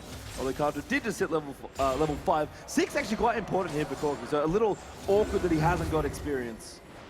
Or as much experience maybe. That's true. At least he's sitting on Phage right here though. So the items are close to equal. I still give the edge to Cutlass because of the lifesteal generally means more than flat health. I don't think Veritas is going to get bursted out, so the health doesn't really matter too much. It's more a matter of just them trying to scale up. I don't think Vayne is like such a good late game champion that like you have to hold her down in order for her not to take over the game, because I think this team does have answers. Legacy just need to get to that later phase. Again, Taliwaka over-aggressive in the wrong spot of the map. Finds Porky, good arcane smash, but ult actually going to be used to Tally. Dodges the damage, actually he's waiting for friends. Chase is trying to come through. Porky's over here to great double knocker. Beautiful double kill! Choo gets himself back in the game. Absolutely perfect by Taliwaka. I said, well, I can't through the equalizer, might as well fight you. Guys, please come over. Kept his cool, and it was absolutely beautiful. The collapse there by Legacy really showing some teamwork there, and Choo-Choo's, who was likely feeling miserable after what happened in the 2v2, gets himself a double kill for himself now that Kensti got earlier. So we're back in this mid lane. Carbon is hanging out in his red buff, taking a little too much damage. He's going to be just barely okay, though. He's level 6 now, at least. He'll be fine. Kha'Zix region pretty good with the Spirit Stone especially, so he will be fine. Picks up his red, going to go back home. And how much do we have of the Elders? It's 1 longsword and a couple wards as well. All right, so still a lot of room to go for Carbon. Only 1 assist on him, and that was the first blood kill, so it wasn't even all that much money for the assist on that one. The Legacy are back into the gold lead. Now, the only lane that's really going poorly is this bot lane, but it's going rather badly. 23 CS difference does matter. Veritas is an X-Factor. He can do things, but he can't do them around a Maokai. So how does Veritas keep doing this, by the way? He's 2 levels up. It just makes it so easy to CS. Yeah, that's true, actually. They are just the best duo lane. Like, if we watched Lane for more, I could tell you how they were doing it, but it was partially Corky missing a lot of CS with poorly timed Qs, and it's the fact that Veritas and Nada are just very good at this laning phase. Yeah, blue buff going to go over here to Kensti. Carbon actually going to hop himself into the pit. They're going to rotate him for a very aggressive Dragon. Choose is very low with no blue buff. Tally doesn't teleport. Porky does not actually. I don't know if they realized the timing that strictly. Very random timing. They're just going to force it. They did see the duo lane come up through a ward in the river, and they just ping MIA right now. Like, guys, the bot lane's missing. Yeah, Tally's actually in trouble, by the way. Does have his flash, does use it then. Ultimate will come in for Zerath. There's 1, doesn't hit the second, and the 3rd goes wide, but Porky's still chasing. Ultimate for Malka, good dodge of the equalizer. He's moving around, and that's really nice play. Tally though gets kicked out by Yuzora, and both teams play fantastically in the 2v1. Just barely enough. If Maokai had actually stayed to fight Lee Sin, I think he would have gotten the kill. Likely died to Porky afterwards. Good kick by Yuzora to get out of range of the Maokai ulti, because that might have killed him, and then to set up Porky for enough damage to kill. Yeah, just kind of, I think Arcane Smash back in towards the turret for a bit more extra damage was Tally's plan, but Yuzora cancelled that swiftly with the Dragon's Rage, and now Carbon. Oh, he doesn't see him switch brushes. Carbon doesn't know where he is exactly. Slows Porky. Does he want to go in 1v2? Nope. Good leap. Yeah, and getting out is the right call there. Tally's actually back. He teleported back in to maybe try and sweep up the kill. Would be happy to continue padding a CS lead here. So bottom lane for Avant doing well, but Legacy's top lane are doing about as well there with 20 CS and counting in his particular lane. I have to say, Tally has done fantastic in his standard lanes. No, Tally To me, it is oh my god. Oh that god. hook Oh, was Veritas. dumb. Oh, Beautiful man. box. Rockets come in as well. Nada is here for defense. Double summoners for Justin Ulti. Absolutely great here. Veritas is great sustained back, though. He can get his health back up and stay in this lane. But it opens up roam possibilities. And we can't, I don't think we've given, oh, nice. Ooh, headbutt Just to give him time. Just sending a message as well. Yeah. By the way, I can hit these buttons.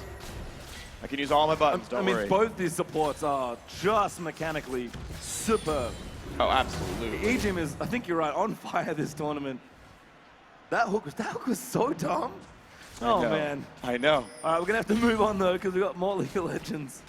But credit to Ejim. Sheen now up as well for Koki, so Trinity Force on the way. That is the mid-game they want. And they're doing a good job of actually keeping Rumble away from Dragon. I don't recall who got the first. I believe it was Legacy. Yeah, they just roamed up randomly and took it. It was very strange timing, and there wasn't a reason I could see why that was the right time to go for it. I feel like everyone was kind of in their lanes, just Avant-Garde just kind of didn't realize it was happening. It was basically a ward control thing. And Legacy, that is actually going to give them so much room against this Rumble, who again always wants to fight for those early Dragon fights. So if Kadra gets his Trinity Force by the time the next Dragon rolls on, which is a possibility, given the way the CS and the farm is going right now. That's a big spike here that might even cancel. Tally going in on the Porky though. Equalizer actually popped it. Tally's like, hey buddy, how you doing? Gonna keep smacking him in the back of the head, but Yuzora rotating through as well. Tally realizing that he's done trading, cues him back and walks away. Again, just such stellar individual play, 1v1 here. There was another kind of whiffed equalizer in a way. He leads his target really far, Porky. So if you walk forward against Porky, you get out of the equalizer. That happened in the river fight when he re-engaged with the Twisted Advance. That happened in that fight where Tally just went forward and took a good trade. But this is a good bait. Yuzora's here. Pink Ward bait coming in. Tally can't dodge that Q, being kicked out. Does get moved forward. Good Twisted Advance, but I don't think he can save him. Double knockup. Carbon's here as well. The passive heals him. Carbon trying to come in, but he can't buy enough time. A good effort though by Tally. And look at this. Yuzora has 4 assists. He made the double kill happen in the mid lane. He's gotten Porky 2 kills in the top lane. This Lee Sin pick is going great. Good play. Yep, Nada going to take a bit of trade damage as well. They're doing good job trading it. Veritas wants to get aggressive though. Ejim's got to be careful. Alistar does have his flash to exhaust up as well, but that's a lot of free damage that Nada actually took. Yeah, it's been very good harass here, but you're seeing just great sustain. Having the Relic Shield is good. Health regain. Nada's also got points in that heal. So, like, Alistar's kind of deceptive. He's actually a very, very efficient, self-sustaining support. So he can go for those trades and actually lick his wounds pretty effectively. And dead even in gold as well. I don't think Game 5 could have started any better here. But I think Legacy, I mean, they do want to get things going, but they've got a bit of time here. Oh, Kenzie going to get the blue raid. He tried. 38 gold. And pretty green swirls, which actually I think is more important than 38 gold. The blue wraith is not just money, it is also pride. The mid laners, they love their blue wraiths. As Zeroth's actually even up the CS. Kenzie doing well. Morel and Nomicon, his first item here. Bit of a better choice than the themes because, of course, you don't really need the magic resist up against the Jace. Yep. So smart stuff all around. Seeker's early as well for him. Yeah, exactly. First item Seeker, that was his recall timing. He recalled specifically 4 Seekers and I think maybe a potion or 2, but very smart choices there. Choo-Choo's wants to stop recalls. Kenzie's nowhere near. This feels like a game, though, where Legacy do need to get things rolling at some point, and I think they're going to look to this next Dragon that will be up in just over a minute. Because they do have to make plays here. They've got the better early game team. They haven't found a big lead here. In fact, Kenzie could be in trouble. Carbon can leave himself. Shock blast leads him, but it's not quite enough. Equalizer comes to his. Porky's also roamed there, but that might be enough. Ejim finds his door, boxed him in. Beautiful play, and Cardin picks up that kill. Absolutely amazing. Ejim made that one happen.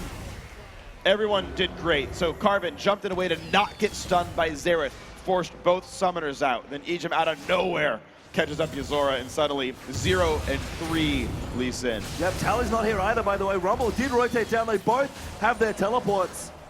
But they can't fight it. They're going to get the tower and try and get Dragon afterwards. Kadra did finish that Trinity Force as well. Exactly. That's why they all showed up mid lane. As guys, they got Triforce. Let's go mid. Recall to the right time. Couldn't even afford a potion. He's like, guys, Triforce is done. I don't care about regen. Let's go mid. Dragons in 20 seconds. Tallywhacker got to stay top and still get a turret for it. Beautiful by Legacy. 3 towers insane. Rod of Eight is ticking away for Tally as well. We're going to try and fight in here. Nada takes quite a bit of poke.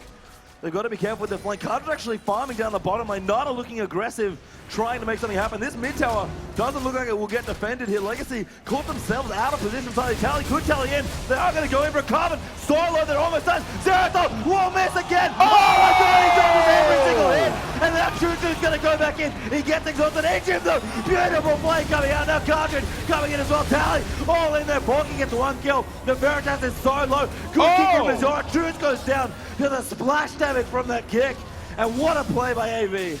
I am surprised they re-engaged that fight. People got chunked out so heavily there. And it was a really, really good turnaround play by Avant-Garde. Legacy got too greedy for Dragon. They knew the timer. They're like, okay, it's in 20 seconds. Let's stick around bottom lane. And Avant-Garde's like, well, we're just going to respawn and push mid. Like, no big deal, dude. And they got mid turret for it. Legacy limped into a really bad fight, whereas Avant-Garde had basically been knocked to base from dying. They'd healed up quite nicely. I mean, Tally at least did walk to that fight, so he does have his TP still, but just greedy for Cartridge to be farming out that wave without his team there to help, and a great swing in from Avant-Garde in the mid lane to take it out. They will get this Dragon. Hey, where's Carbon? Oh, he's missing. There he is. Comes in to smite it like a good jungler. All right. Another raise the bottom. Oh, Veritas, what are you doing? You should not be farming here, my friend. Tally does not have flash. Great scrying up coming out. Egypt, can you land the hook? Do I even need the question? Doesn't need to blaze him out. Cartridge with the kill. Absolutely perfect stuff right there. Legacy, yeah, Veritas caught in the wrong spot. Again, in his own little world. He just went full Cartridge. Oh dear. Bottom turret now going to get aggressed on as well. Yeah, that was a mistake from Veritas. A lot more picked up by Legacy here. The Dragon picked up because of the low health bars of Avant-Garde after that fight. It's a pretty understandable Dragon. The bot lane, though, gifted by Veritas' misplay here. Legacy now in a pretty commanding lead, 2.4 thousand. And this is it. This is the ball that needs to start rolling here for Legacy if they're going to take this game. Choose is really powering up on this Jace as well. Brutalizer, CDR boots, and the Manamune they finished up. They might get 2 towers here with their double 80 carry lineup, and it should be an easy, easy pickings here as Choose gets credit for that time. 4-1 now in turn. He's always up top trading. And that will equalize the goal a little bit. I don't know if this was the right trade, though. Porky could have theoretically been top lane and saved a teleport for it. He could have been bot lane and ultied for it or something. He hadn't been dead in a long time, so he was available right on the map. It was Avant-Garde now for a minute straight not realizing what's going on the map. They didn't realize Dragon was being taken. Not really. They warded it late. They could have played around that, knowing the enemy team was going to be all in Dragon. Veritas just randomly down there for no given reason, and then they don't defend the bot lane tier 2 either. And the guy pushing top is the Lee Sin. Like, a lot of very strange plays all in a row that Avant-Garde need to fix right now. Great disengage for Avant, though, in the mid lane. They did not want to be there with the blue buff Jace coming in. Lots of shops happen there as well for Legacy. And they quickly back off that tier 2 turret. Cartridge will rotate to the top and pick up the farm that is looming up towards that tower. Although he's got a big wave pushing. He might try and slow push it in towards the tier 2. And that could be the next rotation now for Legacy. We'll see if it is. So right now, you got a small lull. The minion waves all pretty much equivalent. Bot lane will push towards Legacy. Top lane, I believe, is doing the same thing. So it's on them, the team with the lead right now, to put this map back into a spot where they can keep making the plays. It really is, and good poke coming through. In fact, well, I've got a bit of a lull. Go through the items just real quick. Rod of Ages was timed well by Tally. He's got a Glacier Shot plus the Merchant, so quite tanky already in the early stages. We've got Aggression coming from Carbon in his build to start things off with Spirit of the Elder Lizard plus a Brutalizer. Jace on the way. He needs his last Whisper to really hit that big mid-game power spike. Trinity Force BF for Cartridge as well, moving towards the Infinity Edge. Leandri's done for Rumble with the Sork Shoes though. Yuzora looking good, now going tanky after Brutalizer Spirit of the Elder Lizard with a lot of health stacking. Looks like Kensty's going... I don't know what... He got the arm guard for dinkiness. Yep. He just got the standard Milanamicon. He's going Death Camp now. Okay, that makes a lot of sense. So one step flat damage. And Veritas is doing it again. Blade through and King's finish. He is going to go double blade. Now he's got his Avarice. Here we go. But he bought it later on. That was the important thing. Choose just hit his power spike, by the way. Last Whisper done. Legacy. Now is your time. I mean, they kind of, again, dodged the Rumble power spike quite well in this game. And the thing is, even though Jace hit his big power spike, it doesn't get worse from here. It actually just keeps getting better as he buys more damage at him, as his Mana Moon turns into Muramana, as it stacks up and gets bigger and bigger. So Legacy are very much in the driver's seat. And looking to get Deep Vision down as well. Oh, Yuzora gets himself hooked up. Legacy gonna go in, flashes out of the box. That's a good flash there from Lee Sin, but look at the poke from this Jace. And Legacy doing what they have to do, bunching up as 5 and just not leaving each other's sides. They're holding hands all the way down this mid lane. It's actually an interesting thing that Choo-Choo's does when he plays Jace. So he's doing the smart thing, which is casting Q, then casting E, but he's casting the acceleration gate at max range. You can actually, if you're quick, and I feel like most pro players can do this, you can basically cast the acceleration gate on top of yourself so that you are always running fast when you finish casting the spell. Lets you reposition faster and actually makes the ball faster overall because accelerated for more of its flight path. The max range doesn't change in these cases. Like, you don't need to put it out farther to go farther. So something that I feel like I would like him to be doing as Jace, just not a tactic he's using. Yeah, that's actually, it's one of those things where until you mentioned it, I was like, oh, whatever, I didn't notice it. But now that you say it, yeah, actually that's a cool little mechanical thing. Yeah. Muramana though has transformed, Manamina has transformed into Muramana. Excuse me, cooldown boots done. Jace he's ready. This is his time right now. Sorkshu's done for Cardred there as well. More tanky items coming up for Tally, who's shown quite the proficiency on tanks throughout this tournament. Yeah. And AV, again, not a massive lead. He just have to kind of weather the storm because there are so many strong mid-game power spikes for Legacy. Oh, wow. And speaking of tanks, I am a little bit surprised by this. Yuzora bought a Brutalizer. So he's already got the Elder Lizard. Okay, that's fine. That's pretty standard. He bought a Sightstone, also pretty standard. But now he bought a Brutalizer. So he has basically no tank stats, or significantly less than you would expect a Lee Sin to have at this stage of the game, meaning there is only Nada as a front line here. Now, maybe they think that's enough, but it does mean Yuzora is very killable. And we saw earlier, actually, he almost died to one hook from Ejim with everyone else coming in for the damage. Carbon actually has spun it up. Hawking the equalizer that goes down perfectly over the top. Carbon now getting aggressed. Kenzie coming in as well. A good hit from Ejim kills Yuzora. Gets kicked back in, but Porky's exhausted. He might go down, but dodges as Kenzie comes in to defend with Poke. That's a good pick, though, for Legacy. Yeah, it's a lot of flashes. Oh my gosh. Choo-choos on the Jason. Avada trying to defend here. 2v5, yeah, I think they back off. Kenzie will try and poke them off the dragon. Might be able to pick up an exit kill or two. In fact, Legacy want to just fight instead, it seems like. Yeah.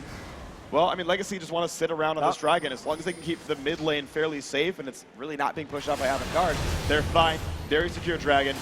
So there was the squishy Lee Sin paying off. He died rather quickly, couldn't make enough plays there. But also, I want you to look at contribution. I want to think back to what Nada said in the interview around game 1 or 2. He said, look, there's not better players, there's a better team. Veritas won bot lane. A lane he probably wasn't even supposed to win necessarily, fighting a blue buff Corki. Guess what Veritas has done? Got 2 assists. Codred lost lane, guess what he's done? 4 kills. And used the Trinity Force power spike to push mid lane for a turret and a couple of kills as well. Yeah, significantly better things have been done by individual members of Legacy, even if they're behind. And for me, it almost just comes down to experience, potentially, for these two teams. Legacy are the defending champions. They've been here before. We're kind of joking about it before, but they've been in this situation. Literally, the games won and lost in the same pattern the last time they won this tournament. And they've still got a long way to go here in this game, but they are a team that have shown they're capable of winning championships. AV, hot new team, have not yet. And that pressure is there. Yuzora going to get grabbed here. Truck blast goes in on Kenzie. That's good damage. And I like that Legacy just used the Thresh for poke there. And just getting good damage down. Honestly, that's the cool thing about Thresh hooks is because he's a poke team, like, it's weird because Thresh can, of course, set up all in, right? Throw the lantern behind you, follow it up, put the box down, great things happen. But because it's still a 1.5 second stun at really long range, he can set up Corki missiles and Kha'Zix W's and Jace Q's, and so he just gets to be the poke enabler. He's basically Trundle back in Season 1. You put a pillar down, you throw Nidalee Spears at it, and people would die. Same thing happening here, except they're Jace Shock Blast. They're just AoE now. Oh, Carbon, I think missed the pink ward. He walked past it. He didn't give it a good enough look. Tally in the top lane does have his teleport. And choose with the blue with level 14 on this Jace, with a BF sword extra on top of his core item build already, so he is going along quite nicely. Deathcap though is finished for Kenzie, so good spikes across the board. 2 item spike as well for Vayne. Yeah. Infinity Edge is almost on for Codred. Jeez, that is a power spike. This is the risky thing here is, okay, yes, there are some good items coming in for Avant, but you're having such a hard time getting into this game properly. They're getting poked out by really smart sieges of Legacy. Here's the attempt. Do not defend this turret. Avant, don't do it. No, this is the turret of death. Didn't you watch Worlds? Nada getting poked out. He's actually very low already on Ali. Tally is his ultimate yet, though. Nada being that low means they can't, I don't think, defend this turret properly. He's got to recall. He's got to run back. Even with ulti on, I feel like he dies too fast. Look at Ejim around the side, ready. Wants to do the green tea thresh hook that he saw at Worlds. And they don't defend. That's one of the easier turrets to claim here. Legacy 6-2 now up in turrets. Only 7 kills to 6. So might have been fighting back here, but Legacy have carved out a nice little lead here. So, more man, that's hard. 5,500 gold. It's the comp working, and I like this about Legacy, is that Okay, early game pressure, check, right? Mid game pressure, check. That's what this team comp wants to do.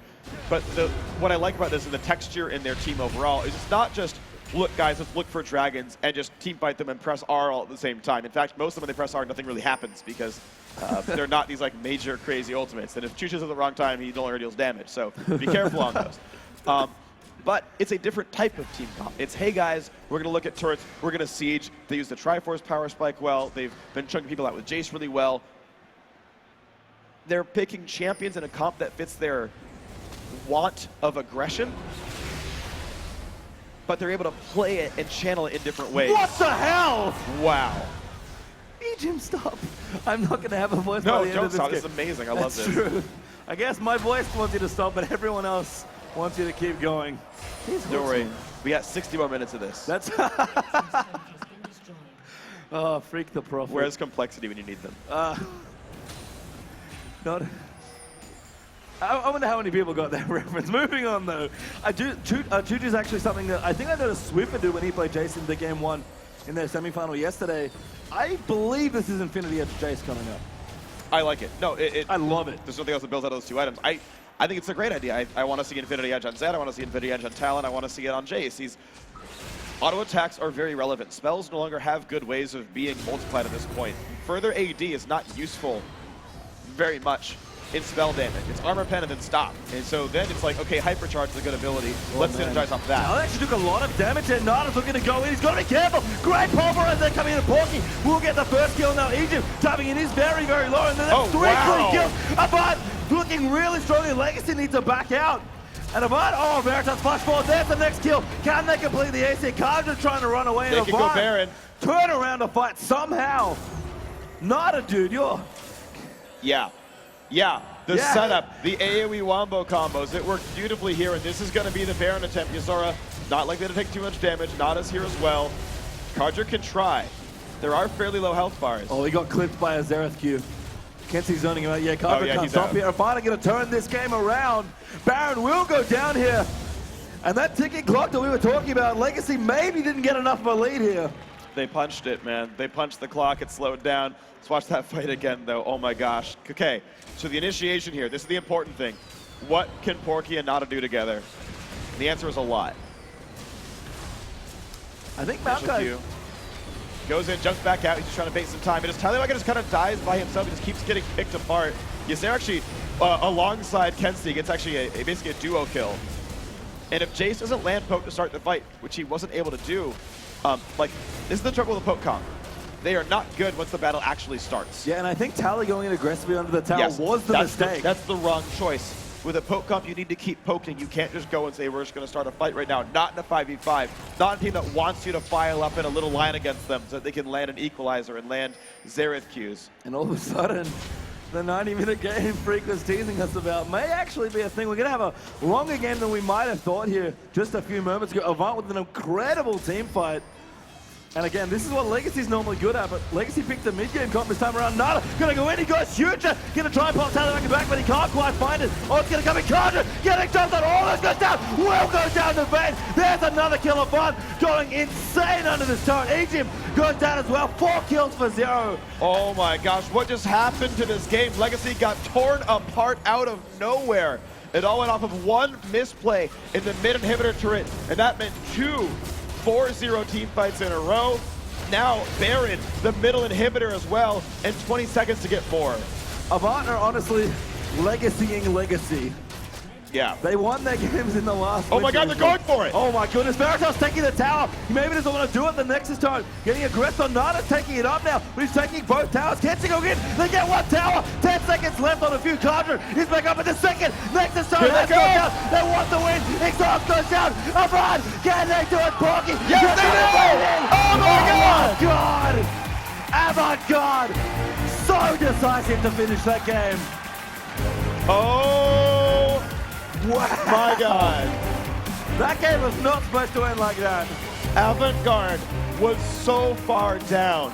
They could not find a way in.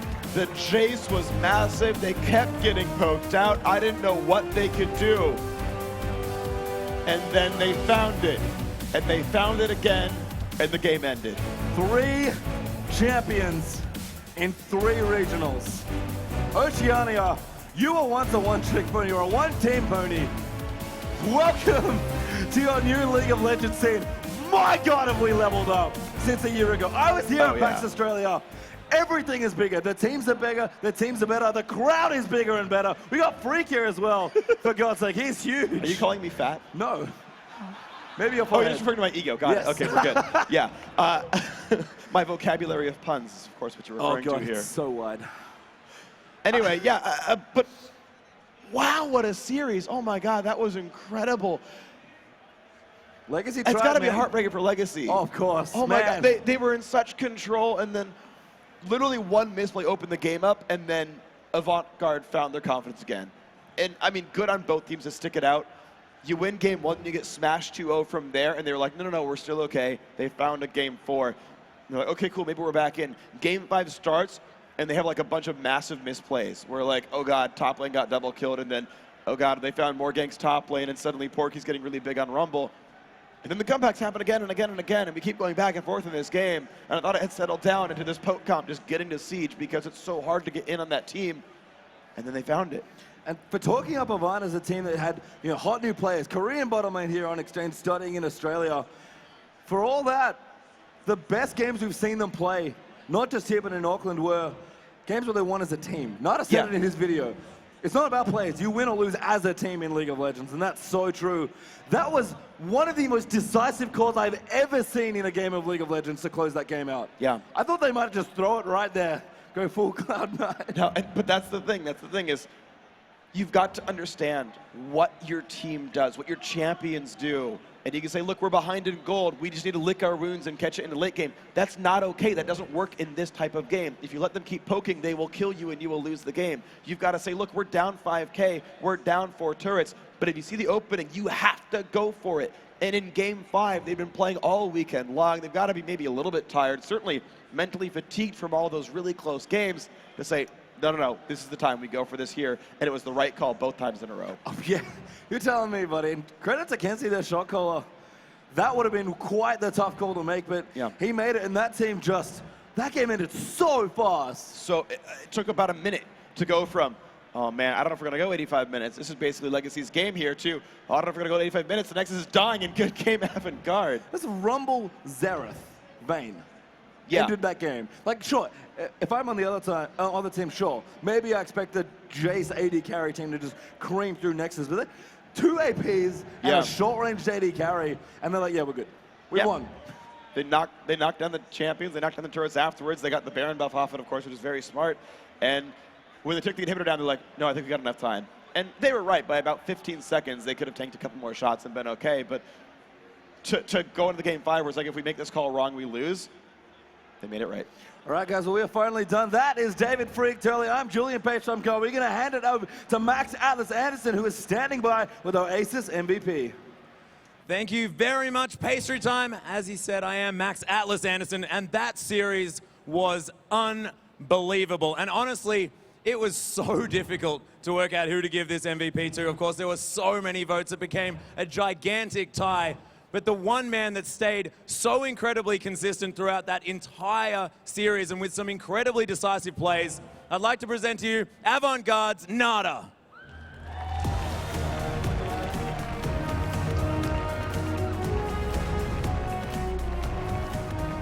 Congratulations to Nada, and wow, your voice comms must have been absolutely insane. Of course, the last 7 minutes of that match were all Avant-Garde. At the beginning of that game, you had no idea where it was going.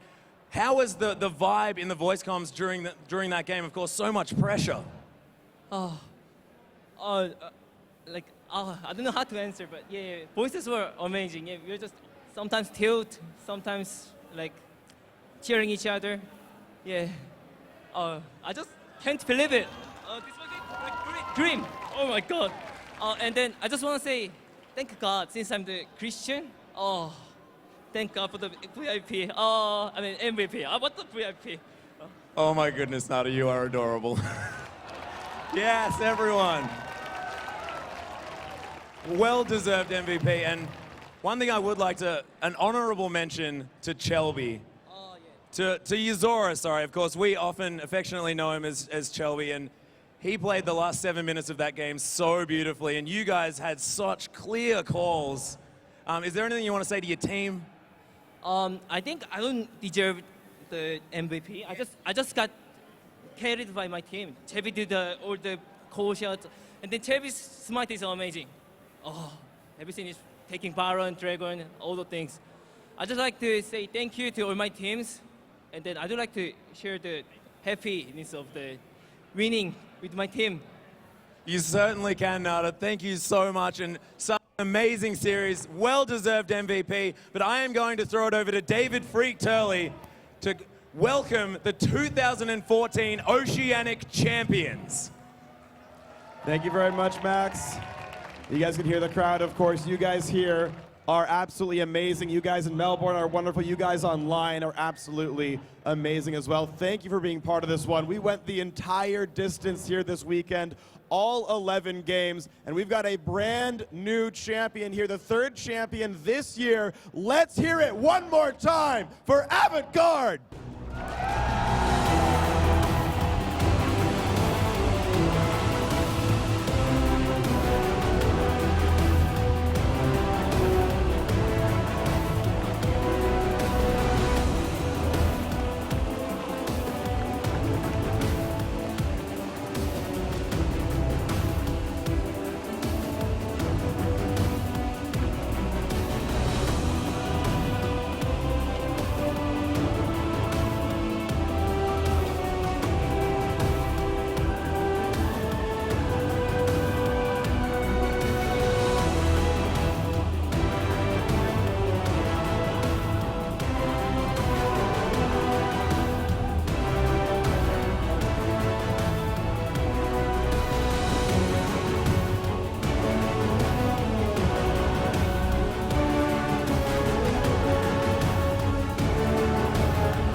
You guys are absolutely incredible. That was an amazing final, guys, but that's going to do it for us here this weekend. It was an amazing team, guys. I hope you continue to be amazing next year as well. But of course, it's going to be the end of our stream here tonight here in Melbourne. Those of you guys watching, I wanted to think of what I should say to close out the series. And in the words of Australia's own Max Atlas Anderson, stick around soon. We'll see you then.